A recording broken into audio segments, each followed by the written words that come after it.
Hey guys, it's JD from Now we're actually How live. are we doing tonight? Wherever we're in the world. Leave it to me to mess things up. I can never get this started on time. I'm here with my main man Zero and my other main man Canadian Retro. What is up, guys? Not too much. I'm just painting a mini right now. And my other main man Canadian Retro. What the hell, guys?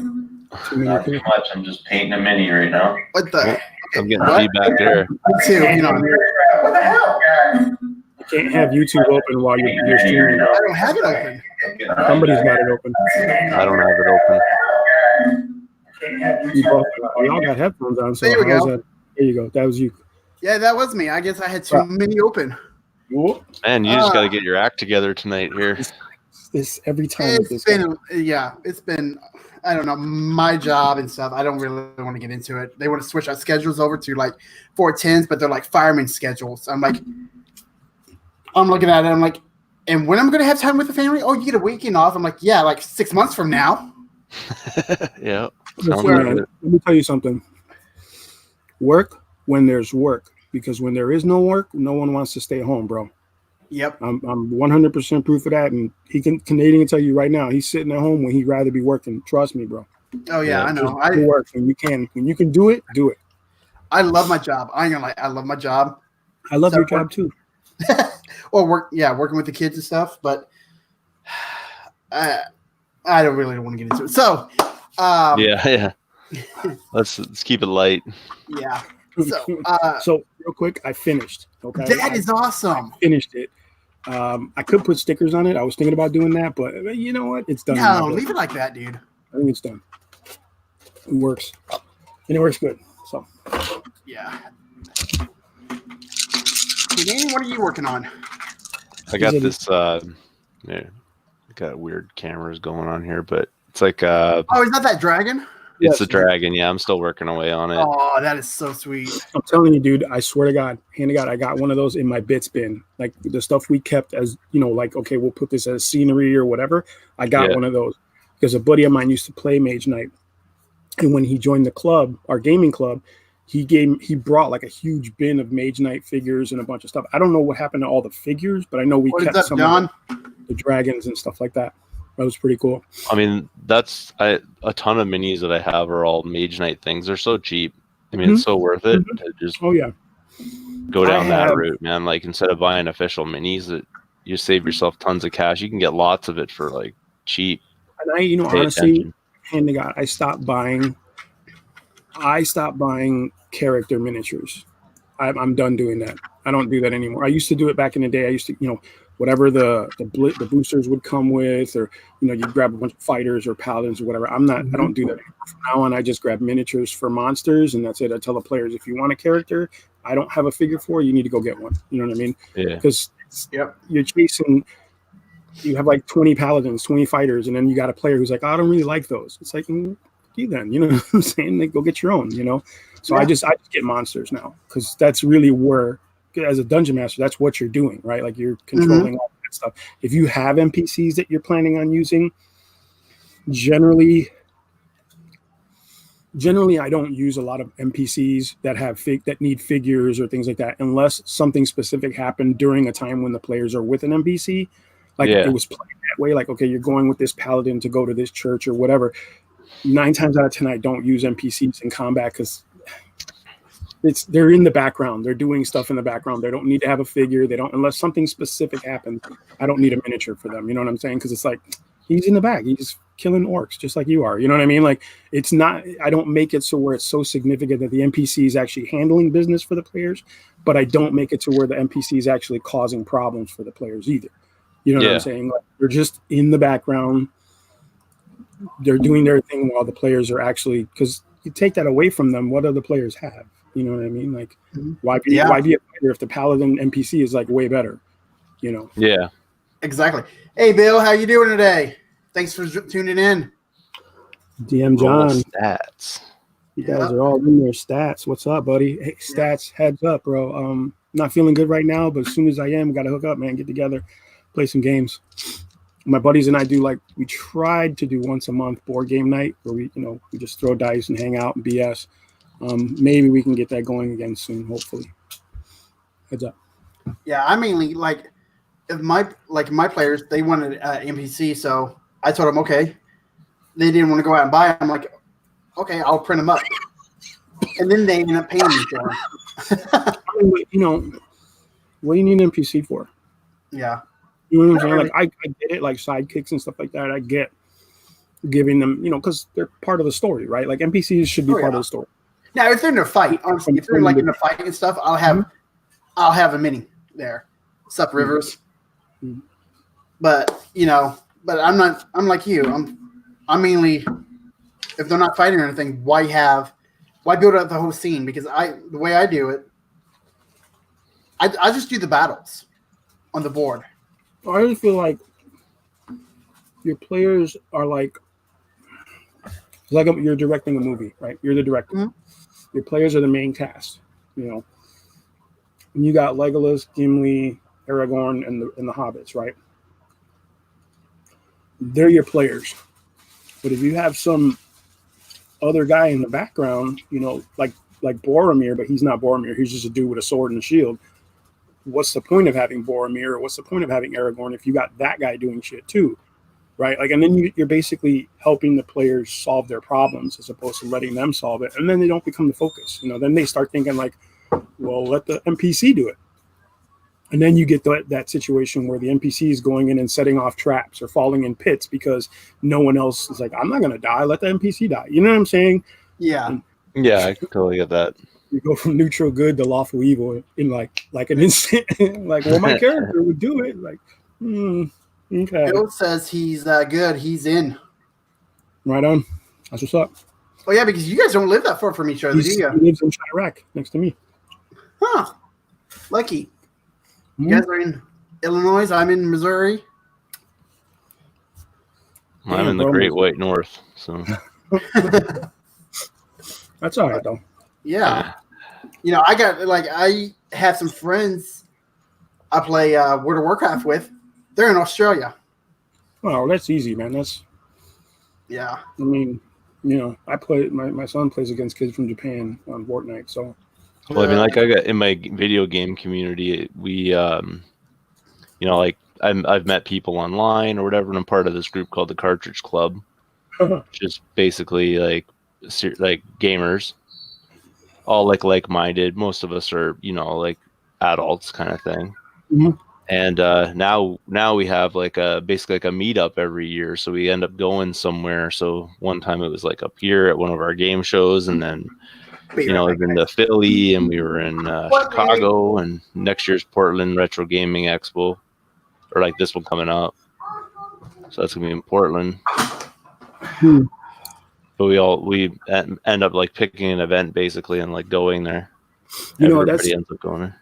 I think that's something we should all do as on the Discord group like this. Try to organize some kind of event that's local or central to everybody that we could all get to.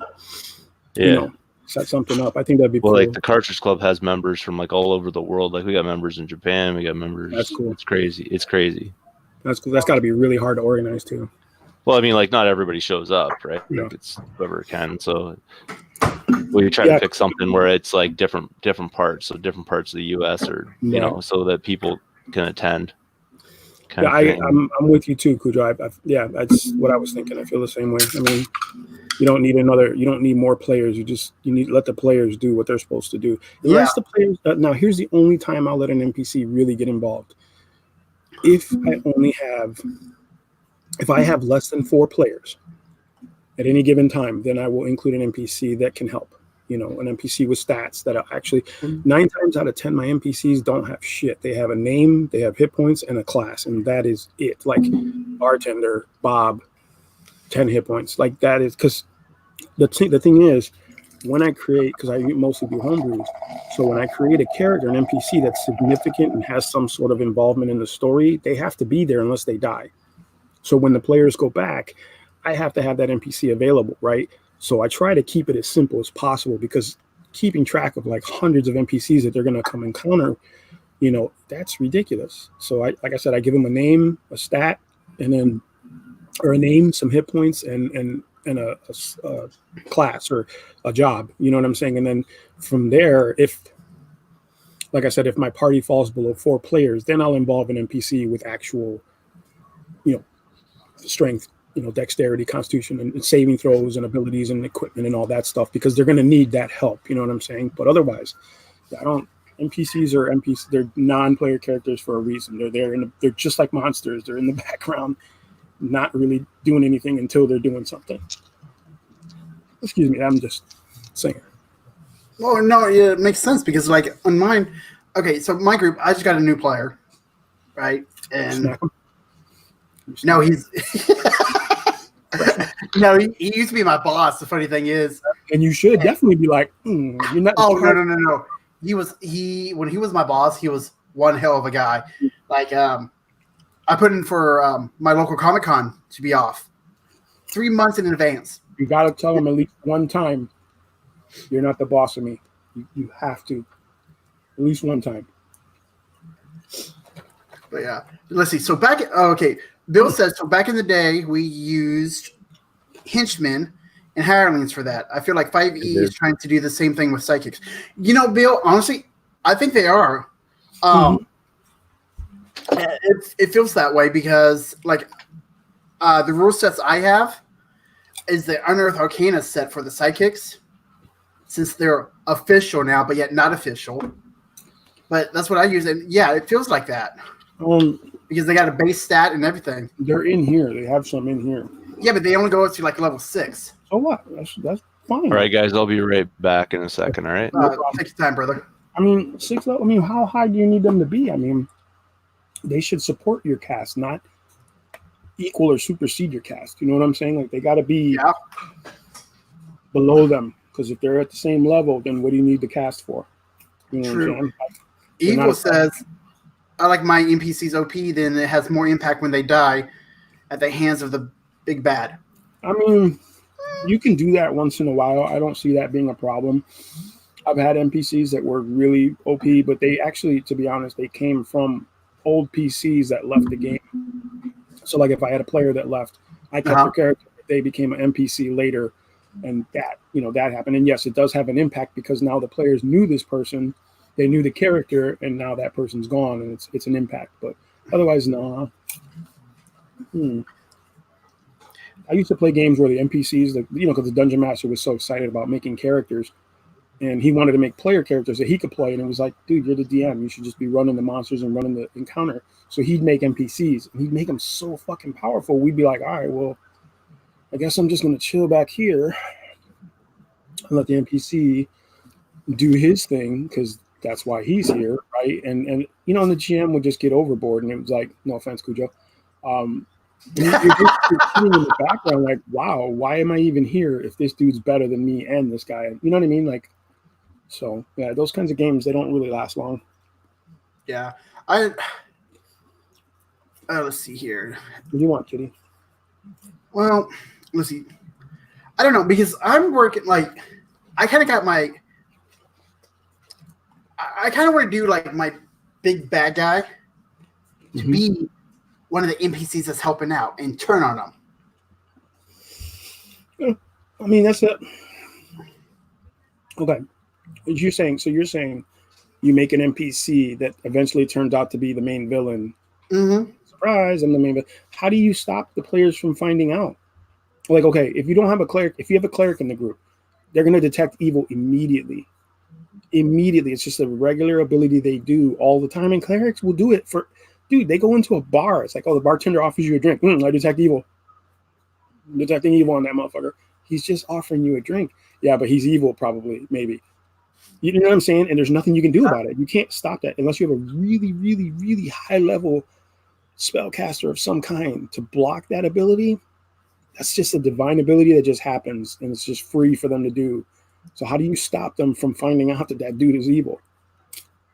DM characters, ha ha ha ha, always about it. Yes, it is. I was in one game. Well, I was part of a game where I was an Aarakocra, right?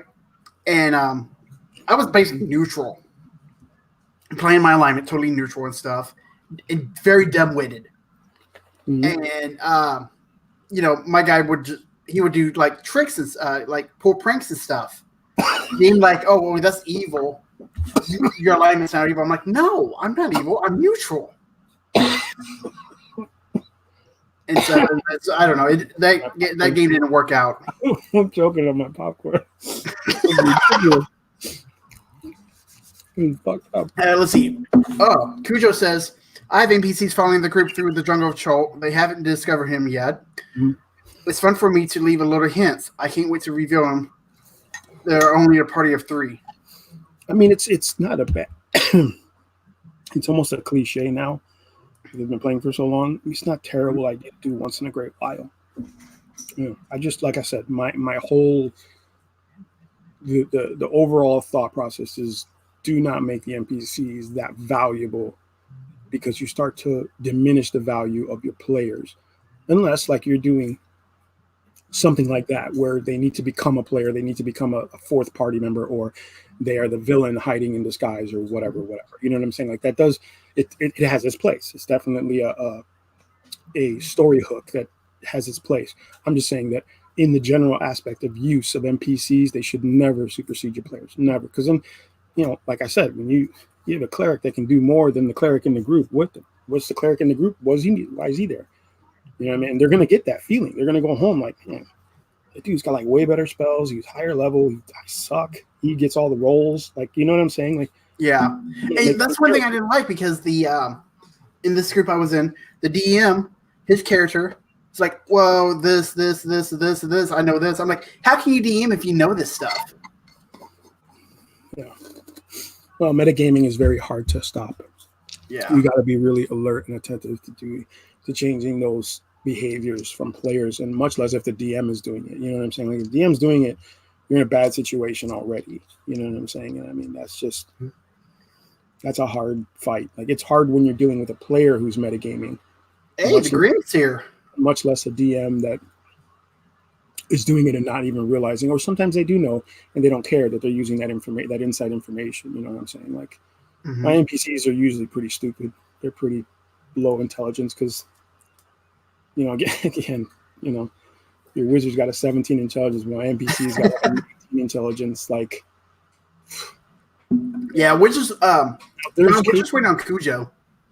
There are cases where you meet an NPC that happens to be that good at what, like, you know, some people will go and meet a really powerful wizard, you know, but that's a special case. That's not an NPC. That's a character encounter. It's like meeting Dritz Duerden, and you're like, oh my God, he's a better drow elf than I am. Well, yeah, he's Dritz Duerden. He's a legendary hero. There's a difference between that and I made a drow elf that's just so powerful, your character sucks next to him. You know what I'm saying? Like, I hope it makes sense what I'm saying. Yeah, it does. And let's see. Cujo says, let's have a guide. They have a guide that has about doing handling himself. If you want them to attack, you'll get less experience. So I asked them, what do they want to? I see what you're saying. So if you put the NPCs in a position where they're over involved in the parties, adventuring or fighting or whatever, then you're giving the players less experience points. I can see that. That makes sense. I mean, how else would you balance it, right? Like, you can't have the guy just walk away and be like, no, I'm not going to help you. I'm out. Because then they're going to never trust that guy and probably kill him after the encounter anyway. So, yeah, I mean, it makes sense. Mm-hmm.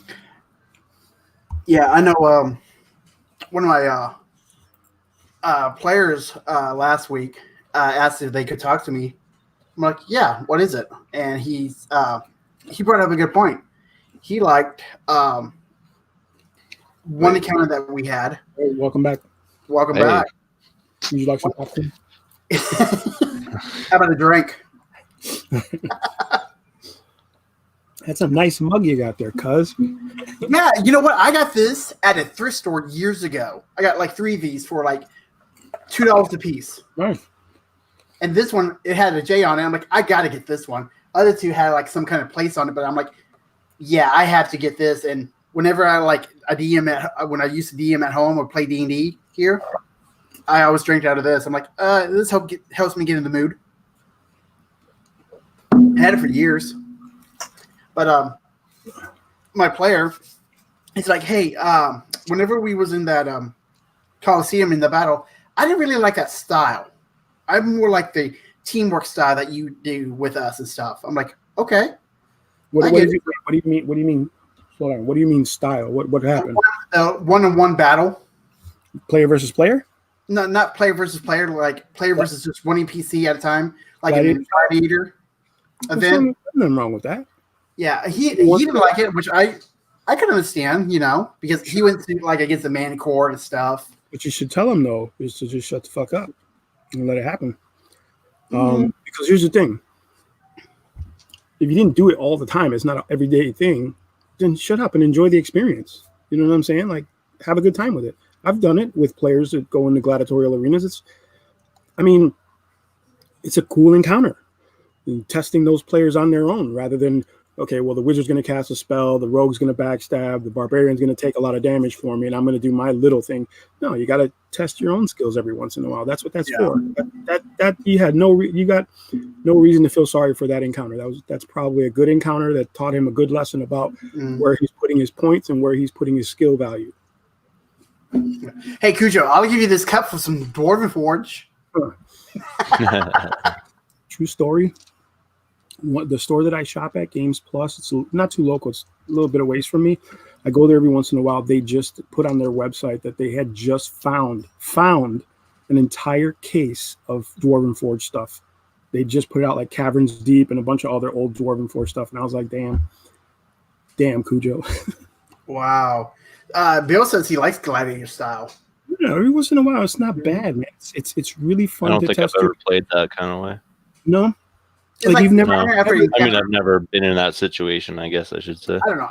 I've always done it. I've done it twice, and I've only done it when my players were captured by a powerful entity or a lord or whatever guy in the town or whatever, and they're being used for sport. And usually it's the fighters. It's the fighter or the barbarian or the cleric.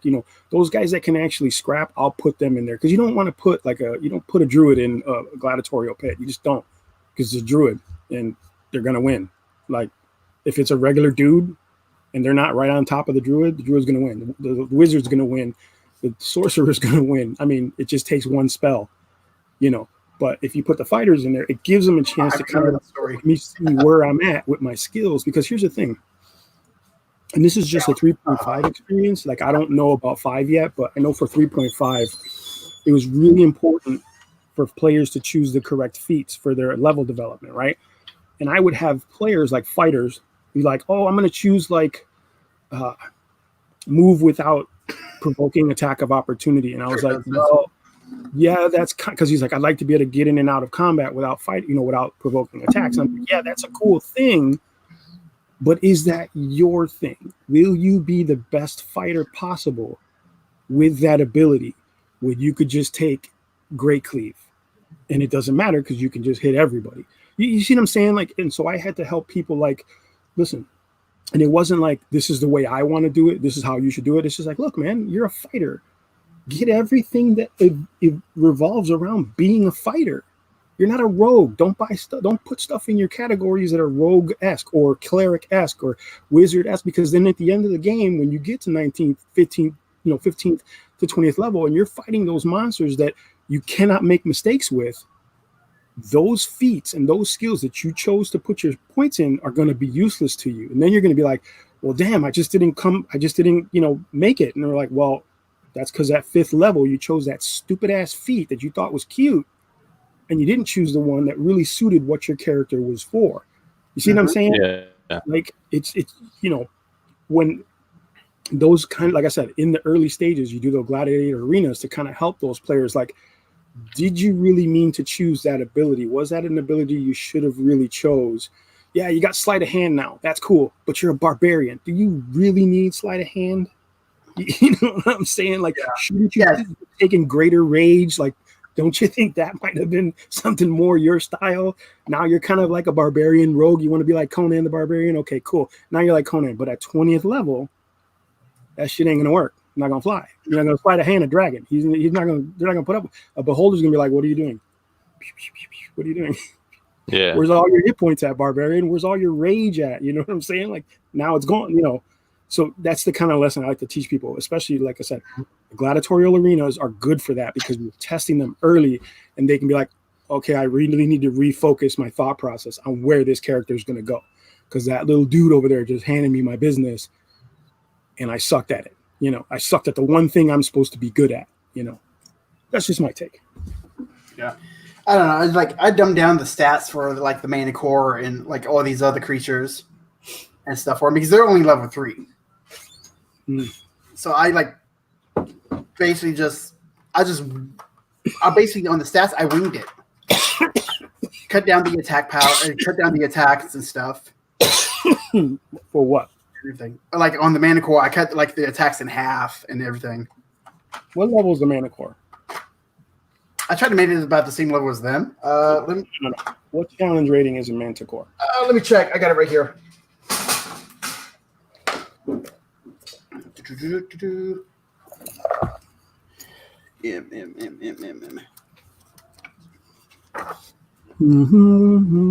Challenge 3.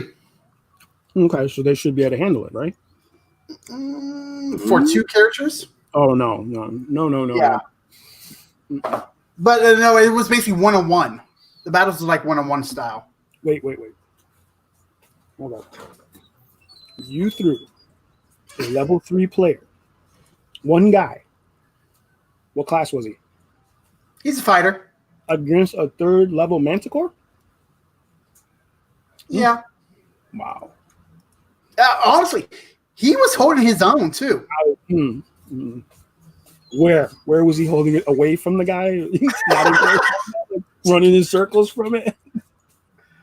Manticore should have killed him like in the first round. The Manicore was missing. Like my rolls sucked for a while.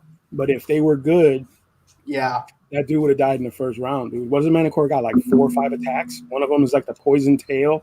They have bite, claw, and tail spike with multi attack, which I use the multi attack only like twice. That's it. And the second time, it always missed. Okay. Yeah, I see. I don't know. When I do monster encounters, I'll do PCs and downgrading Cujo. Downgrade. I don't downgrade anything. Actually, I don't. I don't, because the players have enough stuff. I always just keep it at their level challenge because they have enough stuff in their repertoire to handle it. If you're putting them in that situation, they either should be able to handle it or should know when it's time to run, right? Like, and if they can't run, i.e. gladiatorial arena, they should be able to handle it. Otherwise, I'm kind of being a dick. You know what I'm saying? Or I'm setting them up for a situation that I know they can't win, that they're going to have to stop, and then there's going to be some dialogue. You know what I'm saying? Like, there's going to be a prelude to something else. Like, they know they can't win, so they're like, okay, well, what's happening? What is really happening? That why would the DM put me in this situation? Bill, do you have the monster manual in front of you too, or do you just know that by heart? Because he says Manicore multi-attack. Manicore makes 3 attacks: 1 with the bite, 2 with his tail, or 3 with his tail spike. And that's exactly what it says in the monster manual. Yeah, man. That thing is vicious up close. Yeah. It's not a joke. They got to be, when I throw a Manticore, they got to be ready. They got to have all their hit points, at least a potion or 2, and somebody got to be able to heal poison because... Yeah. Well, see, after every battle, I gave them like a potion that refills the health back up and stuff. So they was ready, and like I told them, between battles, treat it as a long rest. That way you get, treat it as a long rest. I do that sometimes, but I got D&D Beyond open. Smart man. I think like hacks. I don't know. Maybe I'm harsh, but I feel like in that type of situation, right? They're going to they're in a gladiatorial pit. Whoever's keeping them there is going to keep them alive as long as possible to keep them fighting, right? Because that's the whole point, right? Whoever's, making them fight is making money off of making them fight. So let's keep them alive as long as possible, unless they get completely obliterated on the battlefield. They're going to come back. They're going to heal them up. I get it. But if they're in a dungeon or they're in an encounter, or they're in the wilderness, I don't leave them with healing. I don't give them any healing at all unless they come across some place that would have it, like a dungeon or a town or something that would have that kind of healing, or a wandering cleric even. I've done that, but generally no. It's kind of helps the players learn not to be reckless with their stuff, because a lot of times when they know the DM's going to be like, he's got our back with potions, let me just jump off this cliff. I think I'll make it. You know what I'm saying? It's like, and the fighter's like, I don't think you're going to make it, bro. The dwarves like, yeah, I got this, bro. I got this. And he we're jumps into goldfishes. We're gods. He jumps into a river with full plate armor, and he's like, "Why am I drowning? How come I don't got this?" Plate armor on. But they get used to the GM spoon feeding them help. See, and I didn't want that. Yeah, I didn't want to spoon feed him help. Don't do that. Well, no. If they run out of hit points, they're not doing the right thing. I mean, that's just my book. I mean, as a DM too, though, you got to know when it's time, right? Like you're keeping track. If your dungeon screen should have their hit point. You should have however you do it. Post-its, you got it on your computer, whatever. You should have track of all their hit points. So it's like, well, the lizardmen are attacking again, and this one's going to attack you, this one's going to attack you, this one's going to attack you. If there's a player with like 3 hit points left, that lizardman's going to do at least minimum 6. Don't attack that guy that round. That's where you're helping them. They don't know it, but that's where you're helping them. You know what I'm saying? Because if you do attack him, then it's like, well, he's only got 3 hit points. I'm gonna just kill him. What's the point? What were you? Yeah, my Manticore didn't have poison. So it's still pretty rough. Yeah, I don't know. It's just like, but I guess they play. I don't know. My 2 players, they play in another game too on some other nights, and I guess a totally different style. And some of the guys take turns DMing too. So one week they might play somebody else's campaign and stuff. Yeah, everything. I mean, nothing wrong with that, I guess. No, but as long as each player knows that your game is your game and not theirs. Yeah, that's the hardest thing, because I've done that before, and other players are like, "Well, so and so doesn't do that." Yeah, well, you're not playing so and so's game, bro. Like, we're in a totally different situation right now, and if that's what you want to do, you know what I'm saying? Like, please. Yeah. Yeah, and like my new player, like I said, he used to be our old boss and stuff, and he's like, "Dude, we can have it in my house. We can play in my basement. My wife's not going to care." And I ran it by, and one of my players was like, "No, I really like having it at my house." I'm like, that's understandable, but what's most comfortable for you? I'll play wherever. There you go. You could switch it up. A couple weeks at one place, couple weeks at the other place.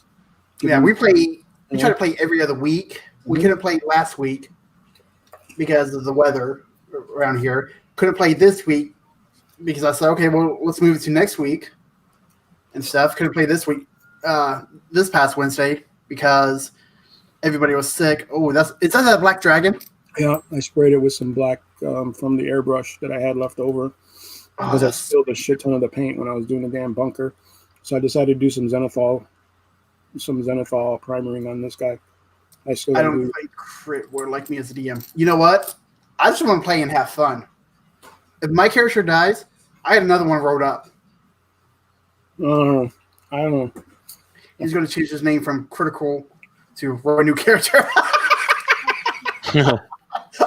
I got 2 rolled up already. How about that? I got a Silver rolled up, and I got that Dwarf rolled up. Players, that should be a possibility. Otherwise, what's the point? If there's no threat of death, what's the point? That's just straight up boring. And I agree there. Yeah, Bill did from RollStats. Bill, you know what? Yeah, it makes sense to me. Like, if you don't have a sense that you could die in the situation, it's like a video game that's like you play a little kid's video game or something. There's no like death, there's no loss, there's nothing at risk. Therefore, it's not enjoyable, right? Like that's why adults don't want to play little kiddie games. Yeah, like in one of the earlier episodes of Critical Role Campaign 2 when Molly Mock died. I agree to a degree. Explain. Here's why. I agree that death should be the end-all, be-all. Your players should know and should respect that their characters can die. Like, that's hand-God. That's how it should be. They should know if they go into a trap without being prepared and they get caught up in that trap because they weren't being prepared or were being ignorant or being negligent with other characters, they deserve to die.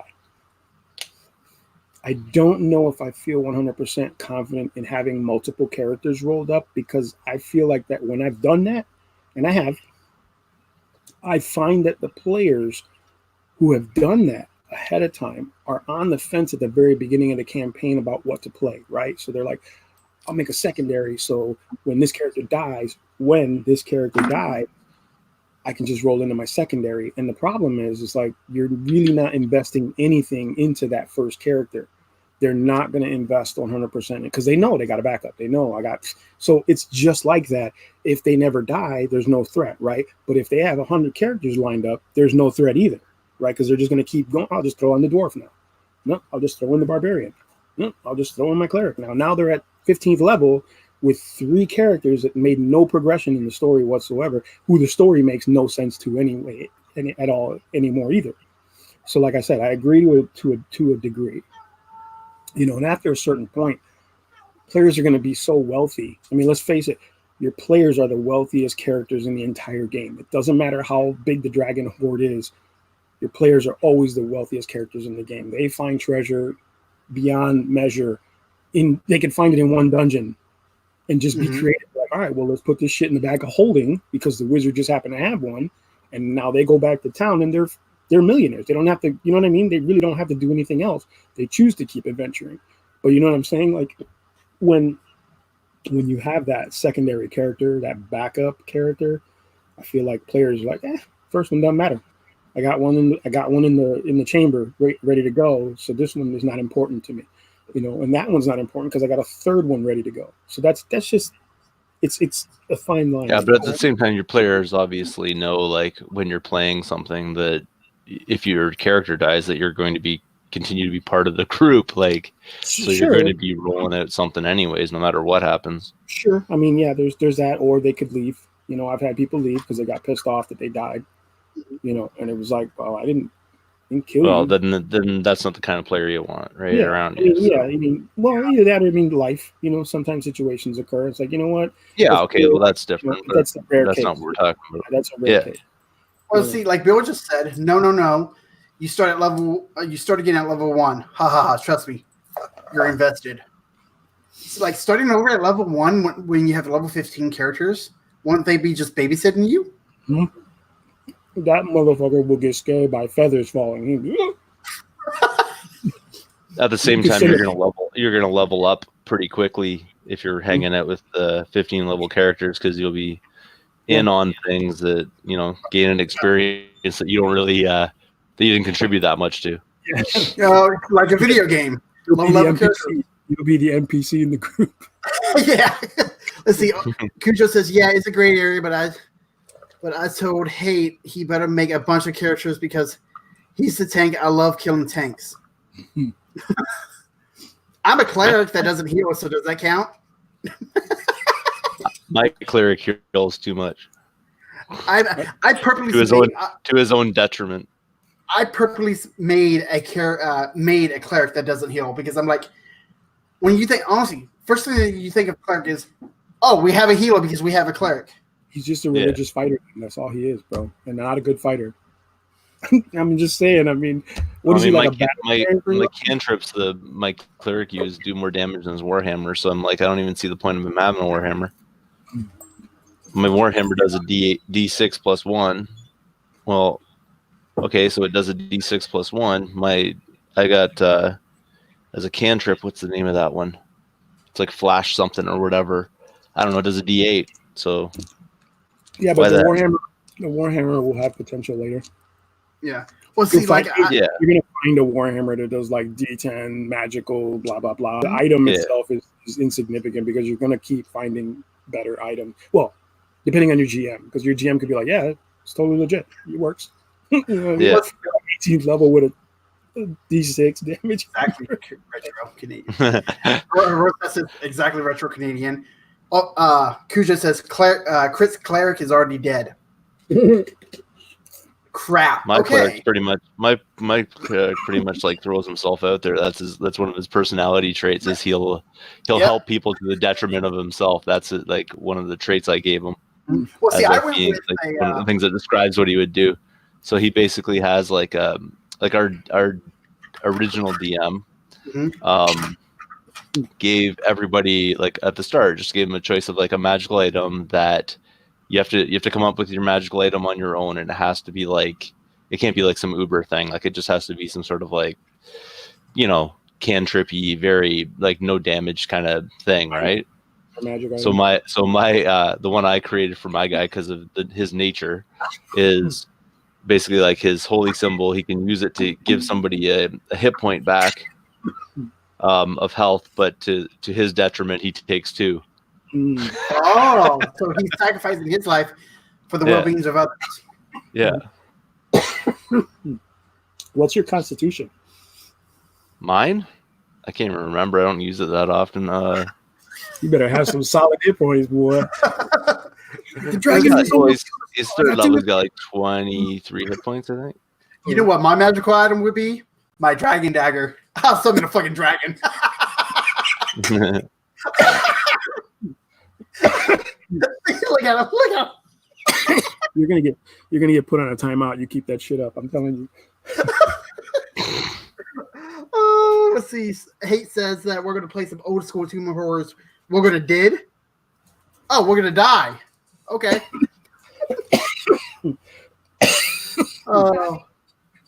My character also has this like nasty habit. No matter what game it seems that I'm playing or who I'm playing with, something that just ditches me, takes off, leaves me with it. It's pretty funny. See, I made a. I'm like, why does this keep happening to me?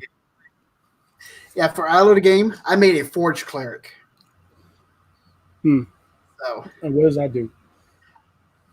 Basically, he's like a blacksmith.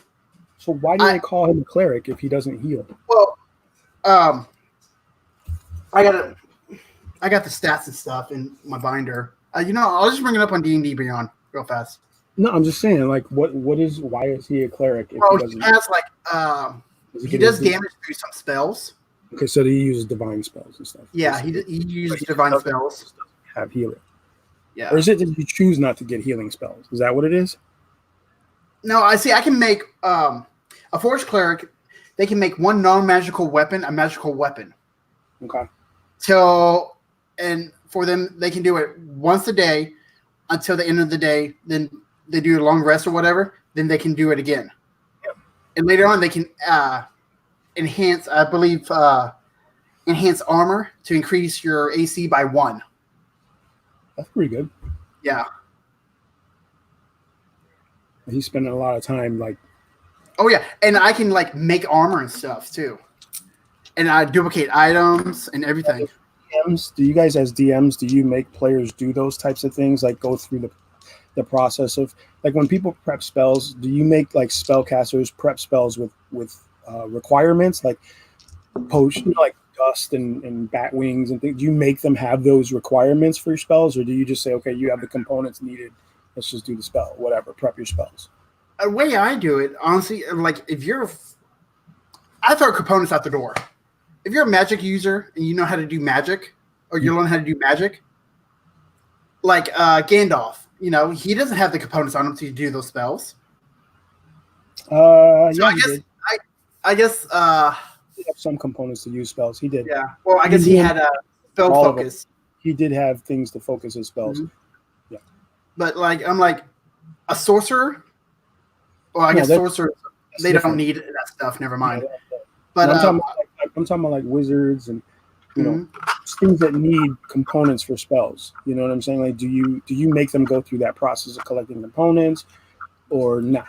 Because I don't do it only because of the time it takes to do it, and some components are extremely rare. Now, really high level spells, I kind of make them look for it. Like a wish spell, there's components for that. It's like, you should get those components because that's a really powerful spell. High level spells, I would, but I haven't ran a campaign that high. What? No, the highest level campaign I've ran, honestly, has been a level 5. What about you? What about you, Retro? What about you, Retro? Have you ran? I don't run in any games. I'm just a player now. Have you played in any high level campaigns? You get what you get. Not really, no. I mean, we just started our 5e group, man. I've only ever been in one really, whatever you call it, group so far. Okay. So We started at level 1. We're at level 3 right now, going on to 4 pretty soon. Okay. Mm-hmm. And I'm still damn confused about the rules. Okay, so in your group, I am not an expert in this in the slightest. Yeah, But okay, so I use Milestone. Bill says he uses spell components.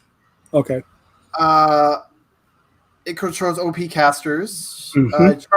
I charge them go for components. Okay. I use the Embrace 2. Diamond for resurrections, which I would use. Yes. Yep. I think you guys would hate me as a DM, Evil Laugh. No. We should play, Bill. Honestly, we should do like an online play or something. I mean, look, it makes sense. I forego some of the smaller spell components because it's like, all right, it's just a 1-2 spell. But some of the bigger spell components like Resurrection, like I said, Wish, Greater Fireball or whatever, Meteor Storm and stuff like that, things like that. It's like, you got to get those components because those are really powerful spells. Anything past like 7th level is pretty potent spell. So kind of like, you should get those components or at least pay for them. And I'll assume you have them, because like equipment, like starting equipment. Do you guys pay for starting equipment? This one, I have my players earn it because since they're part of this hero guild, it was kind of like given to them as part of a class thing, like class equipment. Yeah, I have not charged the players starting equipment ever. Mm-hmm. Because what I'll do is give them an adventurer's pack, their clothes, whatever basic armor stuff they can carry or use, I'll give it to them because to me it's like one adventure, they're going to have enough money to pay for everything. You know what I'm saying? Like the reward for their first adventure is going to be so high. And a lot of players don't even, like GMs and players don't realize like, what is it? Supply and demand or like an economy flow in the world. Like if people are in a town, they're using copper pieces to pay for everything, and your guy rolls in and he throws down like 3 gold for a beer when it only costs a copper for food and a night's stay. You're changing the economy and everything, right? Like you're changing the dynamic of the way that town works. So I try to keep it so it's like, they're gonna have money. The players are gonna come across coin. Like it's just everybody they kill is a potential for leaving coin.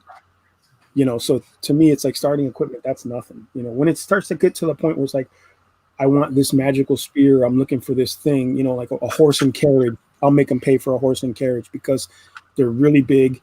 It's a lot of resource needed to take care of a horse and carriage. So I'll make them pay for that. Cause then they start to think like, I don't want to lose this. So I'm not just going to abandon my horse and carriage. Like a lot of times, I can't tell you how many times my players would get to a dungeon entrance, park the horse and carriage by a tree, hit the alarm and then just walk away.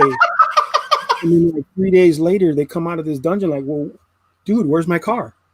I'm like, I don't know. Where'd you leave it? Well, I parked it right here by the tree. Well, it's a horse and a carriage. It's not going to stay there forever, And he's like, but I hit the thing. I did the alarm thing. Like, no, dude, come on. Doesn't work that way, buddy. So, like I said, there's things you make them pay for and things I don't. I was just curious if everybody else does it. So what's the package? Like Bill says, in 5e, he uses the package, whatever they get with their class. And I guess Cujo does too.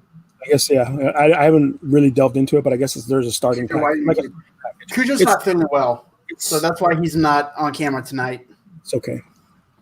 Yeah, we still love him. There's, I know in 3.5 there was always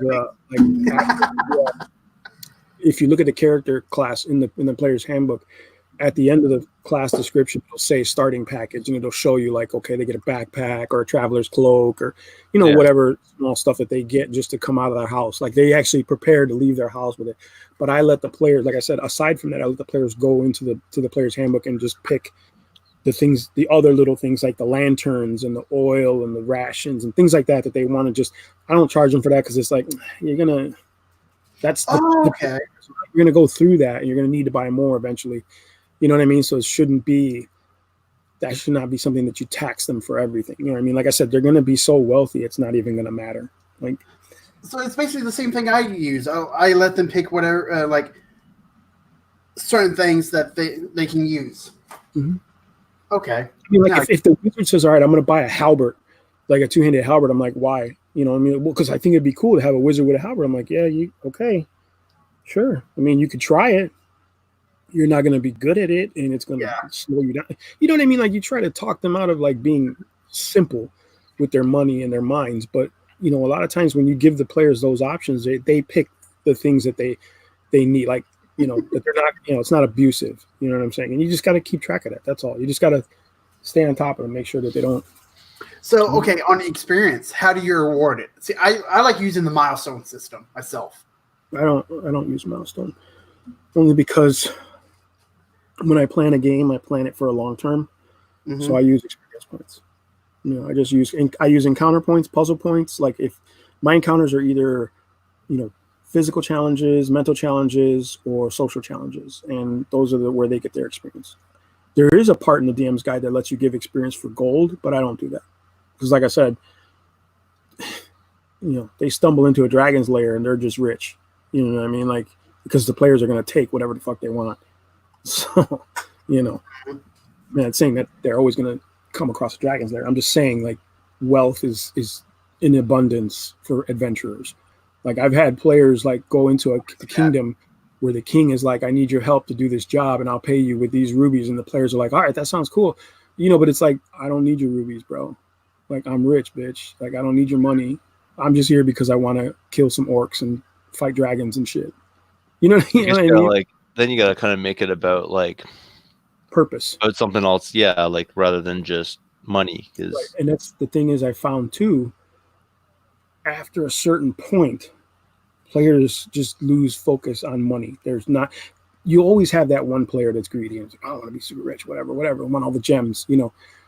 But a lot of times, after like 6th, 7th level, once they get to 10th level, they don't give a fuck about money. Players don't care about money. It's like, nope. Yeah, but you could always find a way to drain them. Yeah. You could. Oh yeah, most definitely. But even then, they know I'll get that shit back. It'll come back around. Mm-hmm. Yeah. Mm-hmm. Bill says the problem with XP that it encourages murder hobos, and I guess in his experience. Yeah, it does to a degree. Cujo says, "Oh, that's an awesome miniature." Oh yeah, so Evil's getting the Gale Force 9 Storm Giant. Who's got the Gale Force 9 Storm Giant? Evil. Oh, nice. Yeah. Bill says he likes the milestone, but modifies the milestone system. Explain the milestone system to me. Explain it to me. What's the milestone system? Okay, so the milestone system, the way I do it is after a major event, I have my players level up. Okay. So like after a big battle, I tell them, "Okay, guys, this is where you level up," because you get to control when they level up. Okay. So then what dictates the challenges that they encounter if you're just going to level them up? Like what's the value of the challenge ratings? I just like okay, major point of the story. Like if a 3rd level group fought a manticore, right? They should probably be really close to leveling up. They are. If they defeated that manticore, like as a group, they should probably be really close to leveling up. He lost the battle. Well, I mean, but still, you know, I'm not saying that case. I'm saying just in general, right? Like if a 3rd level group came across a manticore, you know, and they're prepared, they should be close to. Well, no, they should be 1/4 in to their next level, right? Like if they're just 3rd level, they just got there. They fight a manticore. They should be 3rd level and 1/4, and then they should 3 more 3rd level challenges, and they should be ready to level up. You know what I'm saying? Because after this session, my players are going to level up again. So there's about 2 or 3 sessions that I try to have them level up, maybe 4 sessions, depending on how the story goes. I'm stingy, man. Yeah. Because I just go by. Because you could get into that murder hobo situation. Like I guess that could be a thing, but it's all about controlling the narrative, right? Like if you let that happen and you don't sit the players down and say, "Hey, what the fuck are you guys doing?" I mean, and like I said, if you challenge them with puzzles, you challenge them with social, situations where they have to be social and not stabby, then you should reward that. You know what I'm saying? Especially if they know, like, if the players are like, well, we could go through this whole dungeon and just kill everything. If the GM, if there's stuff in here that we can kill, but then they're going to come across that thing they can't kill, and it's like, oh, well, what did we do? Then they're not going to know. Yeah. Let's see here. Bill says milestones are generally tied to story points, not kills. It rewards people for moving forward without just killing, which it rewards creativity and role play. Sure, absolutely. I can agree with that. That makes sense. I mean, especially like you said, I guess the milestones being story points where it makes sense for them the reward is them leveling up. I get that. Totally. Yeah. I just don't want it to be a constant thing in people's minds that, oh, once we talk to the king, it will be good and we'll level up. You know what I mean? Like, kind of. Sometimes. Right now, I don't know. Right now in my story, so right now one of my players was framed for killing the king. Then suddenly, when he's the player's in the prison right now, and the king is just shows up right in front of his cell. Like there was a body. They found a body of the king in the king's room, and something that looked like the player comes out running, bumps into the player, and he didn't run or nothing. He's like, "Oh, you know what? It wasn't me because I got this, this, and this." Of course, the guards didn't believe him because a doppelganger. I don't want to go too much into it, just in case if one of them's watching. You guys should not be watching. It's too late for you guys to be up. Well, some of them, these guys are still at work. Well, we're getting off now. Night, John. Let's see. What is a GM? I'll be right back in like 30 seconds, guys. I just got to grab some super glue to put this sucker on the base. Got it. What's the crowd saying? Let's see here. GM means Game Master. Oh, GM. Yeah, that's Game Master. Yeah, Game Master. I say GM a lot because I've played a ton of different role-playing games like Vampire the Masquerade, Firefly, a bunch of different games. So I use the term GM more than I use DM. I apologize. But yeah, I mean, actually, no, I don't apologize. Tabletop wargaming, same thing. Usually when there's someone like orchestrating like campaigns and stuff, you call them a game master, GM. So, that's me. Sorry. Sorry, not sorry. Hashtag sorry, not sorry. John, how come DM John's not jumping in on us? What's up with that, bro? I put the thing in Discord. What's up, John? Get in here, bro. Yeah. I know you're sitting there. You're waiting. Just get in. I think he said he went to bed. No, he did not. Did he go to bed? That's what he said. Last thing he said was lols.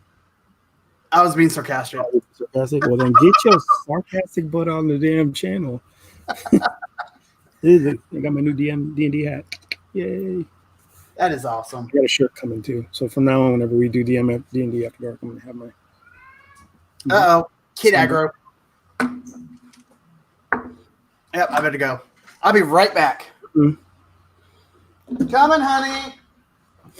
All right, so I'm going to dance.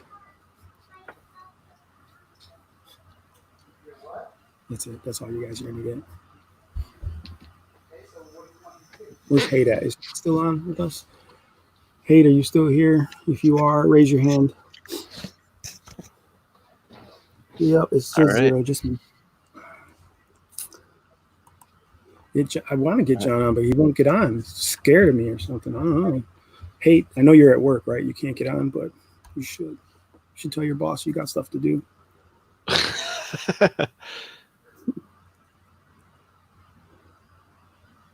Wait a minute.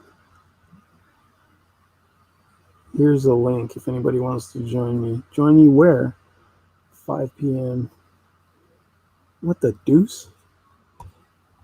You gonna go live, Hate? Finally? I gotta get close to read the screens. Every time you guys type, I gotta get all the way over there to read it, bastards. hey, you got to figure out a time when you can stream, bro. That's like you're super busy, and it'd be awesome. Get on there and stream. I should have done one yesterday, but I wasn't feeling good. I'm not feeling good now.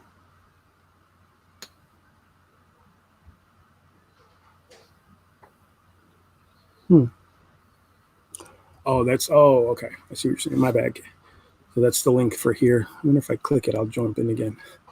I got this thing on the wrong thing. I got on the private chat, and I'm like, who are you talking to? So, guys, there is something in the private chat. There we go. Okay. So, look at this, Cujo. Guess what? Like everybody's like responding to what people are saying. I'm like, what are you talking about? My ship is better, Cujo. Your what? My ship. Is that a toy? Yes. Oh my god. The cheap right here. What is that from? It's one of those Fisher Price toys. Oh right here. I think I saw one at the thrift shop the other day. Same one. Fisher Price toys. Hey. Fisher Price toys. Don, turn down your.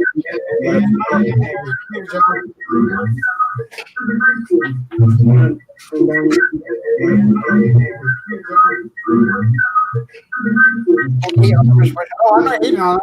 It's one of my upcoming things. John, you got to turn off YouTube. There you go. There you go. Of course, it's missing a door, so I'm going to have to find that. How you doing, John? I'm doing great. How are you? I'm doing great. Thank you for joining us. How you doing, John? I'm doing great. Can you hear me? Yeah. Yeah, can you hear us? Absolutely. I just turned YouTube off. There you go. Yep. Some nice paint and wearing on that shit would look awesome. Yeah, I agree. And you only get probably $5 for it. So when are we gonna play some D&D with StreamYard? You think we could do it? Well, we get 20. The free account gets 20 hours a month. Oh. So. Okay. But yeah. If somebody wants to host it and stuff, that or. So we're using it right now for this quality content. Is that a cumulative or is that just no matter what it is, 20 hours a month, use or not? Yeah, I was fucking with you, Zero, about the GM thing, man. Oh. Of course you were. Because I don't play anything but Dungeons and Dragons, man. You got to diversify your bonds, bro. I spend too much time in the care of others. Yeah, I saw that video. That was awesome. Now, I asked in the video, well, what do you guys think? Gargantuan or huge? Gargantuan. Right? Gargantuan. That's what I said. I mean, is that huge? This is huge. That's a huge base. Well, I don't know then. Look, I mean, man. It's gargantuan. Yeah, right? Okay. Yeah, that's what I think. That's what I thought. Was that like one of those land cruiser things from Star Wars or whatever? No. This is it's a shipwreck revenant from Reaper Oh, Bones. okay. I didn't get a good look at it. Yeah, it's got all kinds of barnacles, parts of ships. Oh wow, that's cool, man. It's pretty cool. Are you using that tack? I was. Tack? I took it off because I'm getting ready to paint him and glue him. Hey, anybody seen that German kid that makes everything from scraps? He built a gold dragon and a Yeti, and I found him quite by accident the other day. He's pretty badass, man. Oh, but if you send us a link, I'll look it up.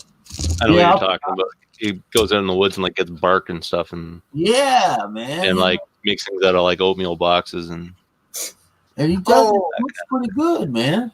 What's his name? I think I've watched him. Mike or something. I don't know. He plays the guitar and he calls himself a bard. Bardcraft. Oh, Bardcraft. Yeah, that's it. Oh, I've seen his. Yeah. Yes, I've seen his stuff. Yes. What made me think about it was Zero's big model there. Because talking about the barnacles. Because this guy was the last video I was watching. He was building a forest dragon out of bark and shit, like Canadian Retro was talking about. That's pretty cool.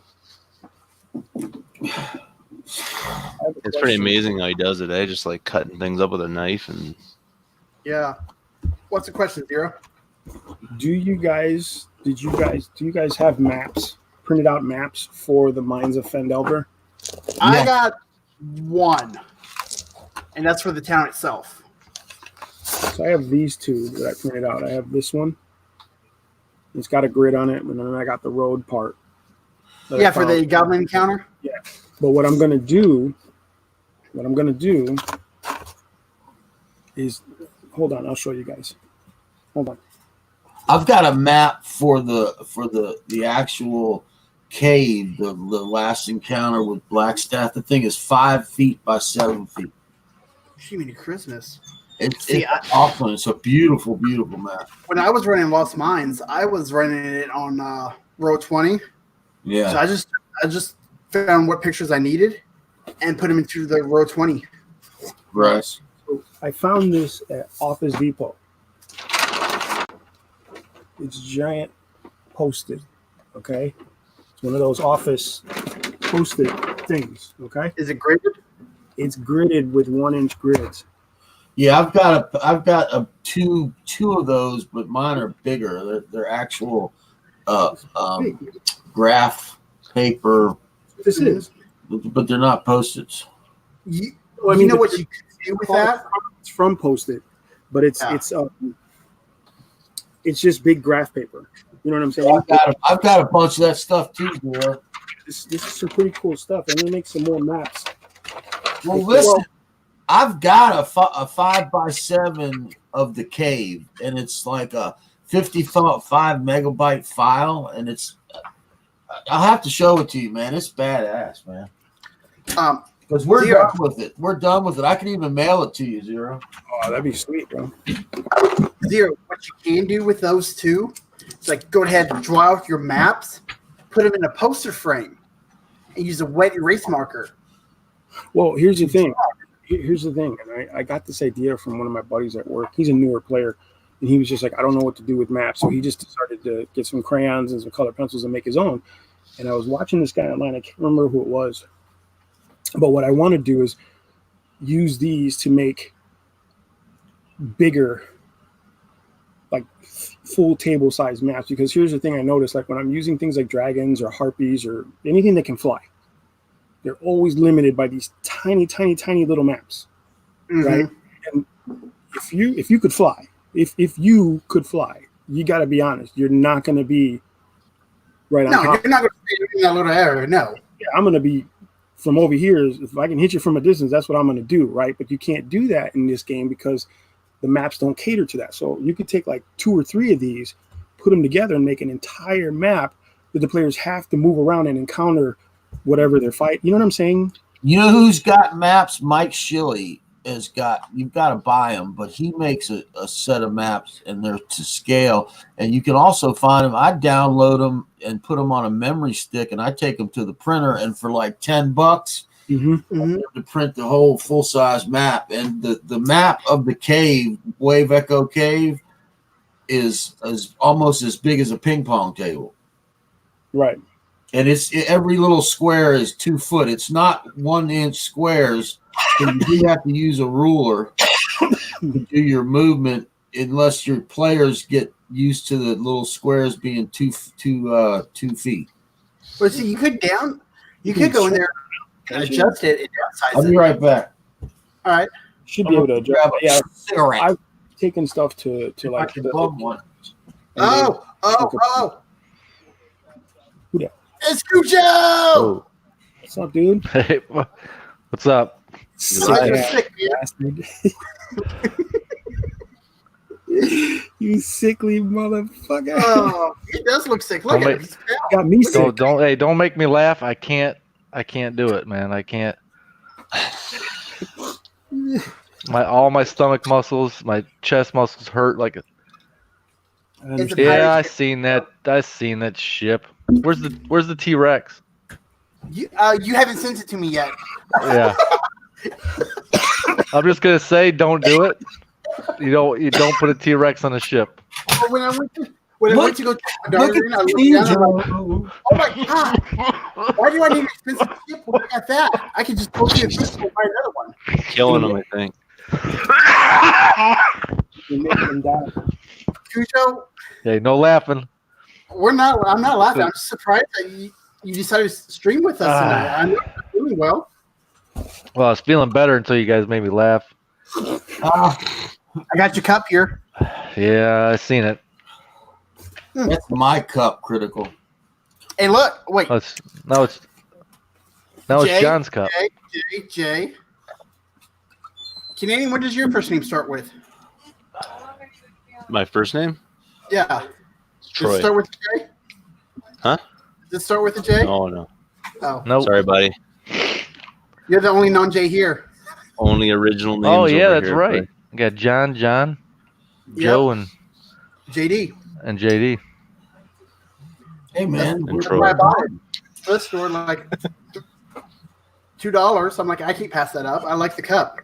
Oh, let me do my roll of the day. So the roll of the day is a lousy 6. Wow. So plus what? Plus 7. Yeah. I was to hit. So 11. Probably missed. you know what it is when you roll a 20, right?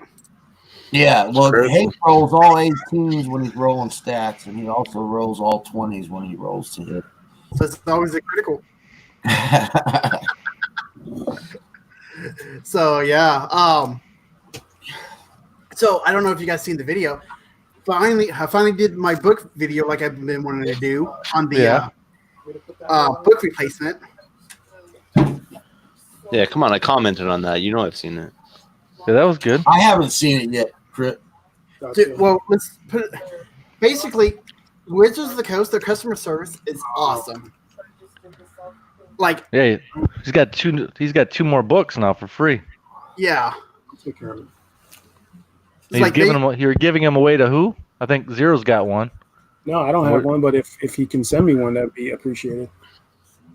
Hey, I'll send you that map, Zero, if you want it. Oh yeah, bro. I mean, I was gonna keep it, but hell, man, I'll roll it up and send it to you. It's an awesome map of Wayback Cave. I've never seen a better one.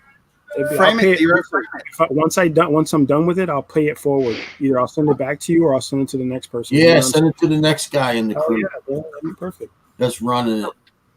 Look, on talking about NPCs and stuff, guys. Okay, so am I weird by keeping like a little black book of NPCs? No. Okay. No, in the sense that if you want consistency in your game, you keep those NPCs if they're alive and people have encountered them, because that's what keeps players interested is consistency. Hey, have you noticed in Lost Mines of Fandover that damn game has a rescue party built right into it? All the freaking NPCs are adventurers. Zero, I haven't posted that for Fandover. Send me your address. The Hobbit woman, she's a ranger that's likes what's his name, Reedoff, the druid up there in Thunder Tree or what. I mean, it's a whole ready-made party right there. I think they did a hell of a job with that. I think it's the best one since Ravenloft, to be quite honest with you. Now, I have not played Ravenloft. I read most of it, but I've never played it. Oh my God! We played an adventure once back in 2nd edition, and I don't think our DM knew. Like, he really wasn't tuned in to Ravenloft's feel, like the theme of the game. He ran it like a regular D&D game, and it just felt like a regular D&D game. It didn't feel like a links for the stream is in the chat. Feel free to join if you want. Well, you know, my guys, when I ran it, it was just I6. It was just Ravenloft Castle. It wasn't the whole world. And it was meant to be set right there at the entrance of the Valley to the Maze, like I said. And man, they had a ball with it, man. But it was really, really involved. It was tough on the DM. A lot going on in that castle. Yeah. Or like, I mean, that's the whole adventure too, isn't it? Right? Like once you enter the castle, you're literally like there until whatever level, right? Like, well, you're there until Strahd lets you leave, or you kill him. But I mean, once you do that, you're high up, right? Like you're up there in levels. Like, yeah, you usually hit around 8th level, 10th level, in there, depending on like my guys went into Ravenloft at like 7th level, and they came out at like 9th. Mm-hmm. And so when they came out and the mist lifted, I gave them the town because they were the big heroes, and so they set up shop. They really went to town, literally, no pun intended, with Barovia. I mean, they set up little guilds and they rebuilt a wall around it, and we had this major mass combat where the Valley of the Mage guy, he sent a bunch of minions down to attack, and it was cool, man. We had a great time. Yeah, like Grim says it right there for you, Craig. Keep everything, man. Keep maps, keep NPCs, keep everything right there. Everything can be reused, Hey, we got Bill. What is Hey, up, Zero. Bill? Yeah. Hey, what's going on, fellas? I used those grungs in that in Cholt, that last adventure we went on. Yeah. Their AC is only like 12. They're really easy to kill, but I had them in the trees with 3/4 cover, +5 to AC, and they had poison. I think I had poisoned a couple of them, downed a couple of them, and I mean, I only had like 6 or 7 of these guys. See, that's what I was talking about. That's what I was talking about last time. It only takes an environment to change the challenge rating. That's all it takes. You put them in the trees, they get all these bonuses. Now they're like. And then I started jumping from tree to tree, but I was measuring. I had I've got some measuring devices, pretty easy. And they're like, "What are you doing?" I'm like, "Well, they have a 15-foot leap." So I was like jumping from tree to trees to get better. They were trying to hide behind stuff, and I'd be like, "No, I got you. I got you." Bill, if you're listening, you got to turn off YouTube, bro. Yeah. That's where you're getting that echo from. I think All so right, guys. too. I think this dragon is done. Let's see it. Let's see it. See the dragon. Guys, you keep first on this critical. Oh, man. Probably like that. Ooh. Yeah, I buddy. think it's done. Oh. Mounted it on. I know you guys are probably like official base kind of guys, but he's too big for anything, so I mounted him on some CDs. There you go. What's he, a gold dragon? Not a cassette. Not a cassette. Yeah, then put it on a VHS. I mean, that's kind of retro, isn't it? Be a cassette. Would be. Retro, what is that, a gold dragon? I don't know. I just made it up as I went along. He's brown, right? Primarily. He's brown with just gold. He's got gold, like whatever that's called, the belly. Yeah, it looks pretty But cool. The rest of him is brown. That's cool. That's why I asked if he was a gold dragon. There's a dragon with those colors. It's in the Dragonomicon. There's a dragon with those colors. So I was going to make a There he breath is. weapon for my. Hey, there's Bill. But I don't know if you guys are aware of that, but these wings came from a Mega Bloks toy because this dragon originally Really is Hero Clicks or Mage Knight. Yeah, those are made. That's and amazing. when I got him, he only had one wing, so it was useless. So then I clipped these off of a Mega Bloks dragon. The wings are from that set that you picked Yeah. up. Yeah. That is some good repurposing right there. Nice. Oh, that's really cool. Totally worked out. Yeah. Why buy figurines when you can make stuff and use it in your game? Why buy what? And the cool thing about that, like the only thing one of the things that's cool Why buy about what? it is like when you throw that out there, people aren't gonna be like, oh, Not everybody has money. I recognize that mini or whatever, right? It's like something different.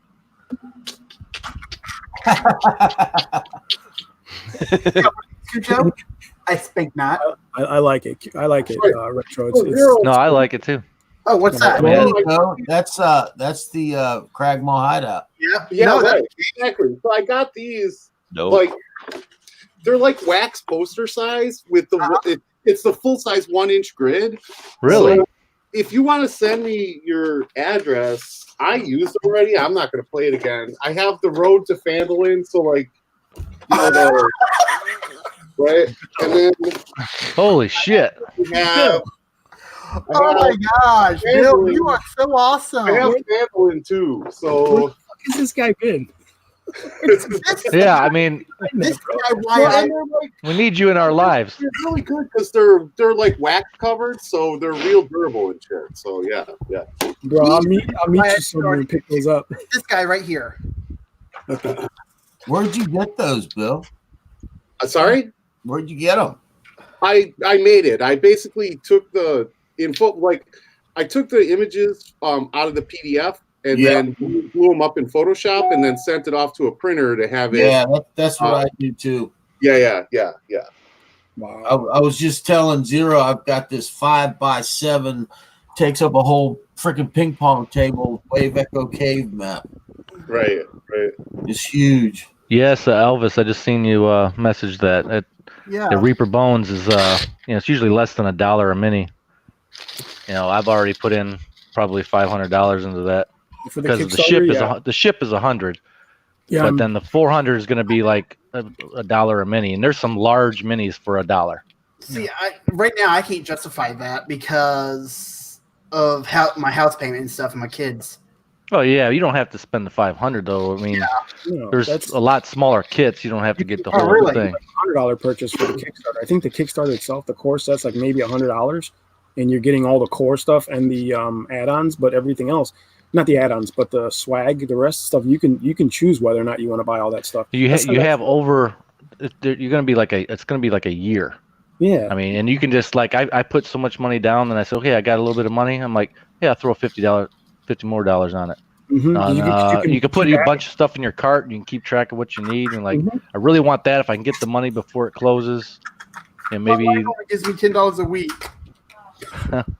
What? Yeah, I know. What did you just say? I said I only get $10 a week. What do you want? Time out? No, we're trying to clean off a house and stuff. Kuja chop. Oh yeah. I don't know.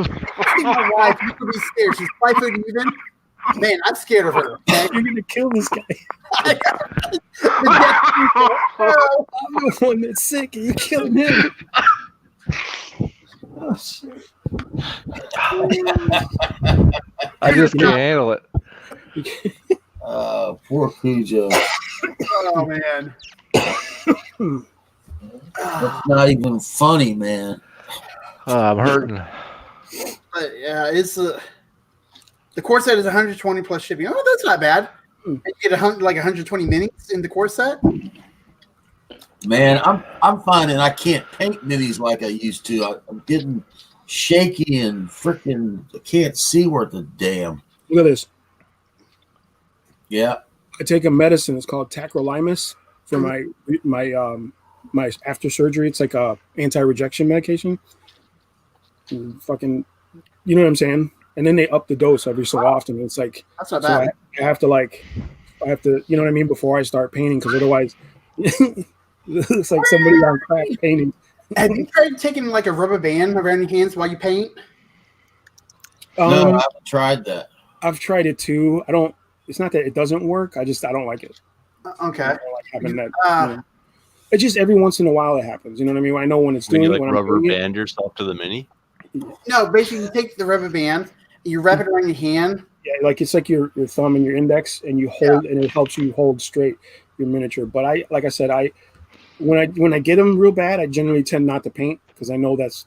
Yeah, I have good days and bad days painting. Like today, I had a good day. I've been painting my ass off. I've got you guys were watching that video. I was pulling all that crap out of the basket. Mm-hmm. I've got about 6 or 7 more minis I threw out of the assembly line today. So plus I built a bridge and some terrain. I've been crafting my ass off. What is one of the best NPCs you guys ever created? Oh my! Is that a drone?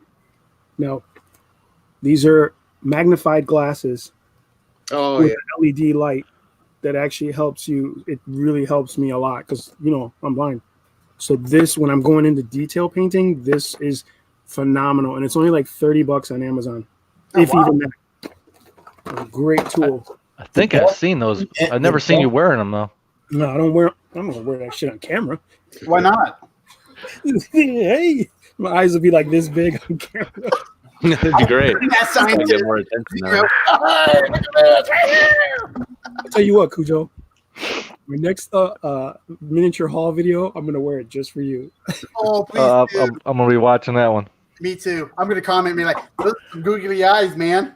Yeah, I gotta make a new video soon. I haven't put one up in a while. Oh, I'll tell you what. And I got stuff to make one, but I just haven't got around to it. I actually found a. You know what I was thinking? I'm going to do a video on this stuff. It's I think it's cool. I was talking to a couple buddies of mine. My nephew, he's got a channel, and a couple of his buddies, his car guys, they got channels too. And they were saying that when they started, when they started off early, they were doing like videos every day. They were doing whatever they could throw out on a video every day. But then they realized like the traffic they were getting was minimalized because they were putting up videos every day. So what they decided to do, and this is what I started doing actually, is they wrote out a schedule for the week, right? Like well, for me, because I have different things that I do videos on. So Mondays are my Gundam days, right? Like, so my Tuesdays are my Tamiya days, my Wednesdays are my Warhammer days, my Thursdays are my D&D days, Fridays are either Real Steel, Airsoft, or my Cabby's Corner days. So if I don't have a video for that day, it's okay because I had one for the previous day or the next week coming. You know what I'm saying? So this way you're not putting 4 or 5 videos up at one time, because I was doing that before when I first started, and I noticed they'd watched the first one, but then the next 2 that came out, because I put them in like back to back to back, they weren't watching them. I watch all your videos because you're beautiful. That's too much, man. Like, I don't know how you find the time for that. Like, I didn't do a Thursday video. I was doing Tuesday and Thursdays. I'm not doing it anymore. I'm doing Wednesday. I'm doing one a week. And that's twice a day for a long time. You have to research it. You have to, like, there's a lot of stuff that goes into it, right? Like, so my next one is going to be this, right? Like, so I'm going to go through and I'm going to review it and do perspective and shit. But, like, it's going to take me 6 hours just to, like, sort of figure out what, I mean, what's funny? I can't do one a day. There's just no way. This is a true story. I did a video for my RC shop that's close to my house. Right? I went in like place. Bless you. And I did the video and I put it up. I had just went live. I just went in there, recorded, and then whatever. I put the video up. They called me the next day and they were complaining because on the video they were swearing. They were talking foul language and whatever. And they were like, we don't want that on our we don't want that to represent us. And I was like, well, you did it. I mean, right. Your fucking problem. Now, you saw me recording. I wasn't in there like a stealth guy. Right. But anyway, I didn't edit before that video at all. So if you look at the list of my videos, everything before that was never edited. It was just, I filmed it and I just put it up. I didn't know how to edit. Hand of God. And so I was like, either I'm not going to put the video up again. I'm going to because they wanted me to take it down or redo it. And the guy was like, you got to learn how to edit videos. And he was criticizing me, and I was like, first of all, don't tell me how to do my own video. Yeah, like, I did this shit for free, so whatever. But then he made a good point, and I knew at one point I needed to start learning how to edit. I knew it, but I just didn't have that push. So I got so angry. I downloaded the editing program. I learned how to do it, and I edited. I put music on his video instead of all the foul language. They loved it, and it got me into rolling into editing. And it took me a long time to fucking edit, like 3 or 4 hours to cut this, move this, add this audio. It was so frustrating. Now I edit in like 20 minutes. It's just my computer's so slow. It takes me a fucking hour to save a 20-minute video. See, the bulk of mine is exactly the opposite. The bulk of my time is actually spent in editing. I have to edit because I just talk, man. I talk and ramble. Hell, even I edit half the shit out of my videos, and my videos are still an hour long. Like, yeah, I gotta do the same because I just go and I'm like, I can't even take it when I'm editing. I'm like, oh god, I gotta cut that out. I love your videos, bro. I love watching your videos because you have so much fucking energy. Bill, I'm watching your video. I'm like, yeah, I'm gonna do some videos for myself. I know. Every time I see you, I gotta get the video up. Usually, a couple beers will help before you do a video. So, yeah. I don't drink. I don't drink either.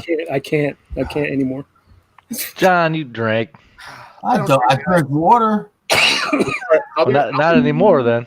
Speaking of that, I'll be right back. I gotta go. When it comes to drinking, I'm Olympic. You're Olympic. I can't open up my shine, guys.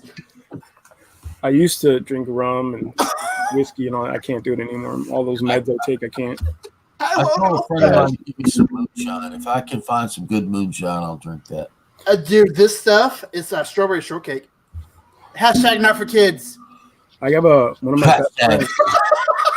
One of my best friend's wife, she makes apple pie moonshine every Christmas, like every year she makes it. I've had it one time and it was phenomenal. Like it tastes like it's from the mountains. You know what I'm saying, John? If you've drank moonshine, you know exactly what I'm talking about. It tastes like it's from Tennessee, but she makes it here. It's like, man, phenomenal. Oh, I love moonshine. When I used to reenact Civil War battles, I was known as the moonshine connoisseur man. Everybody brought their moonshine to me, and I would get so freaking flapped. It was insane. So, Bill, what's the highest level campaign you ran?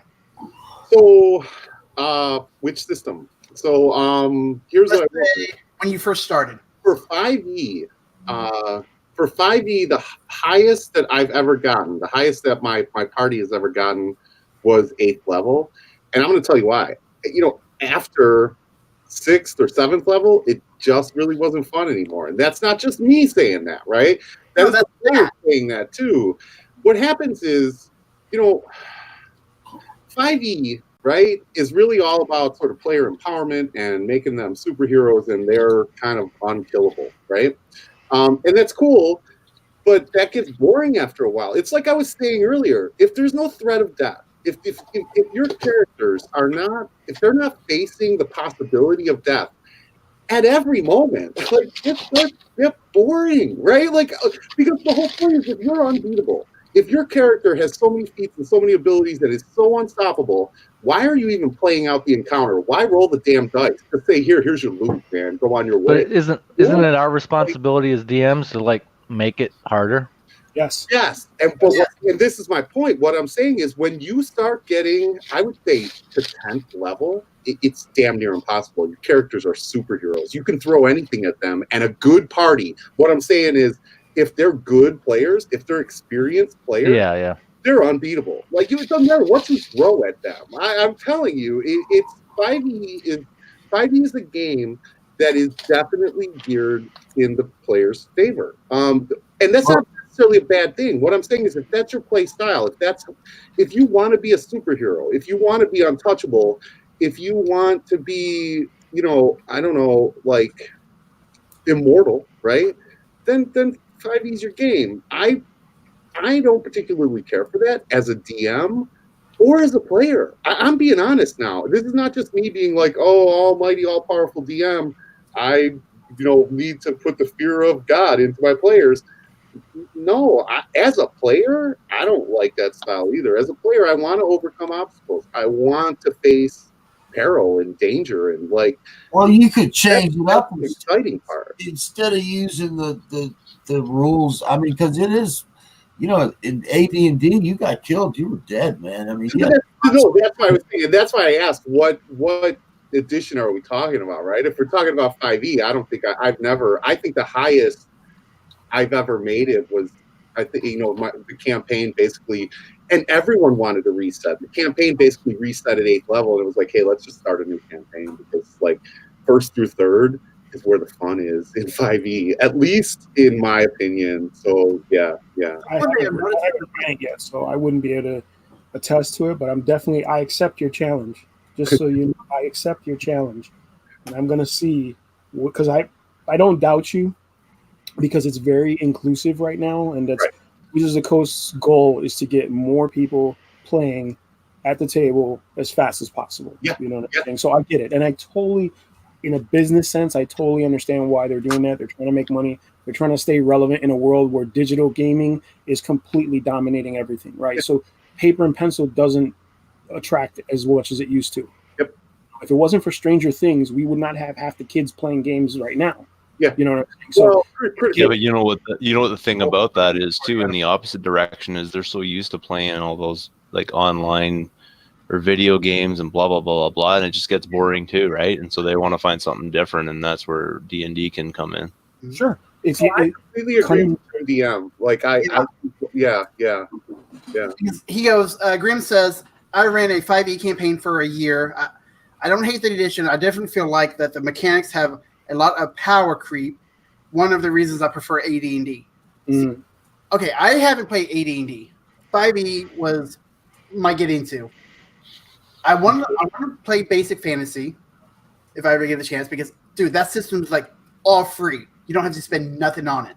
You can just go and download everything. Yeah, you want a free campaign, dude. You can just create your own damn game if you want to play for free. I mean, I'm not saying not to spend. I'm not saying go and spend all your fortunes. I'm just saying you could create your own game if you really want to play for free. I mean, if that's your goal, there's tons of that shit available. I mean, you can download the D&D rules are free, and you can just run the game from there. Basic Fantasy is a good rule system. Basic Fantasy is basically BX D&D with ascending armor class. Like, you know what I mean? Like, I read it, and I'm like, man, this is.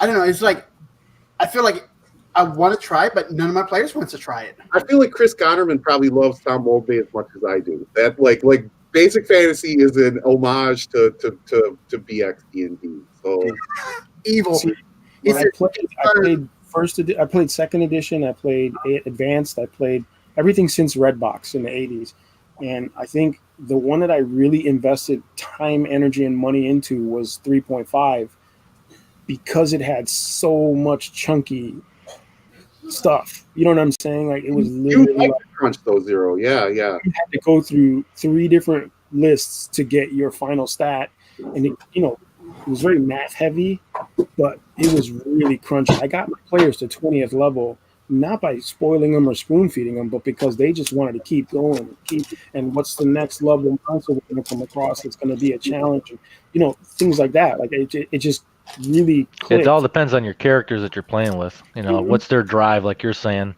they were just wanting to get to that level, get that extra power and extra ability. What they wanted was, even more so than levels, was they wanted to find out what was happening in the story, because it was a homebrew, I started the puzzles in the story at first and second level, and I kept it consistent throughout the game. So every time they went somewhere or a different place or a new level, they would find another piece of a bigger story, and they're like, dude, there's something else going on here.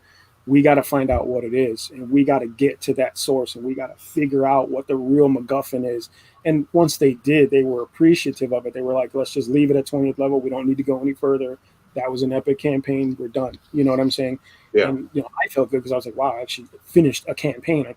I've never done that in my entire life.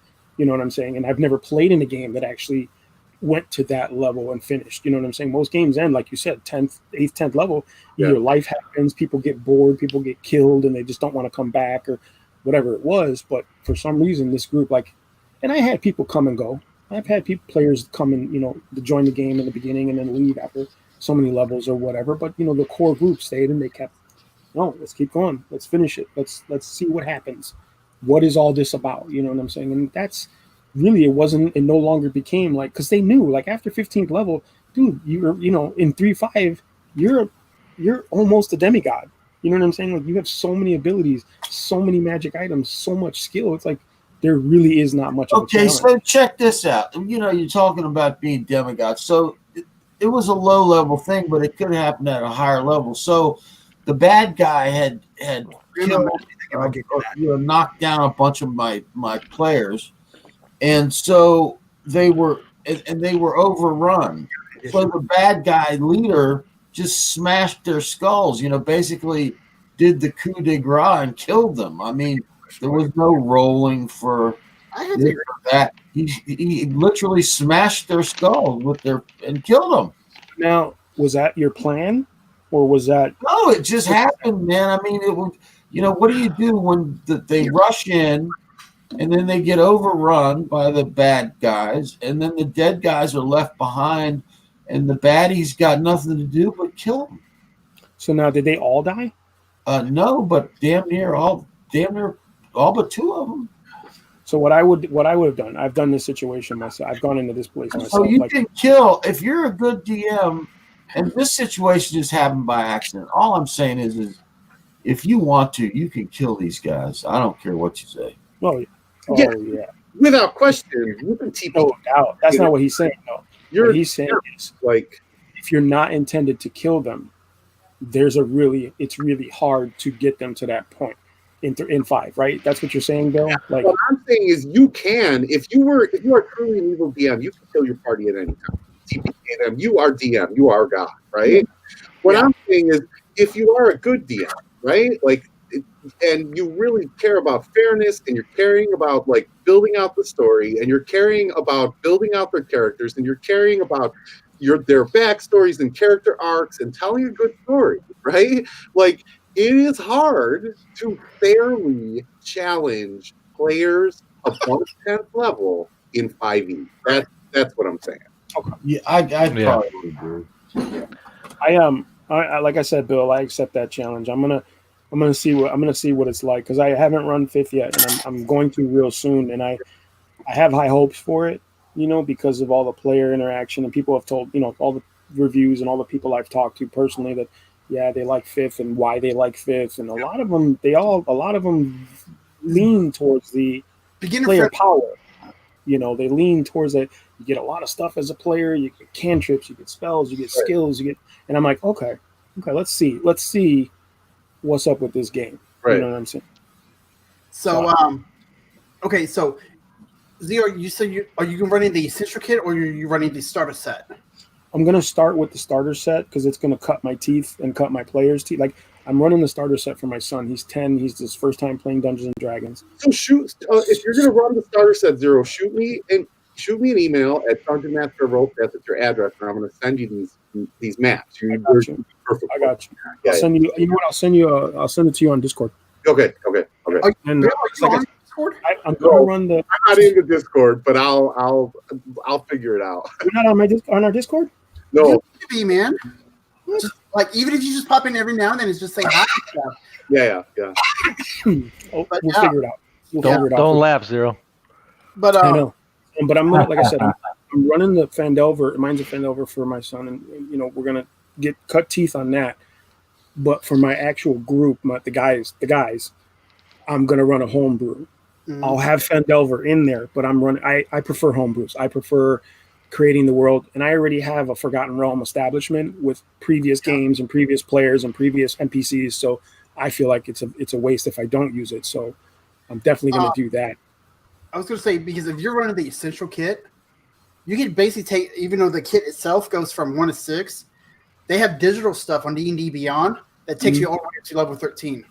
Okay. It takes players up to 13. Okay. So I'm gonna use $5.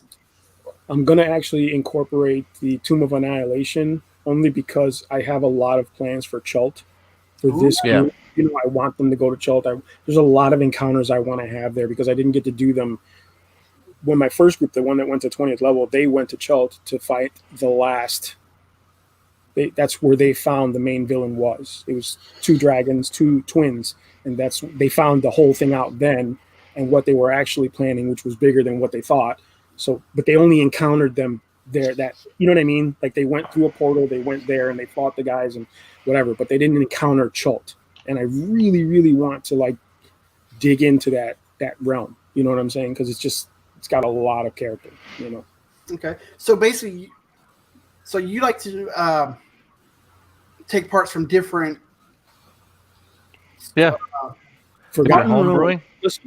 Forgotten Realms is huge. Mm-hmm. You make the mistake of looking at the Sword Coast books from 50 and you're messing up. Forgotten Realms is extremely huge. For you to not use the East, okay, and not use, Chandlewood or Cormyr or the Moon Sea, you're wasting effort, man. Forgotten Realms is huge, and you should use all of it because it's phenomenally detailed, man. I'm looking forward to. I don't know if they're going to come out with it or not, but I want them to come out with a ice, some Nordic type campaign setting, or just Icewind Dale or something like that, or just something. The next book I think they were talking about is Shandatha Wood, or it's not Shandatha. It's Calimsham. They're actually going to call a whole campaign book based in Calimsham, and I'm like, that's part of the Forgotten Realms. You know what I'm saying? Like, yeah. If your players are adventuring and depending on your story, you could keep your story in one place, right? You can keep your story in Neverwinter, or you can keep your story in the Sword Coast. But if they're really adventuring, they should see a lot of those different places, man. They're all detailed. There's so much stuff for them to see. And even if it's just a small for their adventure, that's what keeps those players like, fuck, what else is I'm going to jump out, guys, and I'll talk to everybody later, man. I'm going to hit the bed. I'm getting tired, and we'll talk to y'all later. It's been great. All right, John. All right, man. Good night, brother. Good rest, man. Thanks for joining us. All right. Yeah, like I said, I feel like letting them see these different parts of the Forgotten Realms is enough to keep them like, well, what else is out there? I always tell my players, in whatever campaign we're in, at any moment, you could just take these same characters and say, we want to go over here. Screw what we're doing. I don't like the plot. And you just kind of head off, and you got the map. Where do you want to go? So right. That's the 2 ebook, right? Like, and then there's a 1 ebook for Forgotten Realms. But so I agree with you. The 5e one, the Sword Coast Adventure side, it's just the Sword Coast, right? It's sort of yeah. They haven't came out with the Forgotten Realms campaign setting yet. Why not? Because that's basically what fight that. I would love for them to flesh it out, even if they use the old material. What they're going to do is they're going to take each of those regions and make it a book by itself. That's what they're doing. Yeah. So the unapproachable east, Chult, they're going to make all those different adventures. Like they're going to make books for those different places. When you're like the 3.5, they just made one book and said, here, this is everything. Now they fleshed out that with different books like the South and the East, you know what I mean? They fleshed it all out with different books. But the main book is all you really need to know the Forgotten Realms, man. They have every ecology, the economy of each realm that you go to. I mean, it's huge. I wish I didn't sell that book. I had a lot of 3.5 books. It's packed with enough. There's enough meat and potatoes in that book. You can put that in any edition, and it's huge. I'm waiting for Dark, guys. For Mystara, man. That's what I'm waiting for. What is it? What? Dark Sun or Mystara? Yeah. See, I'm not familiar with the second one. Mystara is the BX, the Beckme world.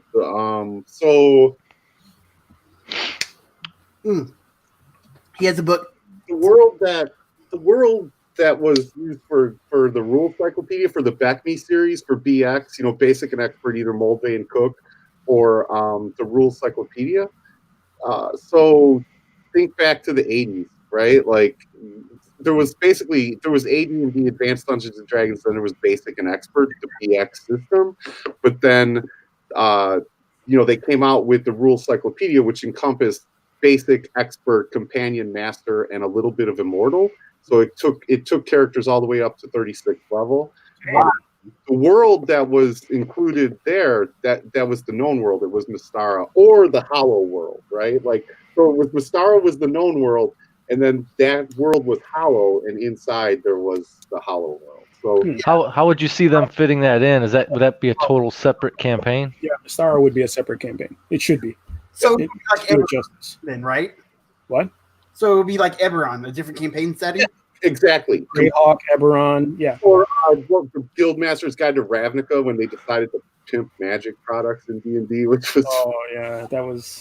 I don't see them, the next book they make, with the Critical Role campaign setting at the Magic, the Gathering campaign setting, Eberron campaign setting. I see them coming out with something for Forgotten Realms. Is Wildemont, whatever, the Critical Role world. That is Wildemount, yeah. I'm excited about that. I pre-ordered that. Well, that's what I'm saying. Like, they're talking about doing a Kalimsham book. Mm-hmm. And Kalimsham is just a part of the Forgotten Realms. It's like basically the Arabian desert of the Forgotten Realms. So they're going to make a whole book on that realm. Yeah, I wouldn't mind a Planescape, because Planescape can fit in anywhere. Really? Yeah. Well, Planescape is the center of everything. Yeah. Everything can go to Planescape. Sigil, the City of Doors. Yeah. See, I'm basically new to all this, so I'm just learning from you guys on everything. Dude, that's why I'm not saying too much. You're opening doors to a huge world, my dude. I'm telling you, if you could get your hands on any one of those Forgotten Realms books from the past, like 3.5 or even earlier, where I'm telling you, it is such a huge place. Like the guy who put it together, he knew what he was doing. You know what I'm saying? Like, he knew the world he was creating. And if you actually look, the way they designed it, the Forgotten Realms map actually looks like our globe. When you spread it out, it looks like our globe. And it actually almost completely coincides with our globe when you just spread out nice and flat. And they wrote those different realms based on like our world at the time, because that's what he had, you know. So there's a lot of culture in that campaign setting. I mean, a lot. And it's, for me, for 5th, it was sad when I saw that all they did was utilize the Sword Coast. I was like, really? That's it? Like, where's the rest? I watched a video, Puffin, what's his name? Yeah, Puffin Forest. He did a video of his whole collection, and he had a map of the Forgotten Realms. That was old school. Yeah. There's a map came with 3.5. If you bought the 3.5 Forgotten Realms book, it came with a poster-sized map of the Forgotten Realms. Yeah, I still have it. You got it like at a thrift store or something. I'm like, gee, many Christmas. But Crit, you were asking Zero if he, when he homebrews, does he take stuff from different campaign books? Mm-hmm. But what I do is I take the campaign, like I ran Lost Mines of Phandelver, and I just homebrew that. I make it my own. I made, like I think I told you before, the guy at the Old Owl Well, I made him a Red Wizard of Thay, and he was evil as hell. Was more high powerful. It was really cool, and I made it to where he excavated underneath it, and there was stuff he was he needed help from the characters to help fight what was down there. I mean, that's not even in there. I mean, I was just making up my own stuff. That's the thing, right? And then I made like one of my other characters was a cleric from the Grave Domain. So I made her. There's a school on a mausoleum, but it looked like a graveyard that was tore up, dust everywhere. It was not kept up at all, and they were underneath there in this huge like school that looked like something out of oh wow, wizards. What the hell is that? With the young kid wizard. Harry Potter. Yeah, Harry Potter. So it's like, it was like crazy school wizardry going on, and they're training down there. And I made you talk about epic NPC. Like I made the teacher like this. I forget what level I made her, but I mean, she was, unreal. I mean, you play with it. It's funny because one of my players in the last campaign that reached 20th level, he was a wizard, and he modeled him after Gandalf a little bit. Everybody does when they first jump in the game. Gandalf and Legos and all that stuff. His goal, like, when we got to like 12, because I told my players, think about what you're doing at 20th level. We may not get there, but think about what you want your guy to be at 20th level, right? Like, where is he? What is he standing? What does he look like? What is he doing, right? So they all had plans. His plan was to create a wizard school just like Harry Potter. I swear to God. And at first I laughed. I was like, that's fucking silly as shit, dude. But he took every step he could make. Every coin he got, everything that he did was invested in that plan. So he did it. At 20th level, he got to that point where he was able to put all those pieces together. So now in my Forgotten Realms, there is a school near Harrowdale Town where they started, and in the Dale Lands, and that's where that school is.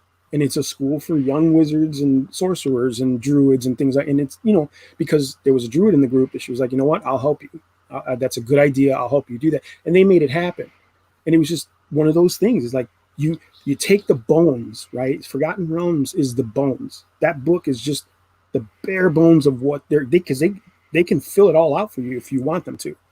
Here's this little town. Here's everybody in the town. This is what the town's worth. This is what the town makes. This is who's in charge of the town. But you can take all those pieces and make your own soup.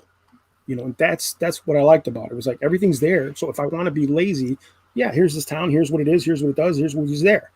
But if I wanted to change it for my campaign, I could. I could totally. These guys are the Red Wizards of Thay run this area. Well, they're not normally supposed to be there. Well, these guys are. You know what I'm saying? Like, but it's all there. The bones are all there. You know what I'm saying? Like, all the core stuff is there for you to toy with. When they showed up to that Old Owl Well, I had zombies everywhere, and they were trying to figure out how they were going to try to get.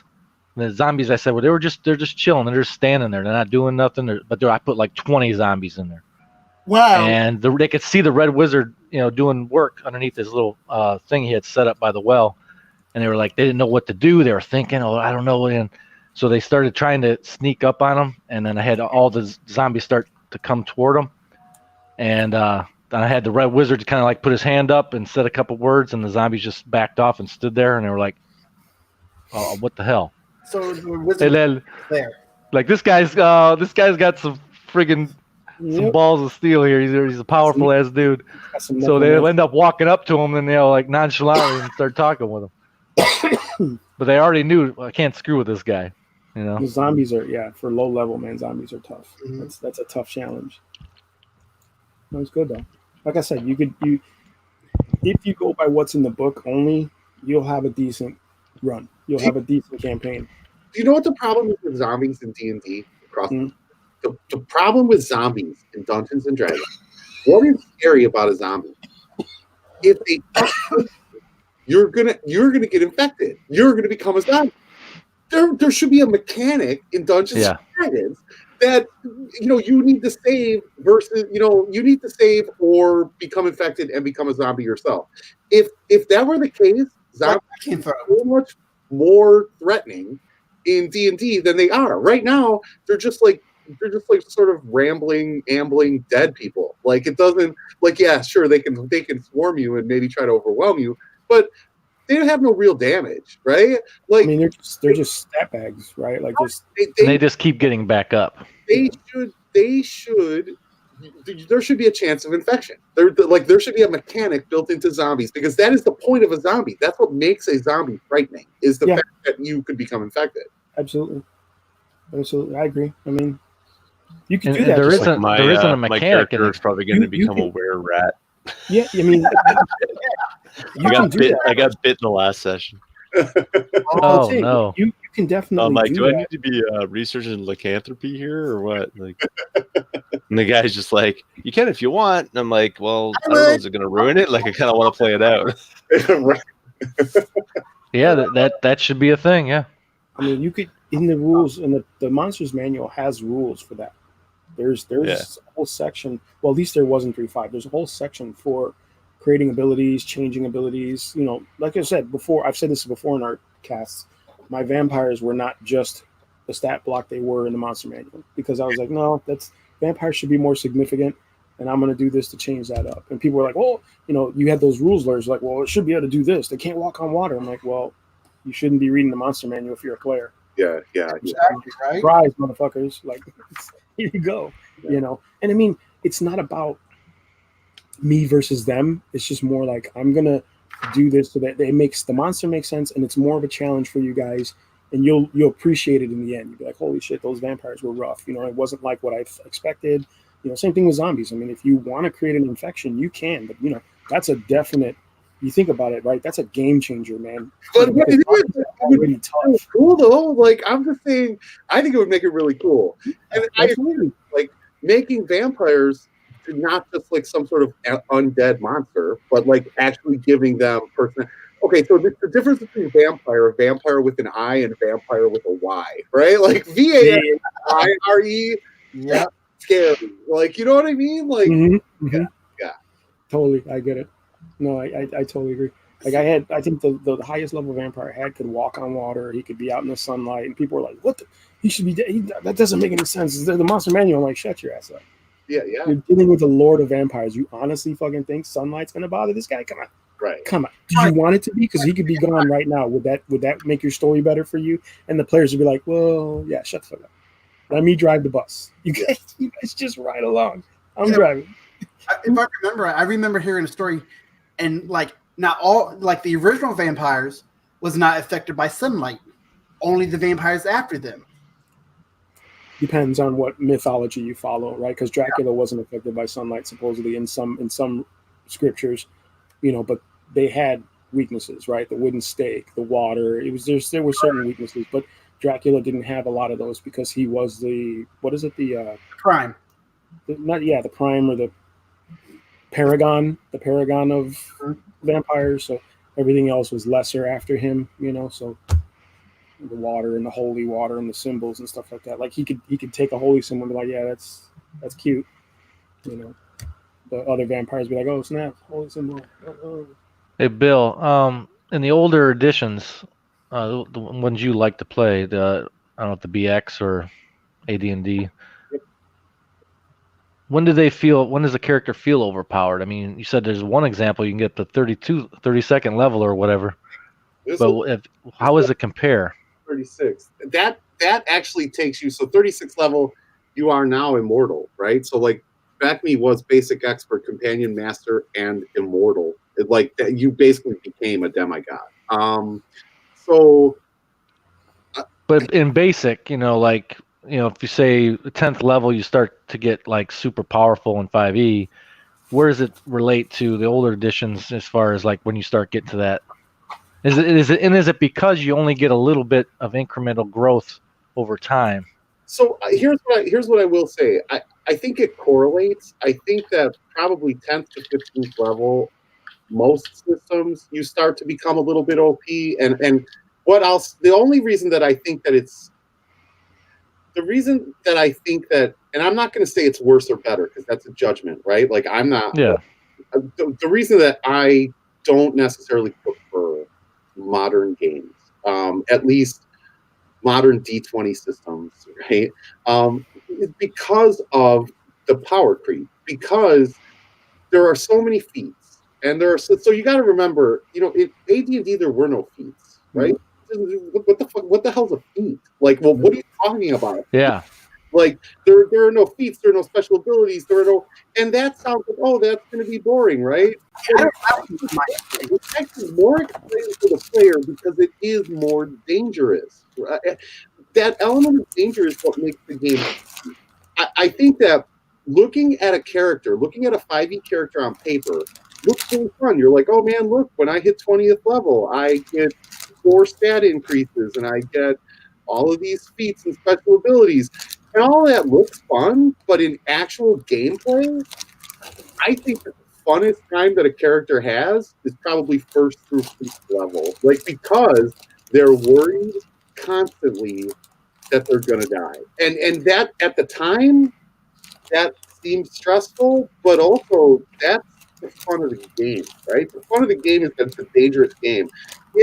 I'll say it again, if you are so overpowered, you're going to win every encounter you come across, right? Then why even roll the dice, man? Just take the loot and walk away. Just be like, okay, I win. Yeah. Like, there has to be a challenge. And I think the bigger the challenge, the bigger the feeling of reward after they've overcome that obstacle. They don't feel like it was handed to them. They feel like they earned it, right? And I don't know. At least that's my. And again, I'm not saying right or wrong. That's my preference. And that's not my preference as a DM. That's my preference. I know for like a person that I used to like. I played AD&D.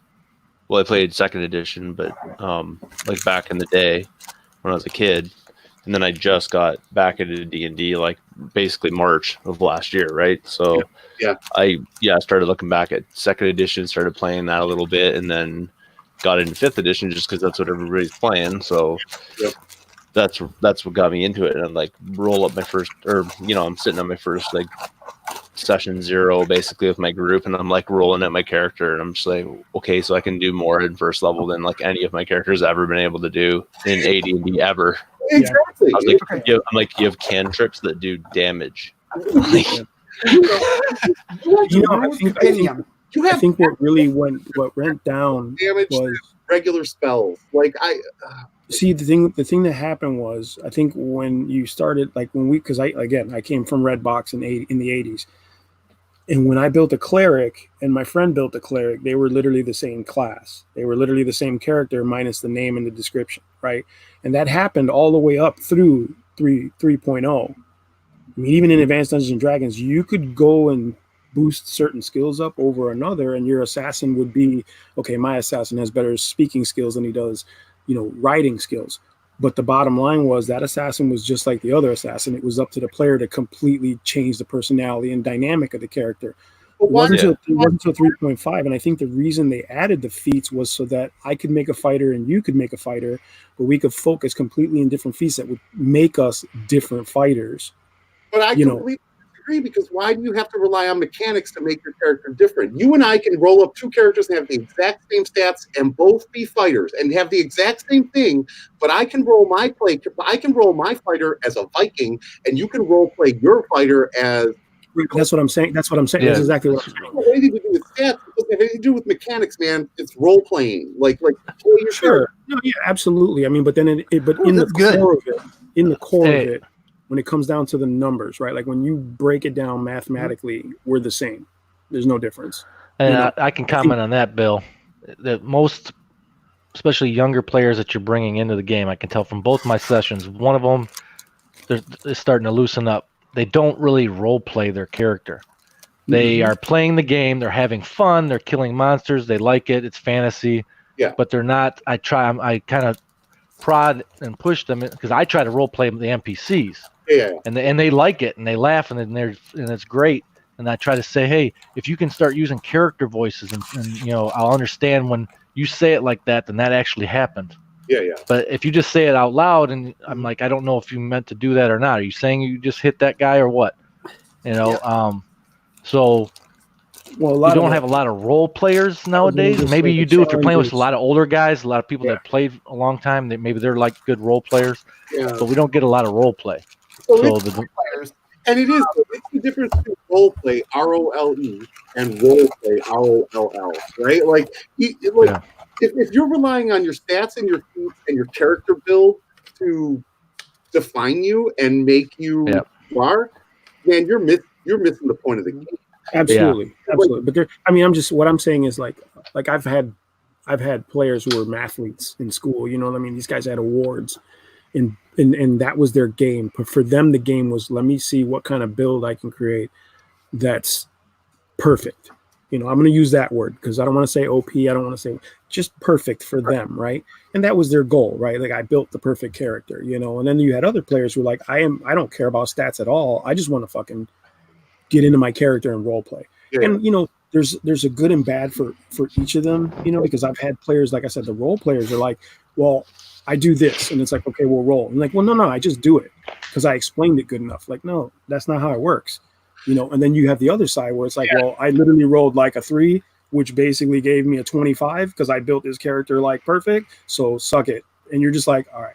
Right. You get the guy who rolls a 20 on his persuasion check, says dick, and like thinks that he's going to automatically get like, no, man, no. That's missing the point of the game.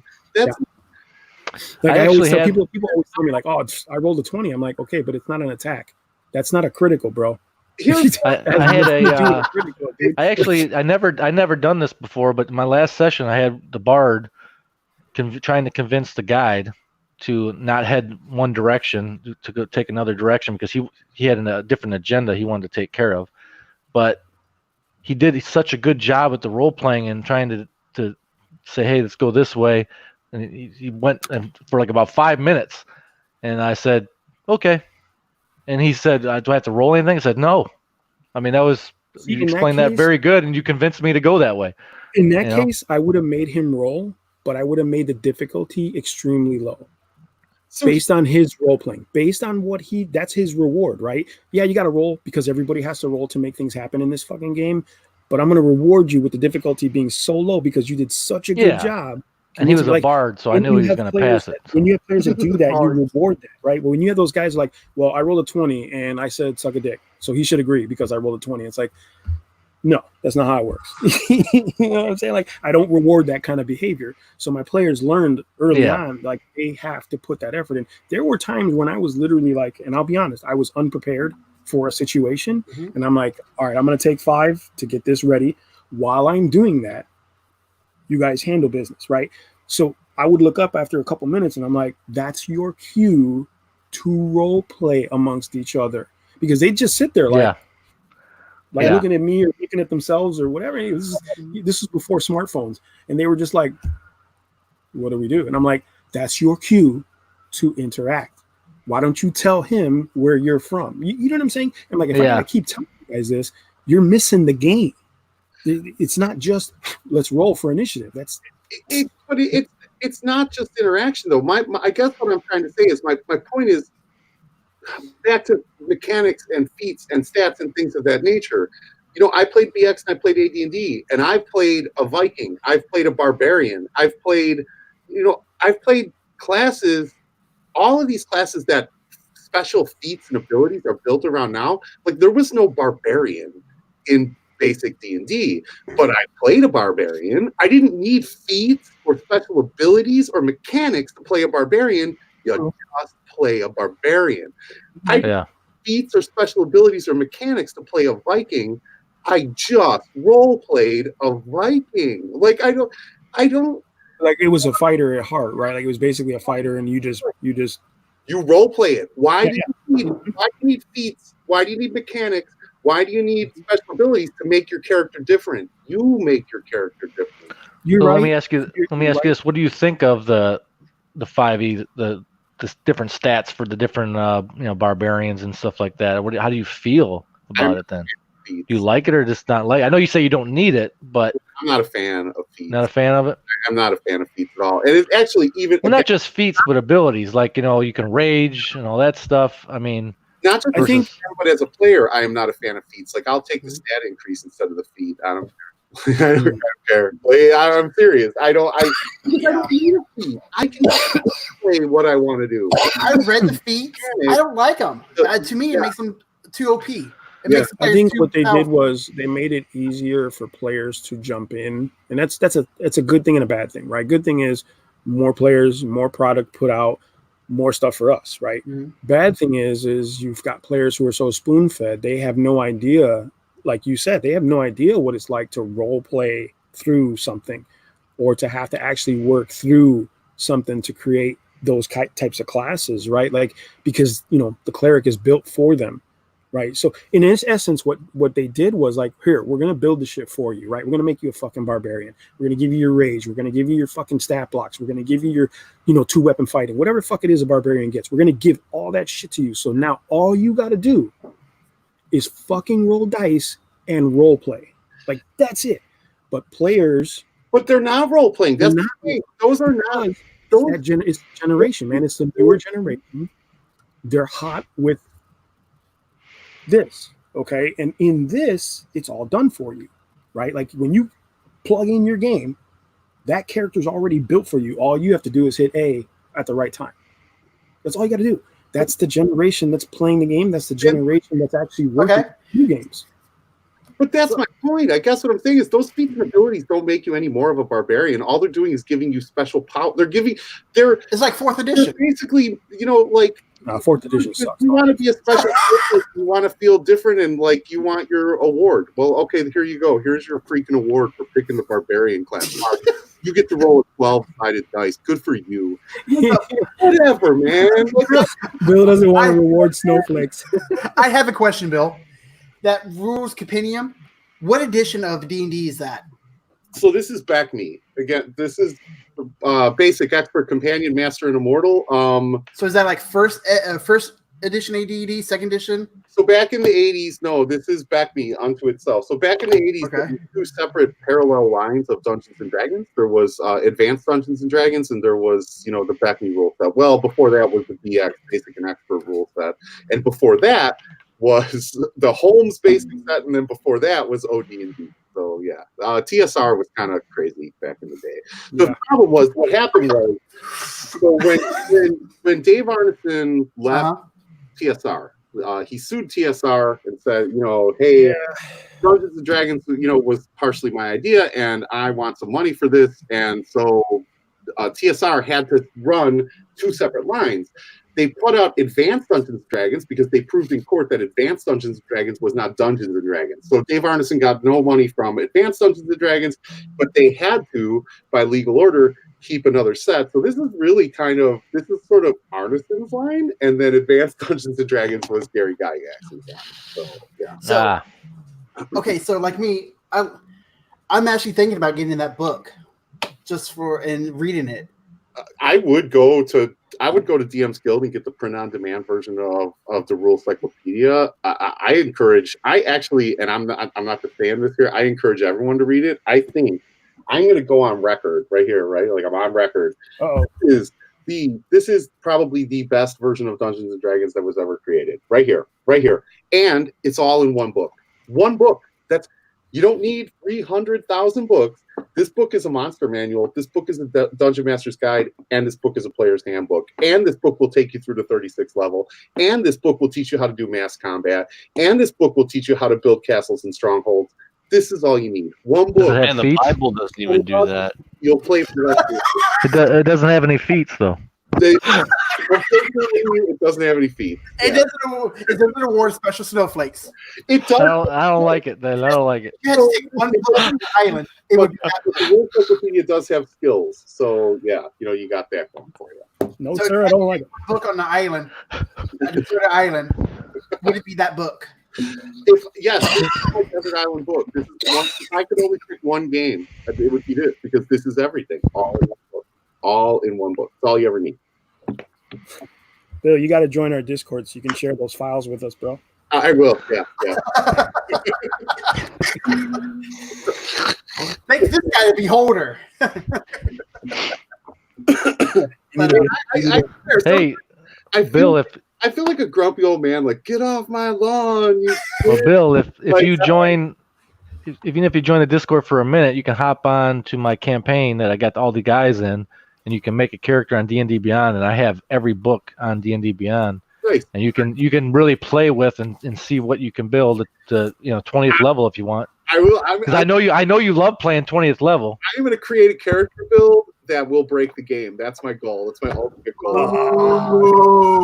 Oh, are you going to be a cleric that can't heal? Exactly.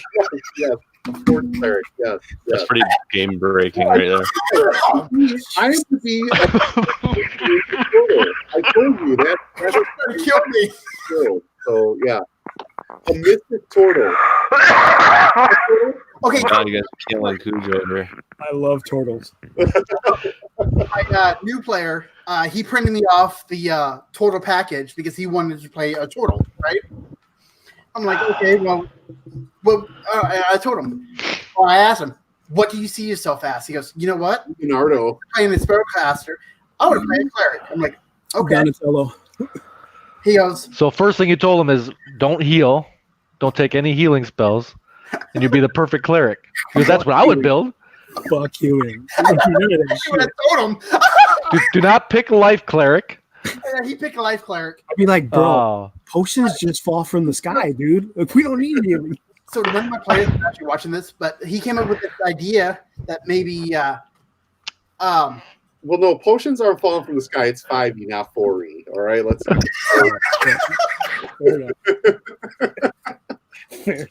Oh, you need magic items? Here, go to the magic item emporium, the mall, and buy anything you want. But he came up with an idea about how maybe he could go from a life cleric to a death cleric. Like if something happens and he turns. It's called a necromancer. Yeah, pretty much. Yeah. No, there is a death cleric. I thought there was a death cleric in 3.5. Like it's mainly evil. Yeah, evil, yeah. Yeah. Yeah, well, they can be. Well, necromancers are more wizard school. Oh, yeah, okay. Yeah. So the death cleric was actually the opposite of a regular cleric. So everything they did was like cause major wounds and unholy sigil and all that stuff. It was. Let's see if I can find it. Page 95 of the DMG. There's you could reverse spells in this too, in case you wanted to be like super overpowered. You could reverse spells in here, so you could cause light wounds or cause major wounds or darkness instead of cause light. Yeah. Yep. Cleric Death Domain. First spell. False life ray sickness. Third level. Sounds about right. Blindness/deafness. Ray of enfeeblement. Yeah, like I said, they did all the same stuff clerics did. Just Fifth level. Enemy dead. Vampire touch. Light death. Ninth level. Anti-life. Shell and cloud kill. Man, Grim's been talking, man. Whew. We don't need to ignore you, Grim. Precious. Who's gonna start calling it Precious? But less powerful. Yeah, man, we missed a lot of conversation. Sorry, Save. Sorry, Grim. Oh no, mine keeps jumping back. Like I click on the live comments and it goes back to private chat every time. I don't know what's going on, so I can't even see what people are saying over there. I don't even know if they're still on. I don't know if Hate's still on or not. These guys. So it says here we got 3 watching. Yeah. It's probably them. Well, now it says that we got 1 watching. And they quit. They're like, these guys ain't talking about shit. That's all. But it's like... I've got a Game Nerds order on the way. What'd you get? Yeah. What I get? What did you get? Ship? Oh, I have a map of Baldur's Gate, the official Gale Force 9 map. So they're phenomenal maps. I mean, I don't know what material they use, but it's a real heavy gauge. He's going to start calling it. It's legit map. But then I got like a couple extra card decks. You know those decks that I showed you guys. Mm-hmm. I think one of them is Epic NPCs and or an Epic level monsters. So okay. I definitely like being able to pick out all the creatures that you might come across and keep them right by, so you don't have to have the monster manual out. Yeah. See, I actually thought about getting those cards, the monster cards. Yeah. See, I had all the chainmail games and all the D&D miniature games, and every single one of those came with cards, like simple stat blocks for those monsters that were actually compatible with D&D. So I remember that. Yeah. You know, I mean, I'm definitely going to pick up these cards because it just makes that's one less book you have to troll through. You know what I'm saying? Well, I'll tell you what, too. I haven't bought it yet. It's on Amazon. It's one like a little. I don't know if it's cloth or something, but it zips up, so you can open it up, and it's got plastic sleeves in it for your monster cards. Oh, nice. So you can hold the large ones and the small ones. So if you get all the ones that you possibly can run into before your adventure, slide them in there. Have that sitting right there so you can flip through. Yeah, that's gonna be really nice to have that. You know what I mean? Like just real quick, you can you go and you could make the monster as tough and as easy as you wanted.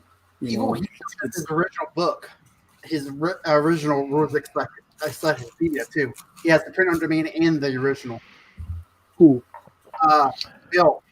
He has 2 copies of he has his original from back in the 90s. Oh wow! On demand. He did a video on it. Mm-hmm. I guess so. But yeah, I was like, so what do you guys think about them making those cards and stuff? Honestly, do you think it's a money grab, or do you think it's no? It's just a useful tool. All right, listen. Everything they make is a money grab. Don't be fooled. They're literally there to make money. Okay, they're selling us. Nobody has a business that isn't supposed to make money. If you're in business not to make money, you're not in business. Absolutely, but that doesn't mean it's not a good product. Okay, and I mean, shit.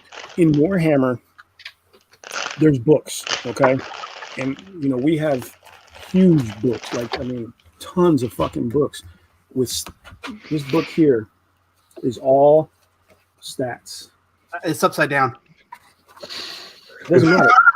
Doesn't matter. It's all got all upside down stats in it. It's all points and value. That's all point values. Okay, so to have to break out like 2 or 3 books every time you play a game is infuriating. When they started making stat cards for your models, you didn't need your codex at the table. You basically boom, boom, boom. I got all my army right here. That's perfect. So for Dungeons and Dragons to do it makes total sense because now, as a dungeon master, you don't have 100 things at your table behind your screen. Yeah, these books minimalize everything, and those little cards just make it that much easier to me. I mean, that's just going from.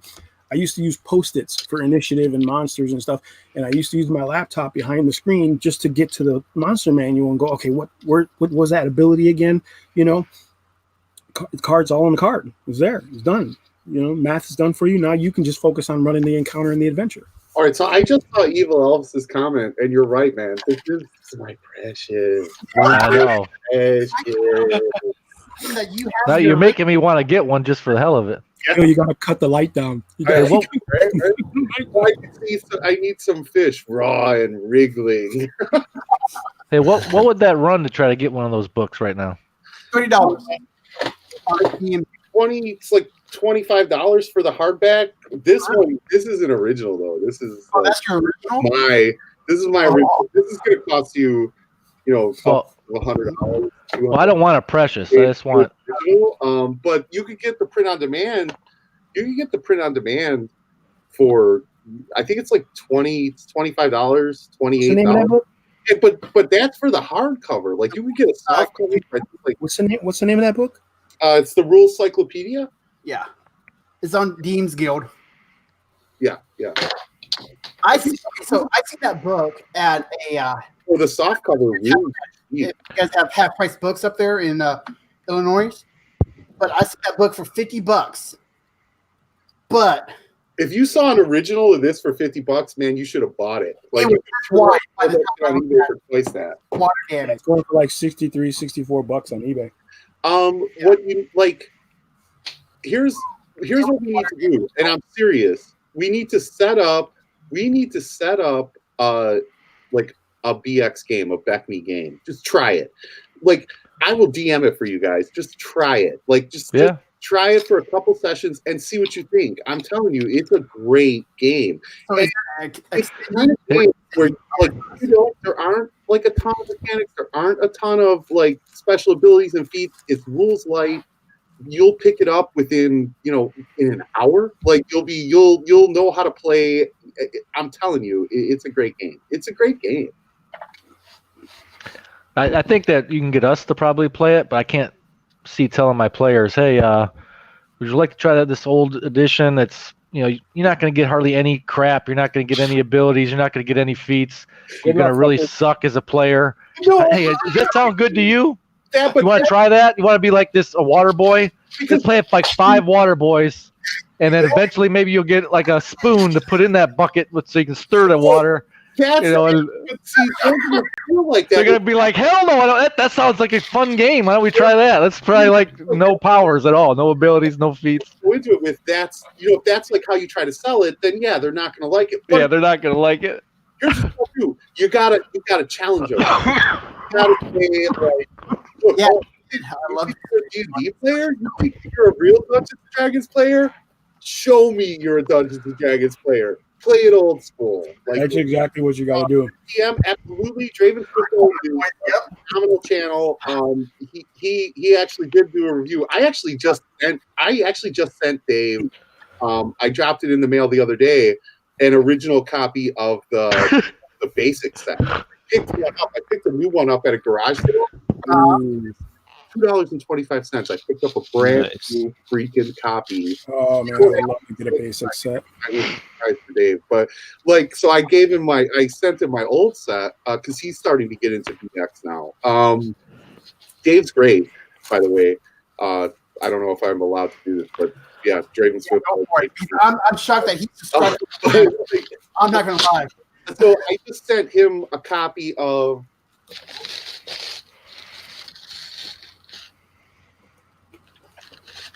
I just sent him a box set of the original basic.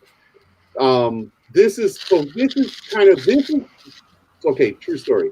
This is the game that brought me into Dungeons and Dragons. In 1982, I got this as a grab bag gift.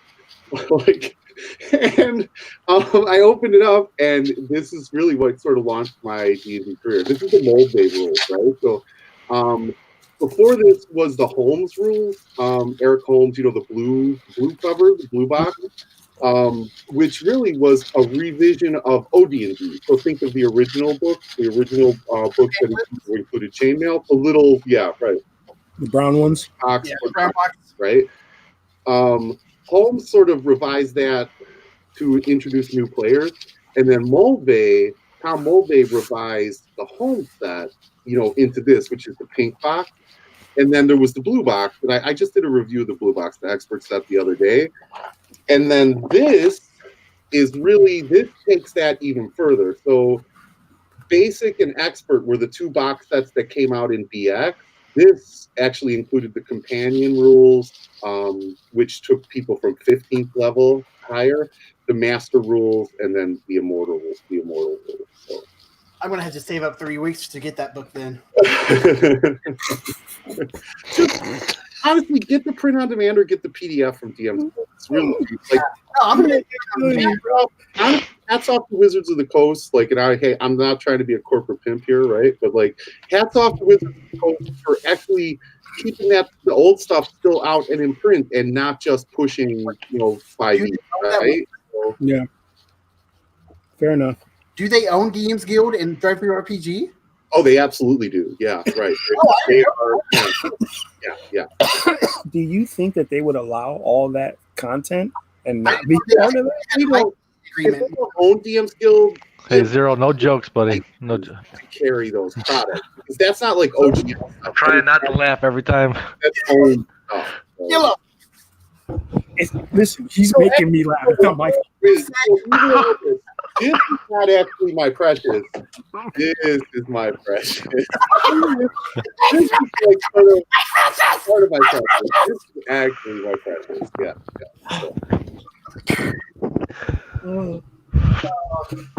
Yeah.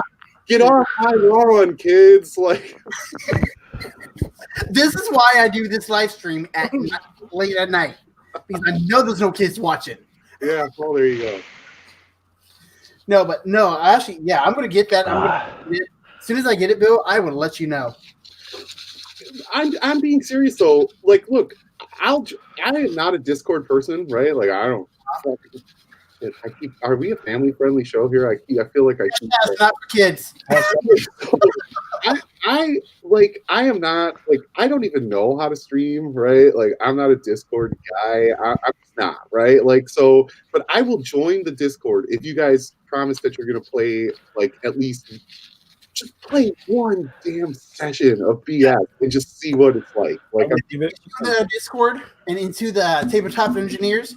Yes, I. How do we make characters? Do we have to buy the material so we can like? No, I'll share. I have the PDF. That's what. So okay. I'll set up. Yeah. I'll set up. Do you guys use Roll20 at all? Do you guys know what? I know. No. I don't use Roll20 though. Okay. Well, I'll figure something out because we're gonna have to figure out how to show maps and stuff like that. Either I'll show you guys how to use Roll20, or we could screen share. And yeah, right. And I'll walk you through it. And it's the beauty of this system is it's going to take you 5 minutes to roll up a character. It's not because you don't. Yeah, you get nothing. It's easy to add up. Water boy. Yeah, right. You get a bucket and some water. Yeah. Here's my musket. Yeah, right. Exactly.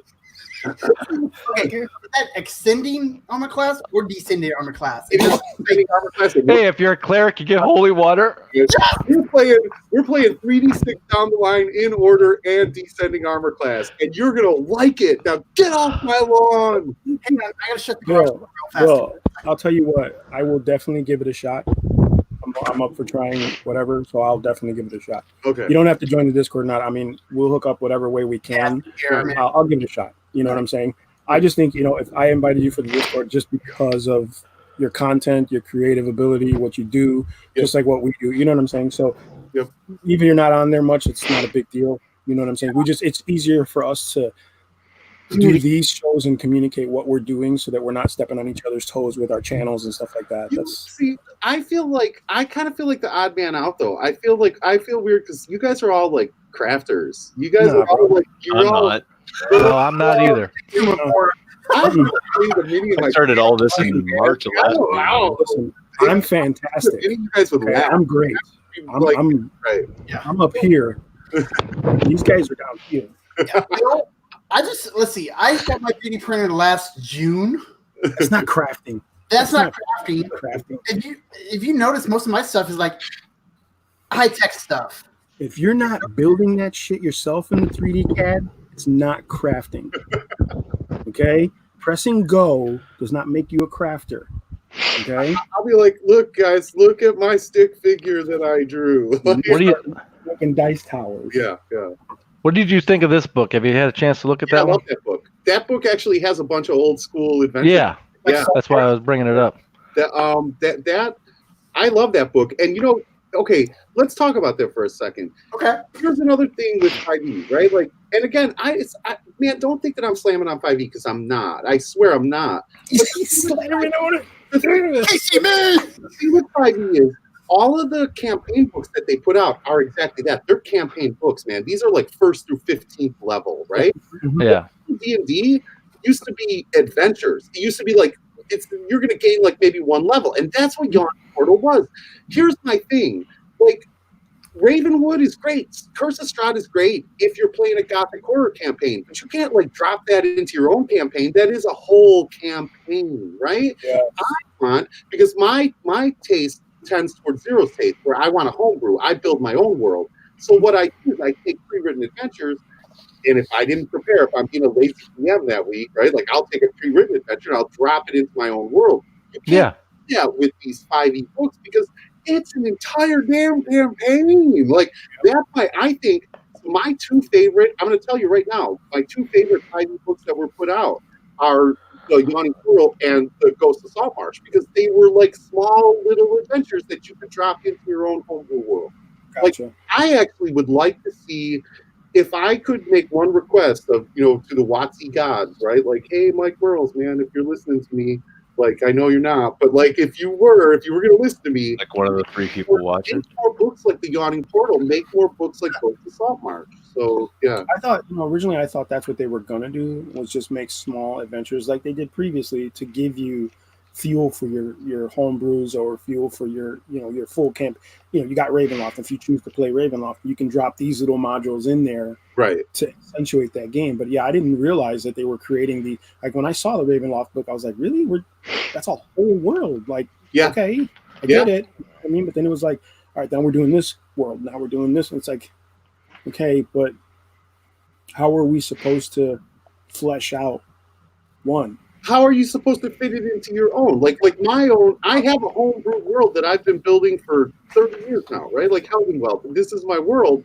I don't necessarily, I want to play in my world. I don't want to play in a world that Wizards has predefined, right? Like to me, that's not the point of D&D, but it goes back to the same thing with the character. Like, I don't know how to play a barbarian unless I'm spoon-fed the abilities and the feats.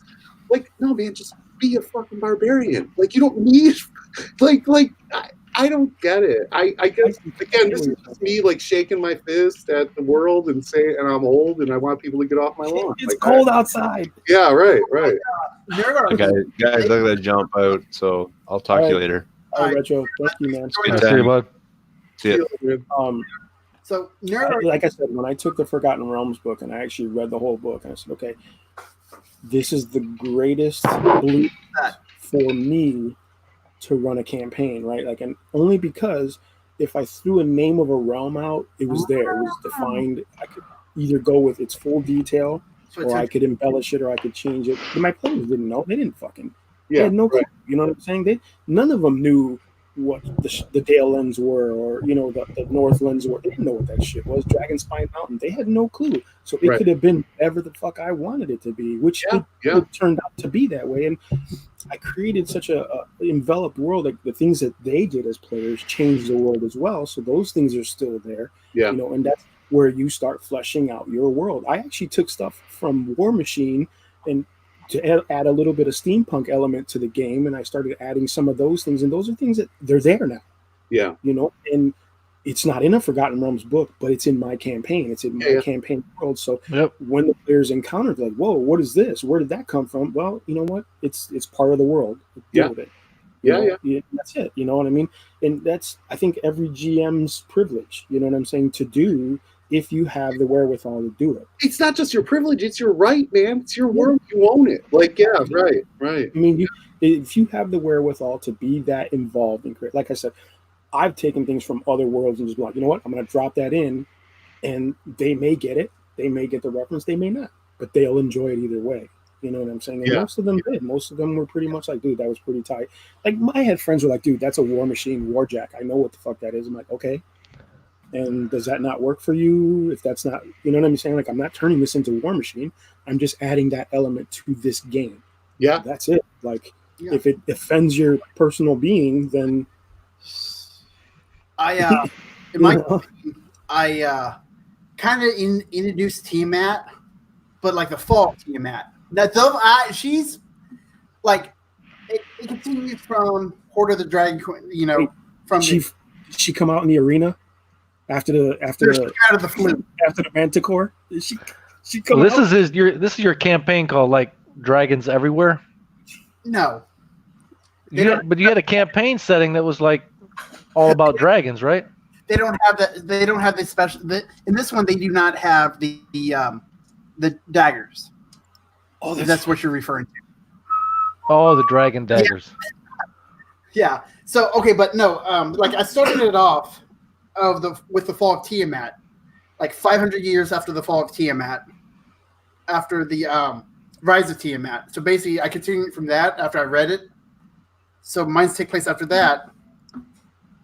Oh, but they're like, one of them asked me if they're going to fight Tiamat. I'm like, unless they go to Avernus. Yeah. Oh, Bill? Did he leave? Boston. But yeah. You know, it's as fuck. I was just looking at the screen. I'm like, who the fuck is that dude in the corner? It is me.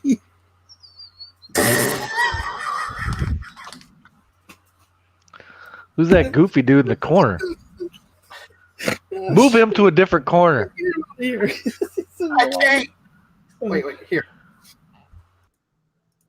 There, better. Yeah, that's the dude in the corner. So it shocked the hell out of me. Like, who the fuck is that guy? He's not in the corner now. When did he join the group? Anyways, I mean, that's the dude in the corner. Hey, we lost you there. Yeah, I dropped. I'm sorry about that. Oh, you're good, bud. So, anyways, I mean, that's the dude in the corner. Hey, we lost you there. Yeah, I dropped. I'm sorry about that. Oh, you're good, bud. What's in your YouTube. All right, can you guys see my screen? Yeah, I can. Yeah. Okay, so this is my home world, right? Zero. This is what I'm saying. This is what I give to my players. This is sort of their introduction to my whole world. Like, this is what you should do, right? Like, you should not rely on a book. You should, you should build out your own world, man. Like down to coin and trade, warfare and rivalry, law and order. Like this is like this. You know, you should be defining your world, not like. Hold on 1 second. 1 second, Bill. Okay. Evil Elvis. No, that's actually not. I say arena because earlier in the conversation, Crit was talking about an encounter he had for his players, where they were in a gladiatorial arena, and he had a 3rd level player fighting a manticore. That's where that comes from. That's not my world. That's Crit's world. And then the Tiamat came. And just rained down. Up with. But then he blew his dragon flute. She rained down fire, and then they blew the dragon flute, and everybody stopped. Oh wow! You actually listened to the song? But the dragons came. So no, it was Crit's world, not my world. I just commented on it because. How did you share that? I just clicked share screen at the bottom. Really? So here, wait, I'll show you. Here, let me show you. I'll show you a map of my world now. Hold on. Yeah, where's share screen? Oh, yeah. You share your screen, then it shows up where we are down here, and I just asked you to screen. Yeah, I don't have that if I'm on a phone. Yeah, probably not. Yeah. Right now. So set back some money from buying Dwarven Forge to get you. Oh, what is he saying here? This motherfucker here. See you. He just wants me to stop buying Dwarven Forge. I'm telling you. Oh wait! By the way, the lava sets are on par to come in around. Crit, did you just drink a whole bottle of Haterade? Just drinking a bottle of Haterade. I believe the lava sets should come out around March. Really? I can't wait to see them. All right, this is the map you guys will be playing in. Okay. Oh wow! Now, okay, so did you draw this map? Kinda. It's photoshopped. Not bad. But this is sort of like this is the starting area. This is where you guys will be starting in, right? Like, let's see, what else do I have here? Well, you know what? I'm gonna put all this stuff in the Discord, and like I'll put all the stuff in the Discord. You guys can look at it and decide if you want to play in it or not. So I already want to. So I want to play at least. Listen, at least do one shot. Do a one shot. I haven't played a character since I was like 18. So I've never played a character besides that goofy whatever. I don't even call Water it Boy. You are a character, Crit. That's what my wife tells me. You know, they say just because you are a character doesn't mean you have character. I'm a special skill. that is true. That is true. You know what? Oh, I had to, honestly, I had to say, my wife, she does a lot, and it's because of her. My wife really changed my life when I met her. That's fun. And that was 12, 13 years ago now. We've been married for going on 11 years. Cool. That's good news, man. It's been a struggle, but Ujo, don't worry, man. You'll be all right. You'll be safe. Don't get married. I'm fine. I like my Dwarven Forge. Dwarven Forge or a wife. I'm like, I had the wife already for 20 years. I'm good now. Yeah. Stick with the Harley and the Camaro. You'll be fine. Yeah, Harley, Camaro, and Dwarven. Yeah, you didn't see it? no. Oh man, I'm trying to do an outro, and I want to have it to where you're just looking at my rear wheel, and I do like a burnout off the screen. Oh, wow. I want to do that. Your intro's awesome. I recorded that a long time ago, and I just thought I need an intro. That'd be cool. And then I just, what's funny? it turned out It does not fit at all your content, but it's cool. I know. It's totally. It's you. So, when do you guys want to how soon do you guys want to start this? And Bill, how many players do you want? So okay, here's the thing, right? Like, I don't know. This is actually a good question. This is a good question for the group, right? Like, as DMs, right? Like, what is your uncomfortable level? I'm going to say 5 and below is good for me. Like, 5 or 4 are kind of perfect. I've run 6. When you start getting upwards of 6 or more, it's too much, man. It's too much. Combat takes too long. It takes too long to make decisions. Like, and all you need is one done. You just need one motherfucker out of those 6. One cocksucker who's not ready. Yep. Yeah. Every fucking turn. Well, and it's always the caster too, right? Because it's like, well, what does that spell do? Well, I don't know. Let me look it up. Oh my gosh. Campaign. You know what I hate? You know what I hate? 7th level. You're saying, okay, what are you doing? Oh, I'm going to use this ability. All right, what does it do? I don't know. Nobody told me. What the? I had to remind characters, man. I have to remind everybody when someone's taking a long time. I give this. I don't know if you guys do this, and we'll have to make sure we got all your homebrew rules that you do. But I have initiative order, and then I'll have wherever the monsters are sitting at on the initiative order. I say if you're ready to go and it's before the monster's turn, you just go. Say that guy's taking too long. I'm gonna go. Yeah. And your turn's over. And I also try to always push that player that's struggling. I'll say, hey, just so you know, you're on deck. Think about what you want to do. And, because this person's taking so long to get it going, I'm always trying to remind people, think about what you need to do. So that brings up a good question, though, right? Like, if you do that, if the person is not ready and you pass them, right, do they get the same amount of experience out of that? I would say yes, but I would change their initiative order to fit where they are at that place. Gotcha. That'd be the punishment. You're not fucking ready. This guy's going over you. Now your initiative order is fucking 12 or whatever it was. When you went because you were just sitting around go down drawing or twiddling your thumbs or whatever. It's really nothing I've looked into further than that. I usually just, if anybody's struggling to figure out what they want to do, or they thought they were thinking they were going to do this, but then when they actually read the details of what they were going to do, they're like, oh shit, that ain't going to work. So they're taking too much time. Yeah. And I leave it all up to them. I don't really punish anybody, but as long and nobody can skip the monster's turn is all it comes down to. I get to the point, honestly, where that doesn't happen very often, by the way, but if my players are past 3rd level, meaning they started at first, went through, and they're in 3rd level, right? That's the level for me. That's okay. You're not a kid anymore. The gloves are off. It's time to play D&D. Yeah. If at 3rd level, I am describing the encounter, monsters start going, I say roll for initiative, right? And that player or any player is looking in the book, reading what their abilities do, I'm having a problem. We're already having, that person's getting a little check and we're having a discussion after the game. Yeah. Because at this point, it's look, you can't look at your 5th level shit because you're only 3rd fucking level. Yeah. Why do you not know what you're supposed to do or how you're supposed to do it? Yeah. You have 3 abilities. How the F do you not know what the fuck those are? What if, I'm controlling 1,000 different things and you're asking me what you should do? But do you know why? It's because people go online and they go on the internet and they look for these perfect character builds, these awesome character builds, and they have no idea how to actually play the game. They don't have no idea how to play them. So they have these really intricate character builds that involve 3 or 4 different source materials, but they can't even play a plain vanilla white fighter. I don't know. I'm totally against. I don't like those build videos that people do. Yeah, I don't either. I'm not really. We were talking about it on the Discord. I think somebody was talking about doing a build video, and I was kind of like, you should kind of steer away from that because that's kind of giving people a false sense of security in the game. They're like, oh, I've got this build. It's perfect. This should do everything, and I shouldn't have to do anything. It's not.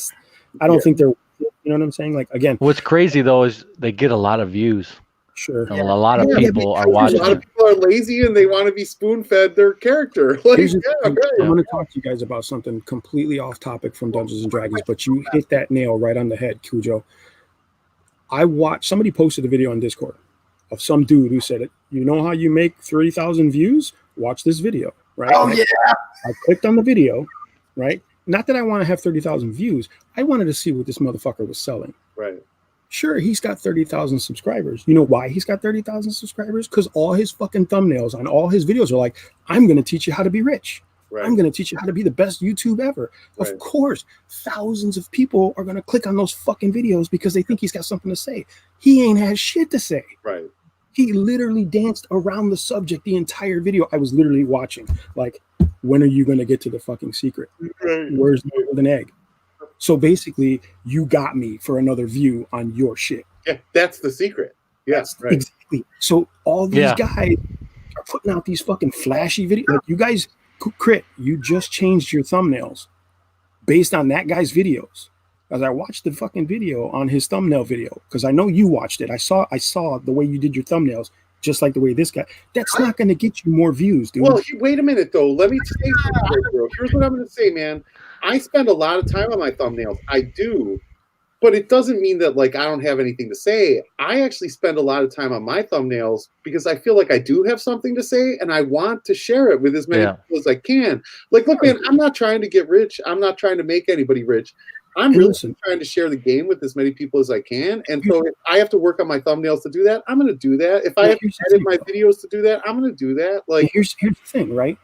In that respect, I have myself. I started with a picture that, because I didn't know how to do thumbnails. So look at my earlier videos. It's whatever YouTube picked as my thumbnail, right? That's what it was. I had no clue, dude, till my nephew said, hey, you got to work on your thumbnails, bro. People don't know who you are, don't know what you're talking. And I found out that actually is affecting the algorithms. Again, I don't give a fuck about money. I'm not making any money on this.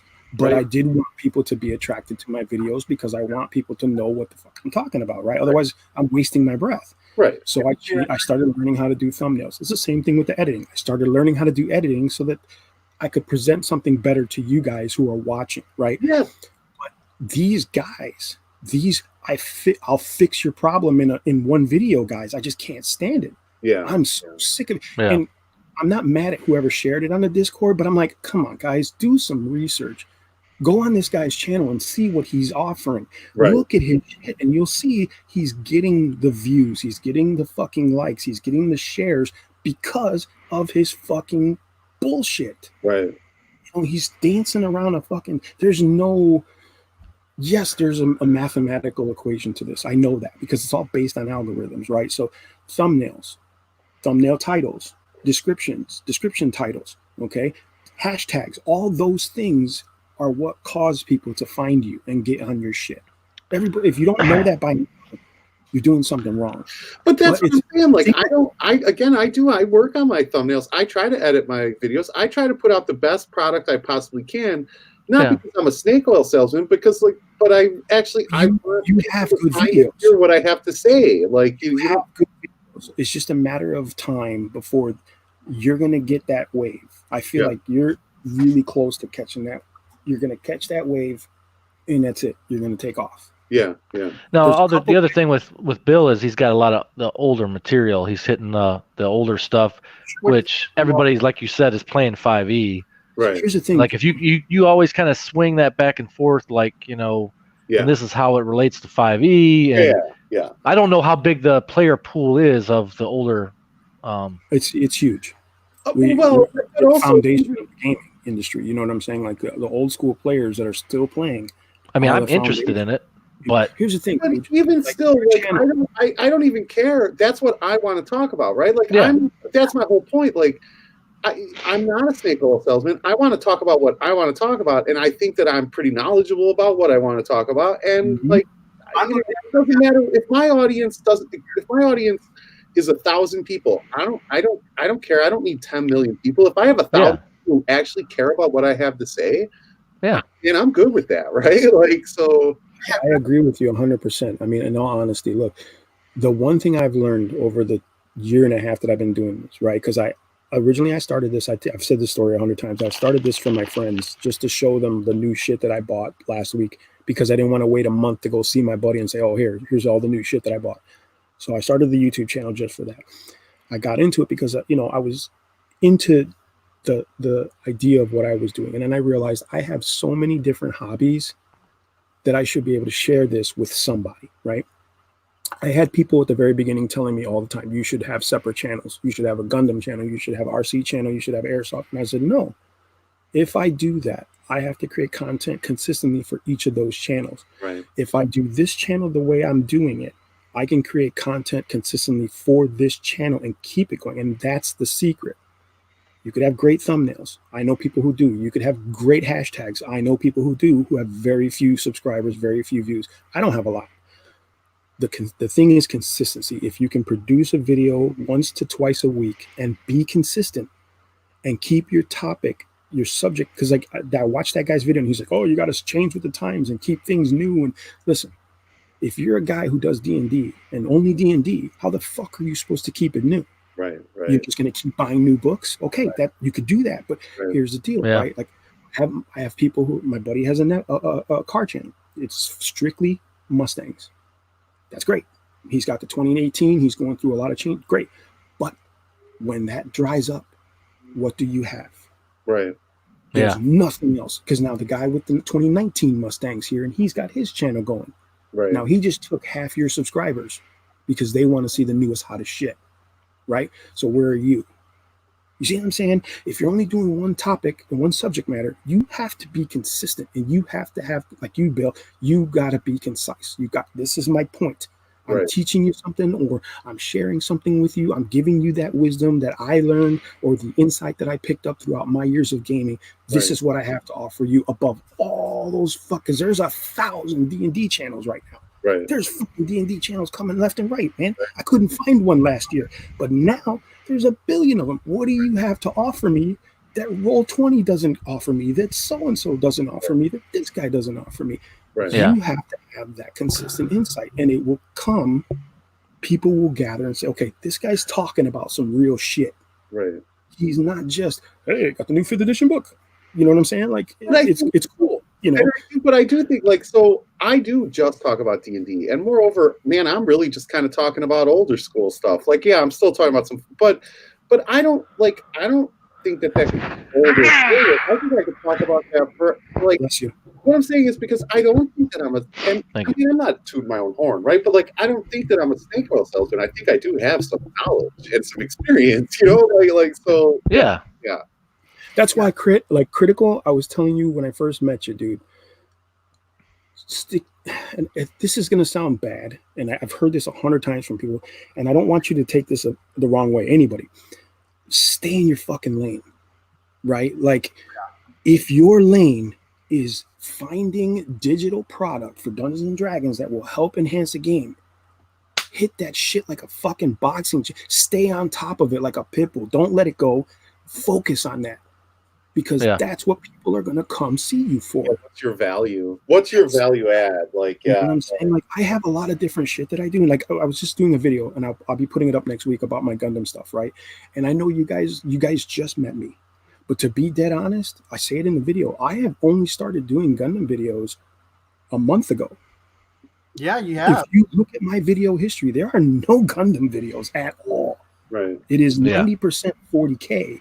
Then there's a bunch of Airsoft, there's a bunch of Star Wars. That's just one of my hobbies. I just happen to be involved with it right now. But as I go, I'm like, no, I have other hobbies that I'm going to be, I haven't even touched on the modifying Nerf guns. I haven't even touched on that shit yet. Just wait till the cosplaying and the role playing stuff really get into it. You know what I'm saying? But you gotta stay consistent, and I learned that because I was dropping 4 videos at one night. Right. You know, I got all these videos. Let me drop them. And my buddies were like, "Bro, I watched the first one, but like 3 more. What the fuck? I don't got time for that." And I'm like, "Oh." Okay, I got a question for you guys about players. Let's say you have a player that's a little slow. Slap them. No, I'm being serious though. Let's say they're 8 years old. Don't slap them. Let's say you have a player. He's a little slow on thinking, or they're a little slow on thinking, and they need extra time. Yeah. Give them extra time.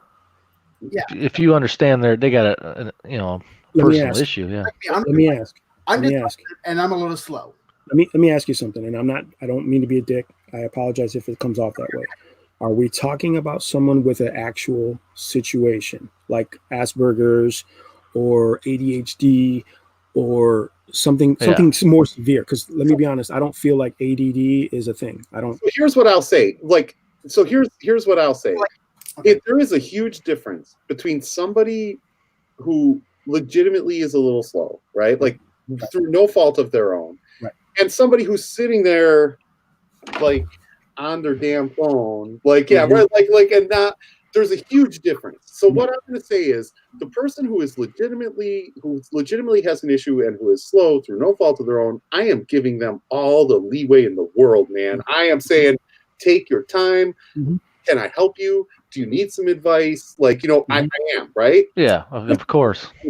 And they're just like they're having a side conversation. Yeah, if they're just like totally distracted and they're not paying attention and roll, and they're talking about like their Magic the Gathering collection. No, screw you, man. Like you're done. You're like, leave my table. Like so yeah. Okay. No, I totally agree. I mean, I have a nephew who has a learning disorder. He's a little slow. But he loves what we do. You know, he's always wanted to get into Dungeons and Dragons and stuff like that. And hopefully I can get him going this year, get him started. But it's one of those things where it's like with him when he was younger, I knew, like we just knew, like we didn't have him diagnosed or anything, but we knew he was diagnosed later. But it was like, okay, something's going on. He's picking this up really slow.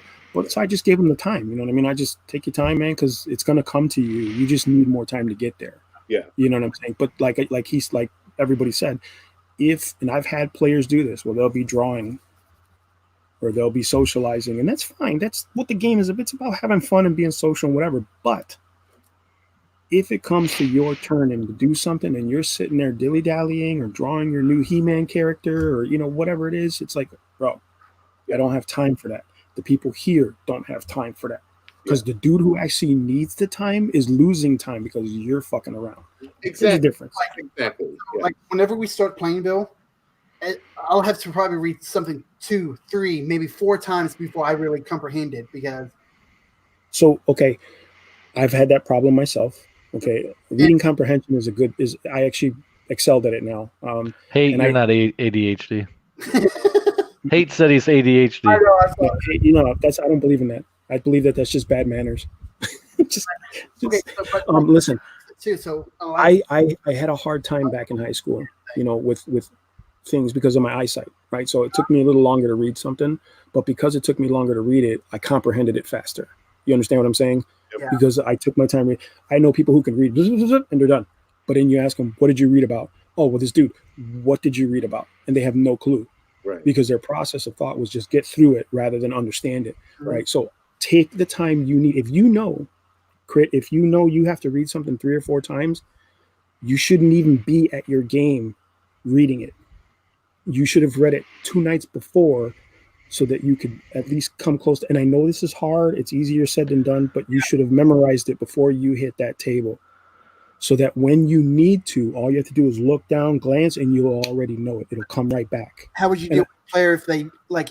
So, Crit, let me ask you a question. Crit, is this an issue? Like, is this currently an issue in your game? Like, are you asking this because, like, no, you're experiencing some sort of issue, or I'm slow at reading stuff, and like I'm one of those people that if you explain it to me, I'll understand it. But if I gotta sit there and read it and read it and read it, yeah, it's a lot longer to kick in. Yeah. Right.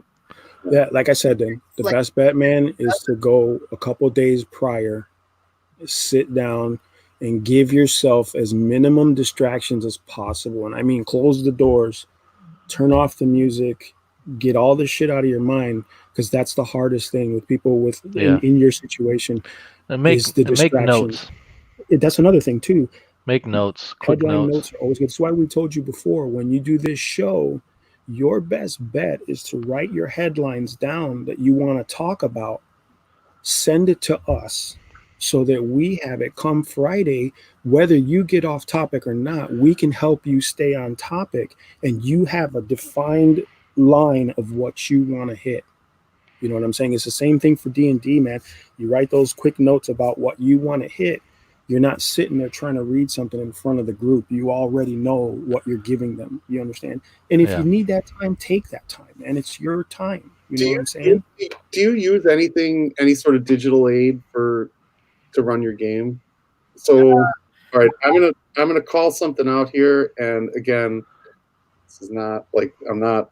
No, you're fine, Bill. Oh, you're dick, Bill. Right? You're dick, Bill. Hero. So there is. The world builder? It's not a world builder. It's actually World Anvil? It's Game Master 5. I don't know if you guys are familiar with this at all. I've heard of that. So it's on my iPad. I just want to show you how freaking cool this is, right? So, like, when I open this up, you can see those are all my characters. Like, see, the characters are in my campaign, so I know I have all of the stats and stuff. All of my encounters are here. Like, see, like, and if I click into one of these, like, it opens it up and it gives me all of the encounters. Now, here's the cool part, Crit. It will track initiative and damage and attacks and everything for you. Why is there not videos on this? I'm going to do a video on this. I have an upcoming video on this. So nice. This is the greatest. Is it called Game Master 5th Edition? It is called. Is this it? Yes, that's it. 5. Yes, that is it from Lion's Den. This is the greatest D&D app on the face of the planet. Again, all your encounters, I can even see. Here, you want to see my player characters? These are my players in my group, right? Along with their pictures. None of them look like water boys. So all of their stats. Oh, wait a second. That's 5th edition. This is a Fandelver campaign. This is a campaign that I was playing with that. This is hands down the greatest. And here, look, I can give myself notes, but like, not only can I give myself notes, I can give myself notes with maps. Like, did you see how I just brought that up? Like, yeah. So I can give myself notes with maps. I can give myself notes with different NPCs. This is the greatest. This is how I run my game. I don't need anything else. I don't need a DM screen. Hell, you don't even need dice. This thing will. Okay, watch this. Yeah, D&D Beyond is doing that too now. They're going to start where you can roll dice. For example, like, let's say I go into the Goblin Blind, right? Like right here, I can roll for initiative. It automatically rolls for initiative. If I want to attack, like if my Goblin wants to attack, I click this, and it roll. Oh, he rolled a 6. Like, so I know he missed, right? Like, what I'm saying is, or if I want here, oh, he critical hit. Right there, critical hit 24, right? Like, so this is the greatest. This is gonna for you, Crit. I'm serious. How much is that? It's fucking free. I'm looking at it right now, bro. All those things are free. That's pretty expensive. Like some money. Yes. It's gonna take me a couple weeks to save up. Yeah, well, it's all right, Forge, so. Cujo, you son bitch. So I guess what I'm saying to you, Crit, especially, this is gonna it'll keep all of your notes organized. You'll like anything, so you can. It's right in front of your face. All you have to do is click on it. If they have a question, you can track your player characters. You can track everything. You can track battles. You can track initiative. You can track combat damage. It does the whole like it makes your life. It's going to make your life so much easier, man. So I can have it on this, but the only thing is with my iPad now, for some reason, it ghosts. Like I want you to touch the screen and it'll close out the app and stuff on itself. Yeah. So I think I'm going to get a new tablet.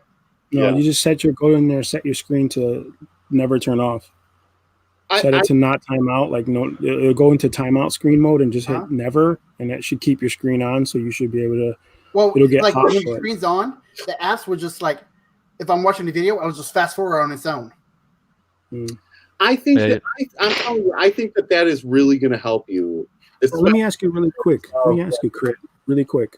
And again, I know this is your personal information, and I don't mean to be rude. I'm the one who brought it up, so ask. So, are you having trouble with statistics, like he's pointing out, because that app will really help you there, or are you having trouble with modules? And reading the upcoming events in modules. I'm just okay. No, it's not that. I'll watch the videos and stuff on the modular and get a feel, then go back and read it too. Okay. But it's just me as a player. I feel like would slow everything down. Definitely coming into like a new system. Mm-hmm. Oh, are you worried about BX? Dude, don't worry about it. You guys are all newbies, man. Don't worry about that, man. Hey, you don't have anything. So you don't have any abilities or weapons or anything. You just it's gonna be easy. I look at pictures. That's how I figure stuff out. I mean, you're fine, bro. Listen, I'm gonna put a fish in my bucket. Hey, you feed a man a fish. For real though, like I said, if that app that Bill just suggested, it seems to be very informative. I mean, use every tool in your book or in your toolbox to take advantage and give you the advantage during your games. So here's the thing, if you're not, I don't want to say this the wrong way, but just say it, bud. I don't get mad. If you're not playing to win, you're losing every time. And it's not about getting, winning, beating your friends. And it's not that. What I'm saying is, if you're not playing the game to succeed at your best. Oh, fuck, I have it on here.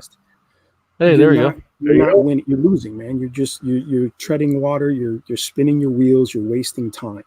So give yourself every advantage you could possibly have to succeed, right? Like, it's like if you're doing a job and your boss says, I need you to do A, and you have to go do A. What do I need to succeed at doing A? You get all your pieces together and then you go at A, and it becomes so much easier to do than if you just jump in it and say, I'll give it a shot. You know what I'm saying? So use every tool you can to succeed, man, because you're the only one who can help you succeed, bro. In that BX thing, what I know there's a limited amount of races and classes you can pick from. Yeah. So can you remind me on that? No, this is a serious question. It's character classes, right, Bill? It is race as class, right? Meaning you're not like you're a dwarf, you're a fighter. You're an elf, right? Like you're not a dwarven fighter, you're a dwarf. Like a dwarf is a class. So you make whatever. So if you pick up an axe and a shield, you're a fighter. If you pick up a bow, you're an archer type thing. So you're not like going to be. It is race as class, right? So humans can be fighters, clerics, or magic users, or thieves, right? Like you can choose if you're a human. If you're a dwarf, you're just a dwarf. If you're a halfling, you're just a halfling. If you're an elf, you're just an elf. But those races get their own, they get special abilities, right? Mm-hmm. So like an elf is sort of your traditional fighter mage, right? Because the elf can wear armor and still cast. That's what I'm saying. Like you actually do get, you're not just a water boy. You do get some special. Well, no, I mean, I'm going to be an elf. Right. I already figured that out. I want to be, because elves aren't water boys. I mean, hey, and dwarves are, mate. Yeah, you can be a dwarf. Can I make this guy? Can I be that guy? Sure. Yes. Yeah.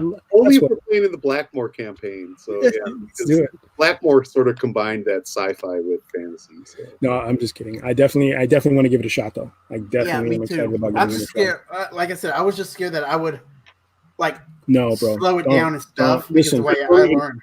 Crit, don't even do it. The whole point is it's going to be like a learning campaign, right? Like, yeah, and we're starting at 5th level, so I'm I gotta have some shit. I'm telling you, I gotta have some stuff. right, I was just gonna say, Okay, I start at 5th level. These guys start at 1st level. Cujo and I are gonna be more of a problem than you, Crit. Trust me.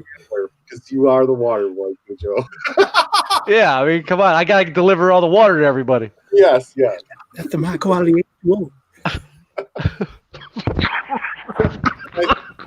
Back in 1 minute.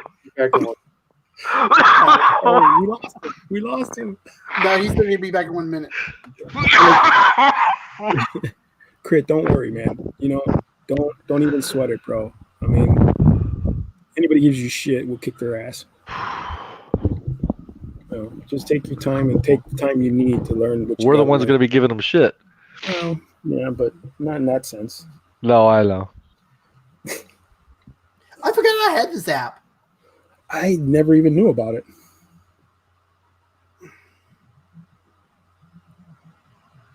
Yeah, I got it on my phone now, but I'll see if I can get it on my PC. Yeah. I don't think there's a PC app for it, is there?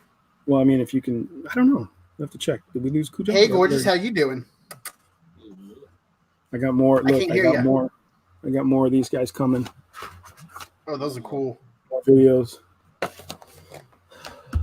But yeah, it's just like, and plus. Okay, go ahead. I was going to say, and plus, as I told you guys before, my son, he's special needs too. Yeah. And everything. So, and I work with special needs. It's just, I see how the people who doesn't understand it struggle with it. Yeah. Yeah. Or they like the way they just look at people with special needs and stuff. It's just, to me, it's like, really, why the heck are you doing that? You know what though? Here's the thing, Crit. And I mean, I've gone a lot of places and I met a lot of different people. And what you have to try to understand, even in your situation, is that they're not in that situation. Mm-hmm. And they have no clue how to handle that situation. So sometimes you get people who are assholes and are just mean-spirited. But a lot of times it's people who just do not understand. And they have no capacity to behave. You know what I'm saying? Accordingly, because they don't know. It's just how it is, man. It's unfortunate, and those are the people you have to be patient with. You know what I'm saying? Because they don't know. I mean, do you have any idea how hard it was and how long it took for a gay person to actually be openly gay and not ridiculed and punished because of it? Like, it took a long time. Yeah, I remember during the 90s. I mean, definitely when Ellen came out, she was shunned for the. I mean, how dude, long? It just was. It was hard. And just think that's just a life choice. You know what I'm saying? Yeah. Can you imagine, people with conditions or situations and how people, like, I didn't learn this until I worked in a hospital. So people just don't know how to deal with those situations that they've never been in. You can't take a fisherman and put him in a mine and say, okay, go at it. He's not going to know what he's doing. He's not going to know he's not going to know how to react to everyone else. And those people in the mine are not going to know how to react to him because I don't know anything about fishing. You know what I'm saying? But it's the part of humanity, right? You got to be patient enough to either explain it and help them through it, or just ignore it and go on with your day. You know what I'm saying? Like, sometimes it's not worth people's headache. It's not worth your headache, especially if they're not willing to be open-minded and learn. But if they are, you have to be patient with them. I haven't used this in so long. I forgot my Apple ID password. Oh, it's been like 2 years since I've used this iPad. What the fuck? Bill, I've had this iPad since 2015. Back in BX, do they have to sleep? Oh yeah. Oh yeah. Yeah. So there's no, like, you don't get to sit and meditate and like. What about dark visions? They do, yes. But it's called infravision in BX. Yeah. 60-foot radius. You see complete blackness at, like, in a gray tone. You see dusk in perfect vision. Yeah, it's infravision. It goes out to 60 feet for all the demi-human races. So elves have it, halflings have it, and dwarves have it. So yeah. And you have you still have like a good array of spells. You have like you do have abilities, man. How would explain? Because I know you talked about it earlier with the cantrips. There are no that's cantrips. Something that I don't know about the whole ones that do damage, but in 5th edition. But I do like the fact that you have cantrips that hey, I'm down to my cantrips. I've already used all my big spells. I'm down to just using my spell. So there are no cantrips. It is straight Vancian magic. Are you guys familiar with Vancian magic? Jack Vance. No. So this is where Gygax stole the idea of his magic system from. Jack Vance wrote sci-fi fantasy novels.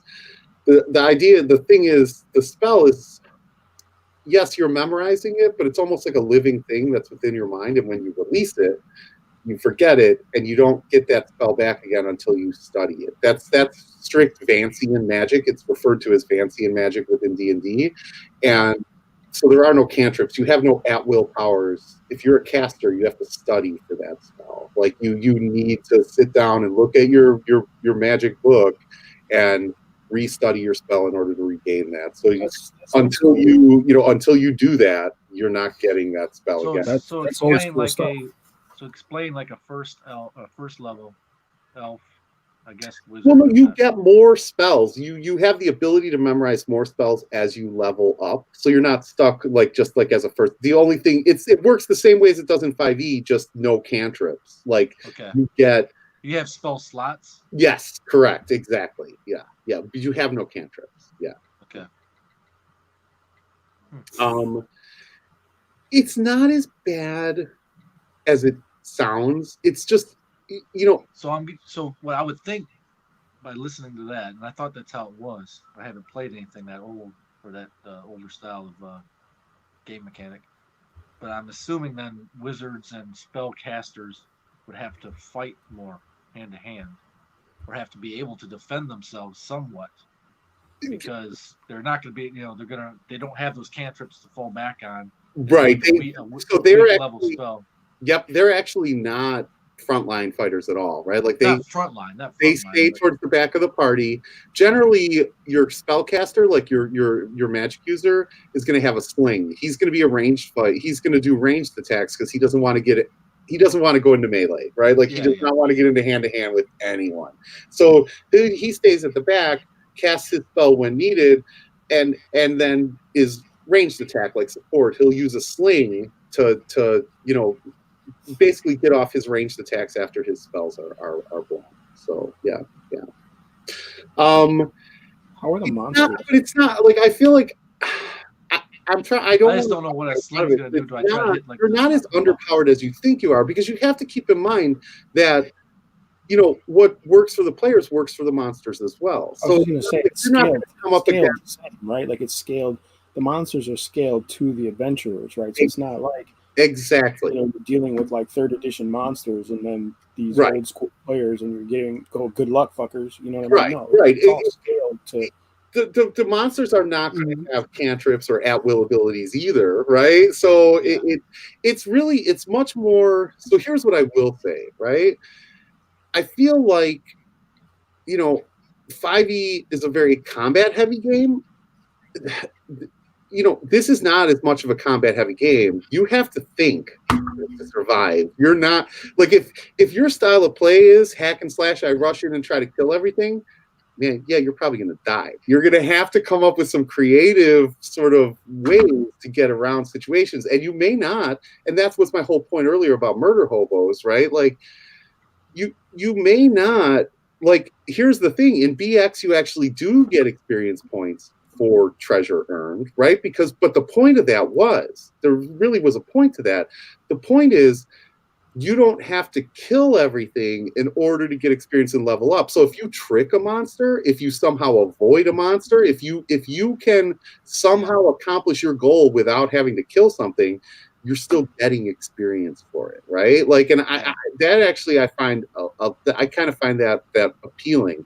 It's not just about killing everything that you need. It's really a creative way to get around.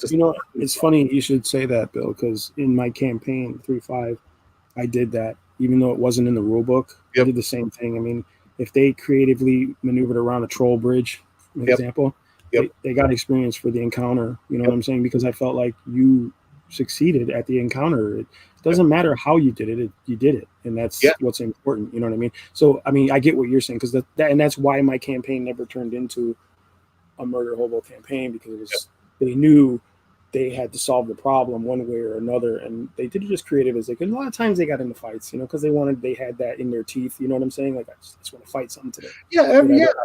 But there was times where they negotiated their way around the situation really creatively, by the way. And I was like, I gotta reward that. I gotta give them experience points for that, because that's just way too fucking creative to not reward. You know, that was me. That was not in the books. That was just something I was like, no, they're gonna get points for this because they, you know. Yeah, that's just you being a good DM, right? Like, I mean, that's just right. Yeah, so and I think that, you know, it's not. They could have incorporated that into the DM's guide. You know, the DM's guide to me should always have those types of things in there. You know what I mean? Like, you should, rather than just say, okay, these are the monster levels, these are experience points per those levels. This is gold. This is experience points per those gold. Give your players or your DM more options. Right. Like, give them as many options as they can to run the game. Don't just tell them how dungeons look. We could do a whole different book for that. Tell me how I can help my players and me get to the end of this game successfully without creating murder hobos, without creating stat monsters, without creating, you know, mathlete, you know, multi-class uber characters. You know what I'm saying? Like, how do we do that without going through those steps or stumbling over those little hurdles, you know? So like along those lines, do you happen to own the first edition Dungeon Master's Guide? Okay. No, but I guess Bill does. Okay. So I've got the second edition.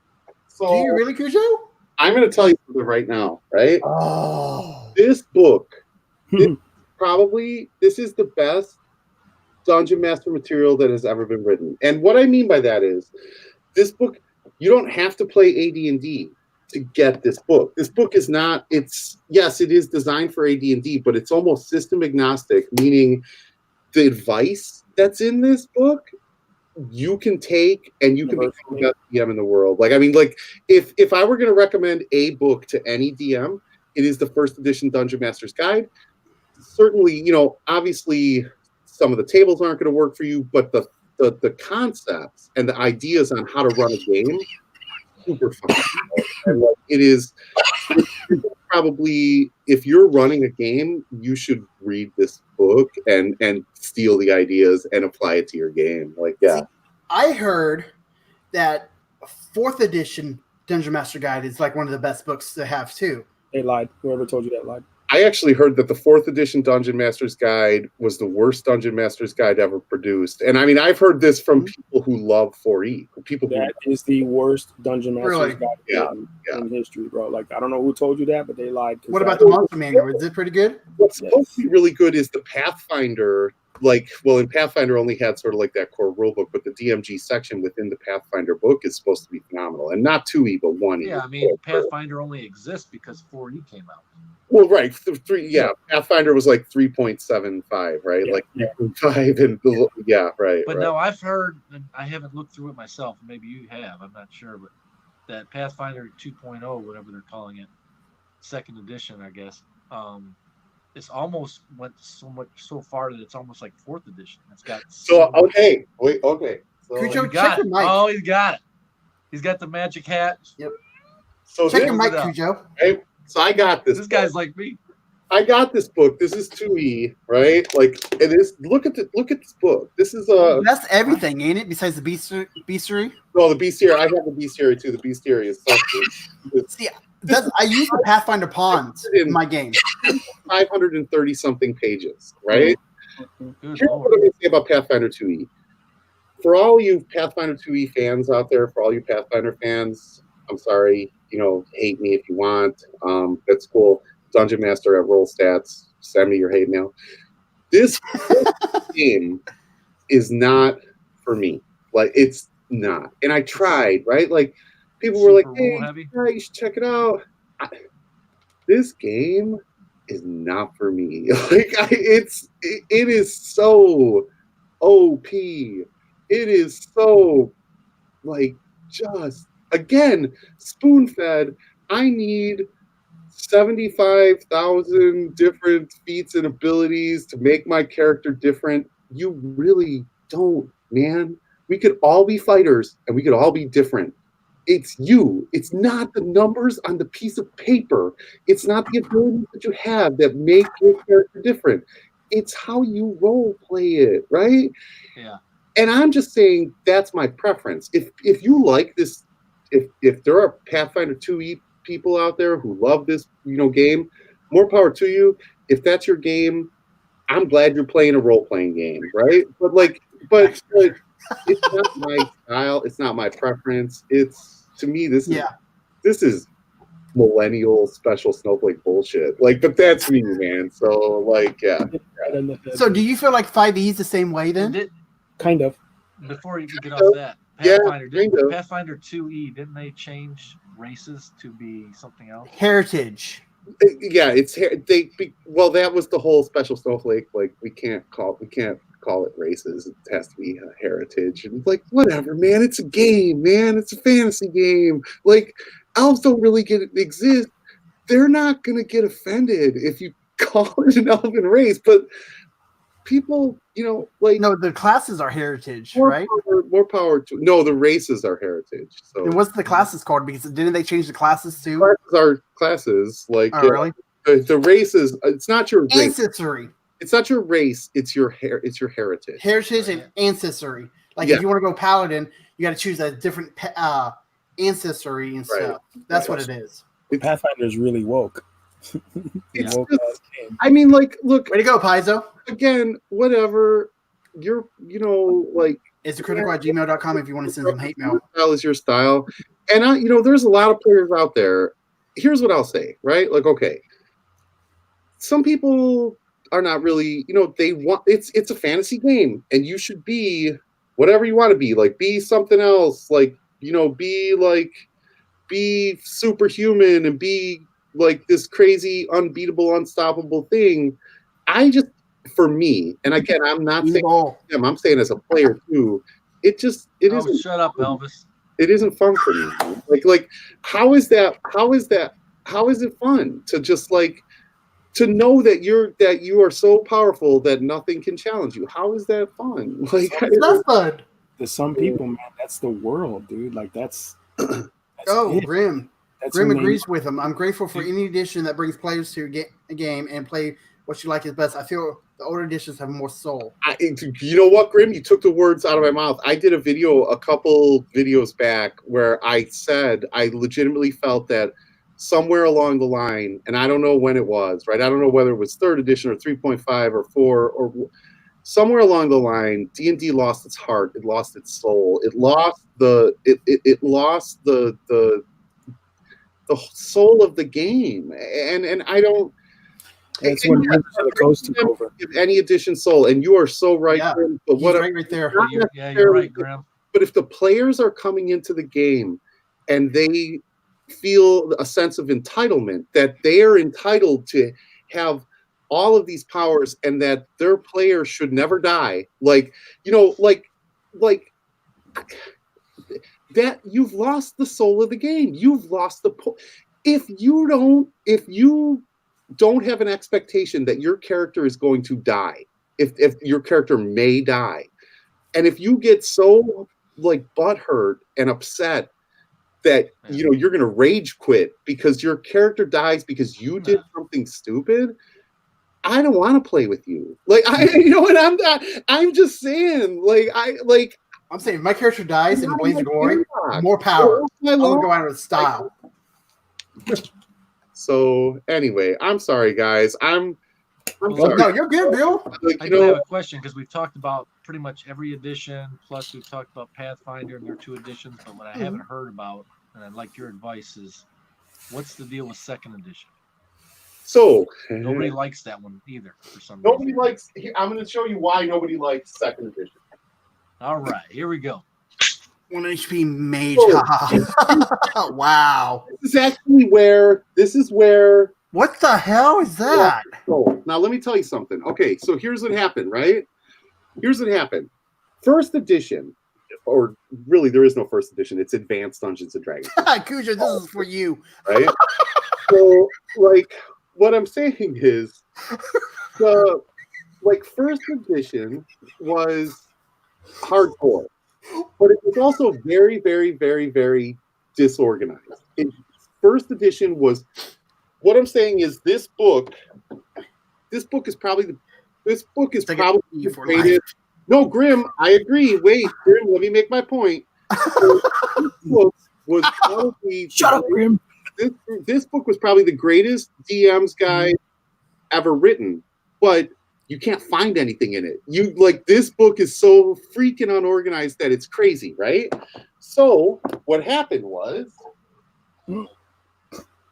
the library bill. What happened was, so here's what happened. They redid it, right? They redid the Dungeon Master's Guide, and they made it much easier. And now there's three things, right? Like, first of all, it's much easier to find things in second edition. Second edition, Grim, I agree with you, is a better edition. But keep in mind, second edition came out during the Satanic Panic, right? So they pulled all the devils and demons out. They vanillified the game, right? But what they also did, here's where second, and Grim, you can disagree with me if you want, but here's where second edition came off the wheels. 2E started putting out all of these splat books, and you know what this did? This added all of those stupid fucking abilities and those stupid fucking feats, and it started overpowering characters. Let's play some second edition. And it was like, this. Oh, I don't want to be just a regular wizard. I want to be a super massive, awesome ability wizard. And how about a wizard with a gold bucket? Exactly. But here you go. I'll tell you something else. This freaking book, Psionics. This was the stupidest addition to Dungeons and Dragons that ever fucking. I know, and they kept bringing it back. And they're bringing it back in 5th edition. So, Grim, buddy, I'm there with you, right? Like, AD&D was awesome, and 2E was a cleaned up version, right? Like, second edition was a cleaned up version, but they went off the rails when they gave in to players' concerns, players' option. Yeah, right. Players' options. Players whining, right? Like, oh, I need more options and abilities because I don't want to be just a wizard like every other wizard. I have to be special. I think he actually is like mimicking somebody's voice. Like he really heard that before. Play your character the way that you want to play your character. You don't need special feats and special abilities to make your character special. You make your character special. And the reason that I don't particularly care for second edition, where second edition went off the rails, is when they gave into this and they started putting out all these splat books. My opinion. Right, my opinion. Yeah. So.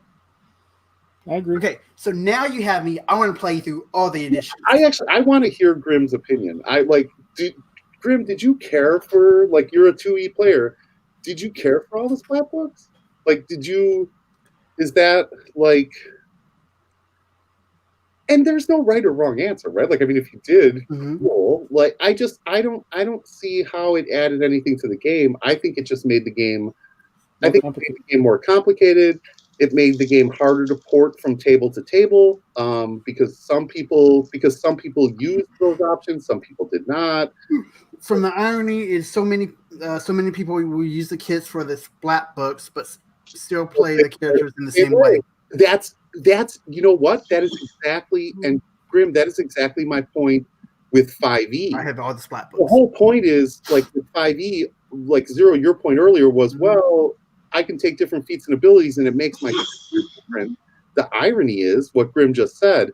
People take those abilities and they play the character the same way. You cannot create a character with mechanics. You only create a character with roleplay. Yeah, like one of my players, same player, hated the counters and stuff. He goes, why are you allowing PHB +1, just like the Adventure Leagues? And I told him, because that's a lot of information for me to have. You know, he goes, well, you know, if we got the books, I'm like, no, I want the books, and if I have it, I can be like, I can make note of it, and I won't have to rely on you. You guys, what you play, it's me running everything else. Yeah. For me to keep less track of. Yeah. Am I in the wrong for that? Yes. You're an ass. I know. No. Okay, so why am I in the wrong for that? Why am I in the wrong for that? You're not at all. Okay. Like I told you earlier, you use every single tool in your box to succeed, bro. And you're the DM. If you fail, the game fails. You know, it's not like a player. If they fail, they rage out or whatever. They leave. They come back with a new character. If you fail, the game fails. So use all the tools you have available to you, bro. Like that's you know what I mean. Like and my for the former love boss. of God, you're not playing a drow. I know, right? That was perfect for him. That was But like my former boss, he printed off that total package for me because I didn't have it, and he wanted to play the total. He had it. He printed it off. He goes, "Okay, if I print it off for you, would you allow it?" I'm like, "If I have the physical copy in my hand with my stuff, yes, I will allow it." He goes, "Here you go." So he provided the material for me. That way I didn't have to go out and buy it. From now on, what I would do if I was you is I would tell them, listen, I will give you the, you know, if I print this out for you, will let me use it. No, I will read it. I will determine whether or not it's a game breaker, and then I will give you my answer. Yeah. You don't ever guarantee someone something like that, because if those books are created by secondhand people, and then you put in this character that's a total game breaker, now who fucked up? You were the player. Yeah, it'll be me. But let me show you what you print out. If you mess up your game, it's messed up. Yeah. So I would always proofread before I don't ever let somebody be like, yeah, let me give it to you and then I'll use that character. No, motherfucker, no. This kind of goes along with, you know, those videos I was talking about earlier that, you know, do those character builds. And I used to watch a couple of them, but what I really just grinds my gears is, I watch Nerdarchy do it, and they'll try to say, what's the best cleric you can make? Or what's the best blah, blah, blah you can make? And it's okay, let's look at the races. And they look at every race that was ever made for 5th edition, no matter what campaign setting it's in. Then they pick, so they pick their race from Eberron. Then they pick some feats and some things from Magic the Gathering. And then they pick some other stuff from here. And I'm like, you wouldn't let somebody play that. It's like, why would you say you could play all these different campaign settings into one? This is what he printed off. As people are buying into this and they're thinking that they can make this character.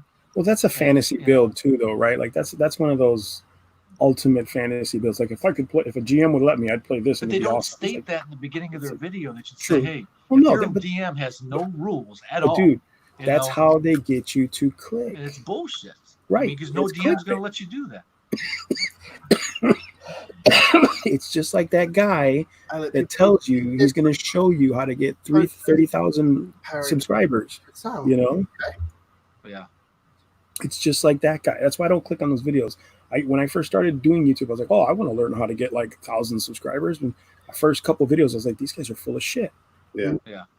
And they just got me to click. God, I see you motherfuckers. You know what I'm saying? Like, so I'm just going to stumble through the process myself. And as I'll learn as I go. You know, and if, like you said, Bill, this shit is for me.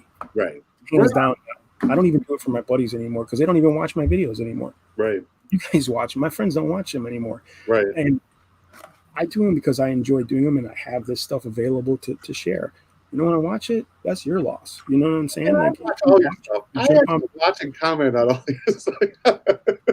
What? It's like okay, so one of my videos that has the most views, damn near 1,500 views. Wow. Is my D&D character binder from one of my first videos. It's because I told you that video was unique. And I told you that you keep doing stuff like that and you'll get the views, you'll get the clicks because you're putting stuff out that people may know about, but not everybody does, man, especially new game masters. Like new dungeon masters don't know that shit. You know what I'm saying? Those are helpful tips, man. Those are the things that you should really focus on. I'm not going to do videos like that because you do them. But you better get your shit together because I might take it over. I can learn. I got 20 years plus experience, brother. You better hurry up. Like I keep my campaign in. Whoa, hey, it's magic. It's a ghost. Woo! I forgot the screen. You keep your campaign in an invisible folder. So yeah, right. Yeah. How are you doing that? Wait, was it? Was that a green folder? It's magic. Okay, so I got my. I keep it in this. So I keep my campaign in notes in this. And then I got highlights on stuff. Mm-hmm. So.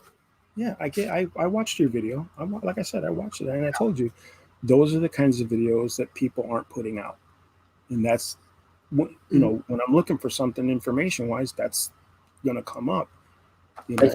I feel like Cujo either froze or he's intently staring at something and about to kill someone. No, he's a little bit of both.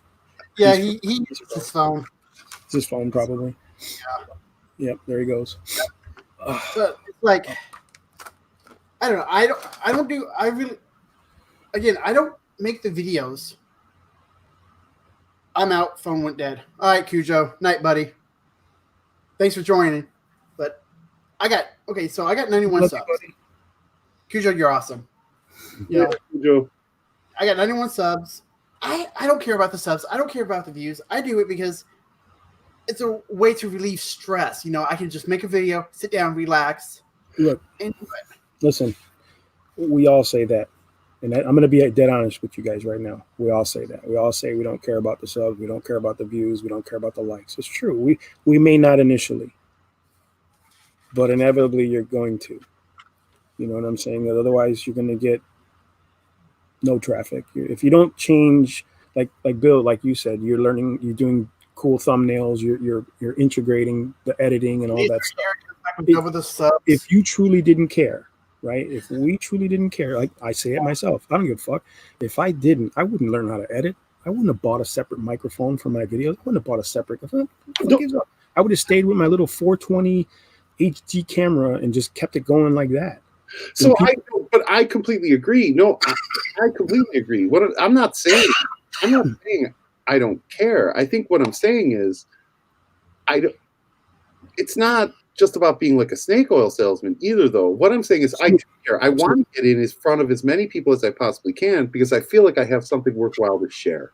Like, you see what I'm saying? Like, I think absolutely. And listen, all the video, like I had one of my buddies, he was making fun of me. He was like, "Oh, I knew this necromancer once. He was really powerful. Then he gave it all up and he just started doing like unboxing videos." And it was kind of a little jab at me. He was being funny, and I get it. And I was like, "Yeah, that's cool. That's whatever," because that's what I started with was unboxings and stuff. But like Cujo, and I just met him. I just met Cujo recently, but we have the same philosophy. It's like, look, if I bought this shit already, if I paid money for it, and I'm opening it up so you can see it, that should help somebody determine whether or not they want to buy this crap. Right. You know what I'm saying? Like, if I bought it already, why would you go out and just buy this shit and take your chances when you could just click on my video real quick and see what you're going to get? Is it worth you spending that money on? And you know what? I may have something to say about it. And I think it's funny because like every unboxing video I have ever done, every single one, I talk a lot of shit. And I have a lot of experience. I have a lot of years of stuff with this crap. So it's like, you're not just getting, okay, this is the cool product. You're getting my take on where it came from, why it's there, what are we going to, you know what I mean? It's not the best, but I learned through that process, right? Someone actually commented once, "Oh, dude, you need a better camera. Oh, dude, you need to get better lighting. Oh, dude, you got to work on the sound. What's all this? What's all that?" And then, things I changed because it's like, okay, I'm not being told to change or being made to change, but I feel like if I do change in that sense, I will get better results, right? Yeah. And that's what we want. We want more audience. We want more people watching our shit because we feel like we have something to contribute positively. And that's the whole thing, right? Like, what the fuck are you putting out there if it's not for creative growth, right? Like, that's me. I mean, I could be completely wrong. Yeah, no. You're totally spot on. I think, like, again, but I think that it starts with, I have something that I want to share, right? Like that I feel I need to share.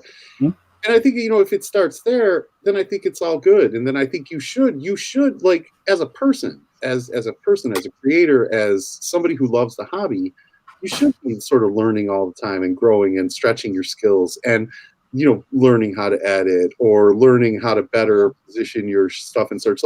Like it would be irresponsible of you as a person and as a creator to not do that, right? Like, I don't think there's anything wrong with doing that. I think where the issue comes in goes back to kind of like the guy you were talking about earlier. I think if it's just like if you're just a snake oil salesman and you're just selling the flash and you don't actually have any experience or knowledge or anything to really truly share, like if you're just sort of like parroting and repeating things that you've heard, then like, what's the point? Like, why am I here? Like, I want to hear your experience. I want to hear I want to see and hear you. I don't want to see and hear some version of some other guy. Like, that's the thing, right? Like I've gone on some of my videos and I've done something, like I've done reviews and unboxing and stuff, and I've talked about it and said, oh, so and so on this channel, if you want to see, what I'm doing, there's 1,000 of them out there. Right. But you're not going to hear what I have to say about where I've been with this product. Right. You know what I'm saying? Like, and that's the thing, right? Like, I feel like if I'm just regurgitating what I heard so-and-so say, then why did I even do that video? Right. You just had you should have come on and did a video and said, hey, there's a really good video of this. You should go there and look at that. Like, yeah, right. Yeah. My take on this, but like when I do my overshot videos on my product reviews, this is the camera I use. I load a 720 camera. Right. To me, it gets the job done. Yeah. So I can get the money to upgrade it. I bought this when I bought my house to take videos for my kids and stuff. Yeah. It gets the job done. Yeah. I'm using a Logitech 7 C270 whatever 720p camera. I mean, Bill, it goes like what you said about like getting comments. I had one comment the other day on one of my unboxings I did for Gale Force 9, and it was a random person, not from our little group. Right. And it was like, thank you for doing the review. It was really cool. And that one comment made my day because right. Let me tell you something. I got a story real quick before I go. When I was in the hospital, right after my surgery, my double lung transplant, I was in the hospital and I was down. I was in the bad place. I was talking to my wife and I said, I'm going to give up the YouTube channel. It's not going anywhere. Not even my friends are watching anymore. Like, what's the point? I shit you not, man. That night, she would come and visit me every day, but she'd come home because she had to take care of my son and everything. That fucking night, I got a message from somebody on my channel. None of my friends, nobody. I didn't even know this kid. I don't know who he was. I don't know where he came from, but he said, listen, you haven't been on in like 2 months. Is everything cool? Are you still doing videos? Do you plan on doing more videos? Your videos are really good. I would really like to see more stuff from you. Blew my fucking mind. Yeah. That night, I decided I'm going to continue doing this channel. I knew when I got out of the hospital, I was going to be out of work for a long time. So I was like, I am going to focus everything I have. Because I was on quarantine anyway. I was like 3 months in the house. I couldn't leave the house. Yeah. So I was like, I am going to focus everything I have on making this channel better, making the product reviews better. Whatever I could do to make this better, I'm going to do. One fucking person. Yeah. Well, like I say it all the time. And man, trust me when I tell you that it is not some snake oil salesman sales pitch, right? The best part of my channel, and I mean this 100% sincerely, the best part of my channel is the comments. It's the back and forth. It's the discussion. So, if you say to me, Bill, well, you know that you want more followers and you want more views, and you're right, I do, but I want it because I want more comments and I want more discussion and I want to hear what other people have to say. It's not about what and I mean that 100%. This, right? Like this sort of back and forth discussion. That's what gets me excited, right? Like that's what I love about the hobby. It's not about me trying to tell somebody how they should play the game. Like I don't like it. Talking with cool people, right? Like, so, yeah. Oh, I ain't gonna lie. Tonight, I thought about not streaming because Cujo wasn't going to be here, and I thought Zero was going to be here. Because this thing, honestly, I don't consider this my stream. I consider this our stream. Well, I consider I consider myself a part of this stream. Like, I'm Yeah. back next Friday, man. Like Next Friday, 9 o'clock. Send me the link, Chris. I'm telling you right now, if Cujo's not here and Bill's not here, I'm not here.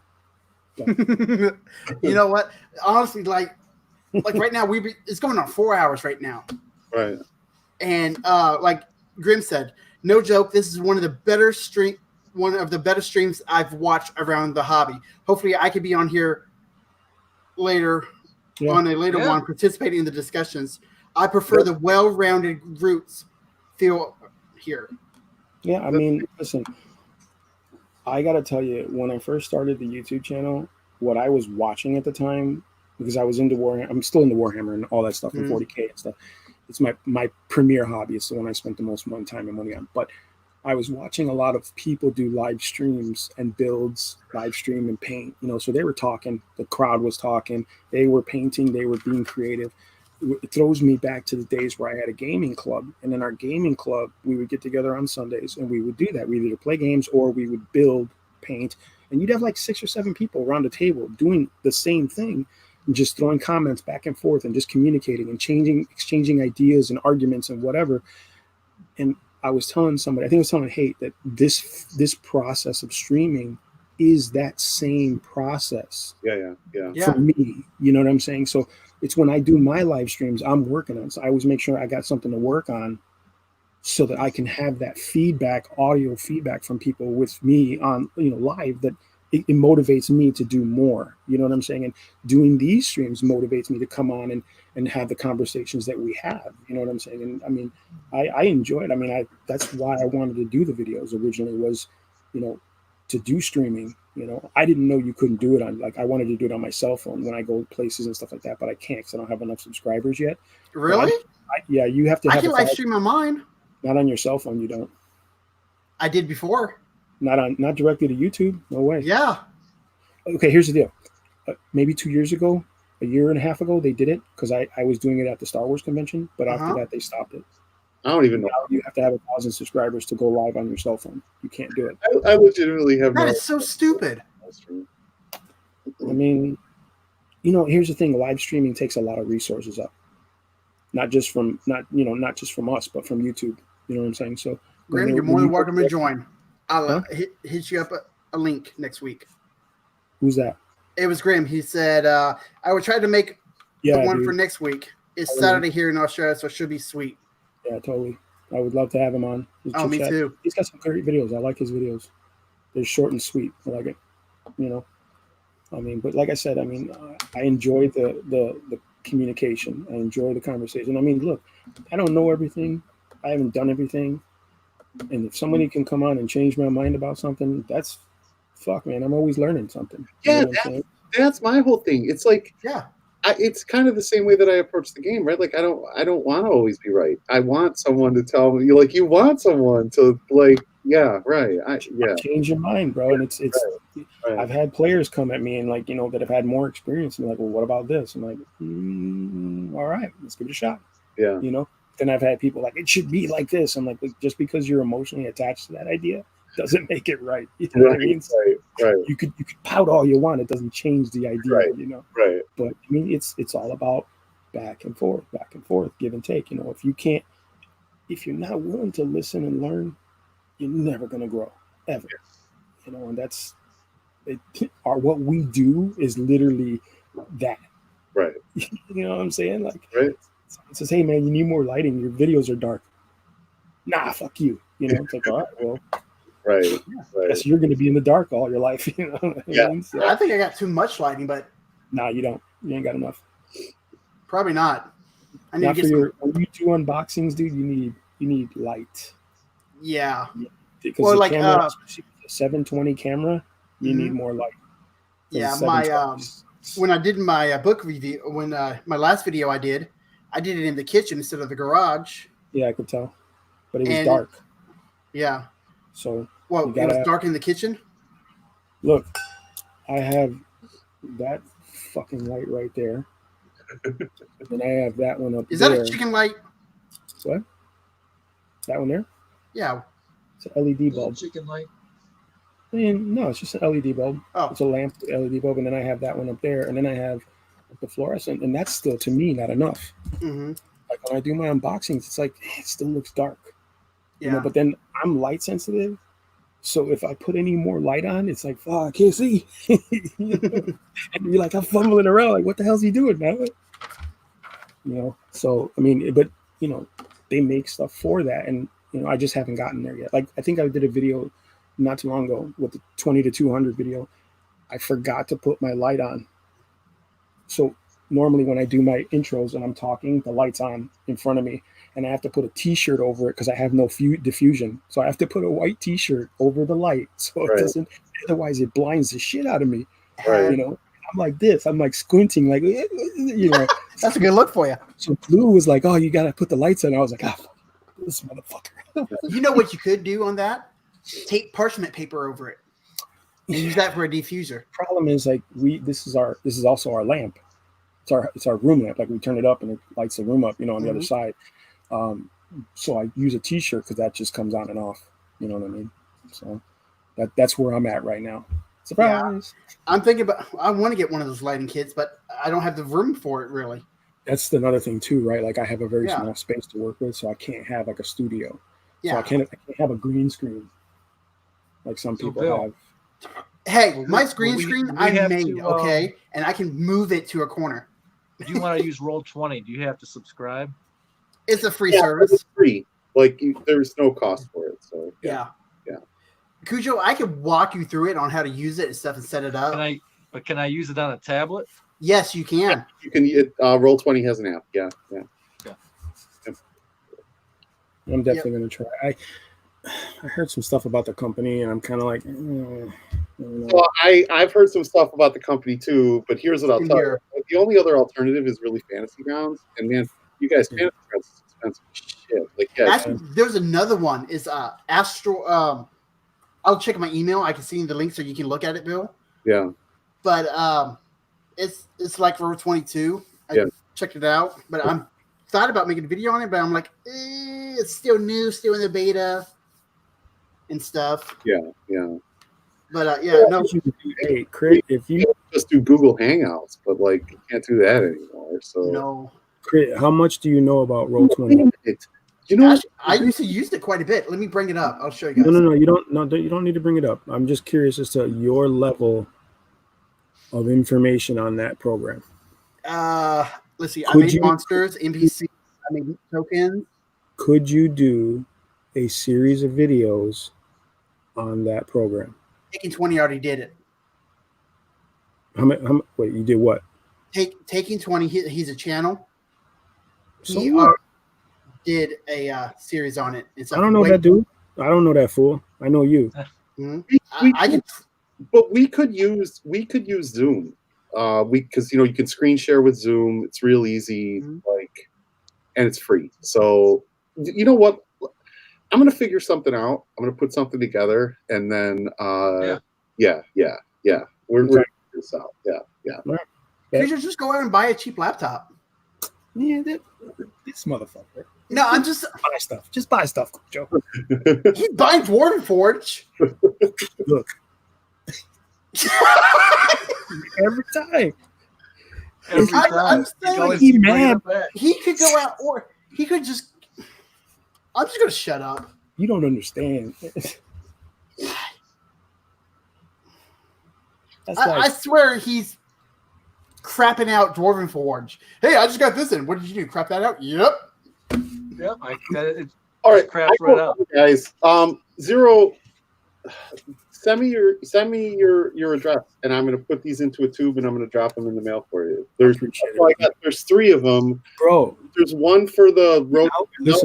There's one for the Cragmaw Castle, and then there's one for the town of Pandalvis. Without giving it away,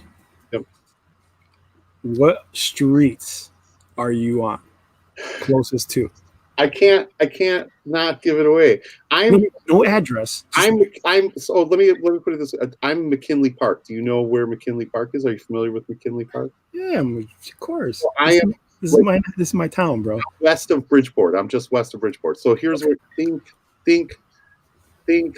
I'm Harwood Heights. Cross streets. Okay. I'm Harwood Heights. Gotcha. Okay. I'm an hour south of Kansas City. I'm not going out there to play. Like It's pretty close. I'm not trying. If you're on, jump on the Discord. I'll send you all my information. Okay. Yeah. I appreciate you, brother. Appreciate it. Yep. That's awesome. Yep. Yeah, those maps are awesome. And like I said, I will. If you want them back, I'll send them back. If not, I'll pay it forward. No, dude. Trust me, I'm not gonna use them again. Not that I don't like 5e, but 5e not really my system. So like, I don't like it, but I don't like it. I ran that adventure a couple times. Yeah. It's actually for 5e. It's actually one of the most ran adventures ever. It's actually from what Wizards of the Coast said, it's their best adventure. Yeah. To date, still, which is pretty weird considering they have so many. Releases after that. Phandelver Mines is the best. It's actually really simple too. Yeah, that's what they said. But I think that's why. I think that it does so well because it was the starter adventure. Like, and it's easy to pick up. 5e sort of got it to figure out 5e. So right, and it's now most of these books are so oversaturated with information. It's back to the old school mentality, right? Let's just do content. These books become so heavy. It's like, Phandelver's supposed to be like real streamlined. Let's get you in there. Yeah. And then the Essential Cake does a great job at that too. Still. Yeah. All right, guys, man, this has been awesome. But wow, 4-hour stream, guys. I gotta jump, man. So no worries. Yeah, appreciate same here. You, and thank you. All right, as always, brother. I love you. See you soon, man. Listen, Bill, thanks for joining. Gen Con 2020. I'm in. How much are the tickets? How much do I have to save? $100. Oh, it's 10 weeks. Okay. I don't know. Okay, so I'm going to Planet get Comic another Con. Job, bro. No. Okay, get this though. I'm going to Planet Comic Con. Normally, I get 2 autographs a year, so I spend $100 on autographs there, right? Well, then stop buying autographs. Well, no, I'm getting 1 autograph for $100. I don't know if you guys watch. You see how that works? I don't know if you guys watch Doctor Who, but I'm getting Christopher Eccleston's autograph. And it's like $100. I'm like, oh, I need it. I got Billy Piper's. I got John Berman's. I'm like, I need his. Well, that's why Cujo needs Lava Dwarven Forge. There you go. Yeah. Hey, Cujo, I changed you some autographs for some Dwarven Forge. Nope, no way. Anyways, all right, guys. I'm gonna cut out. All right, 0-20. Appreciate it's you that guys. critical. All right, see you later, guys. Thanks, guys. Bye. Bye. Later.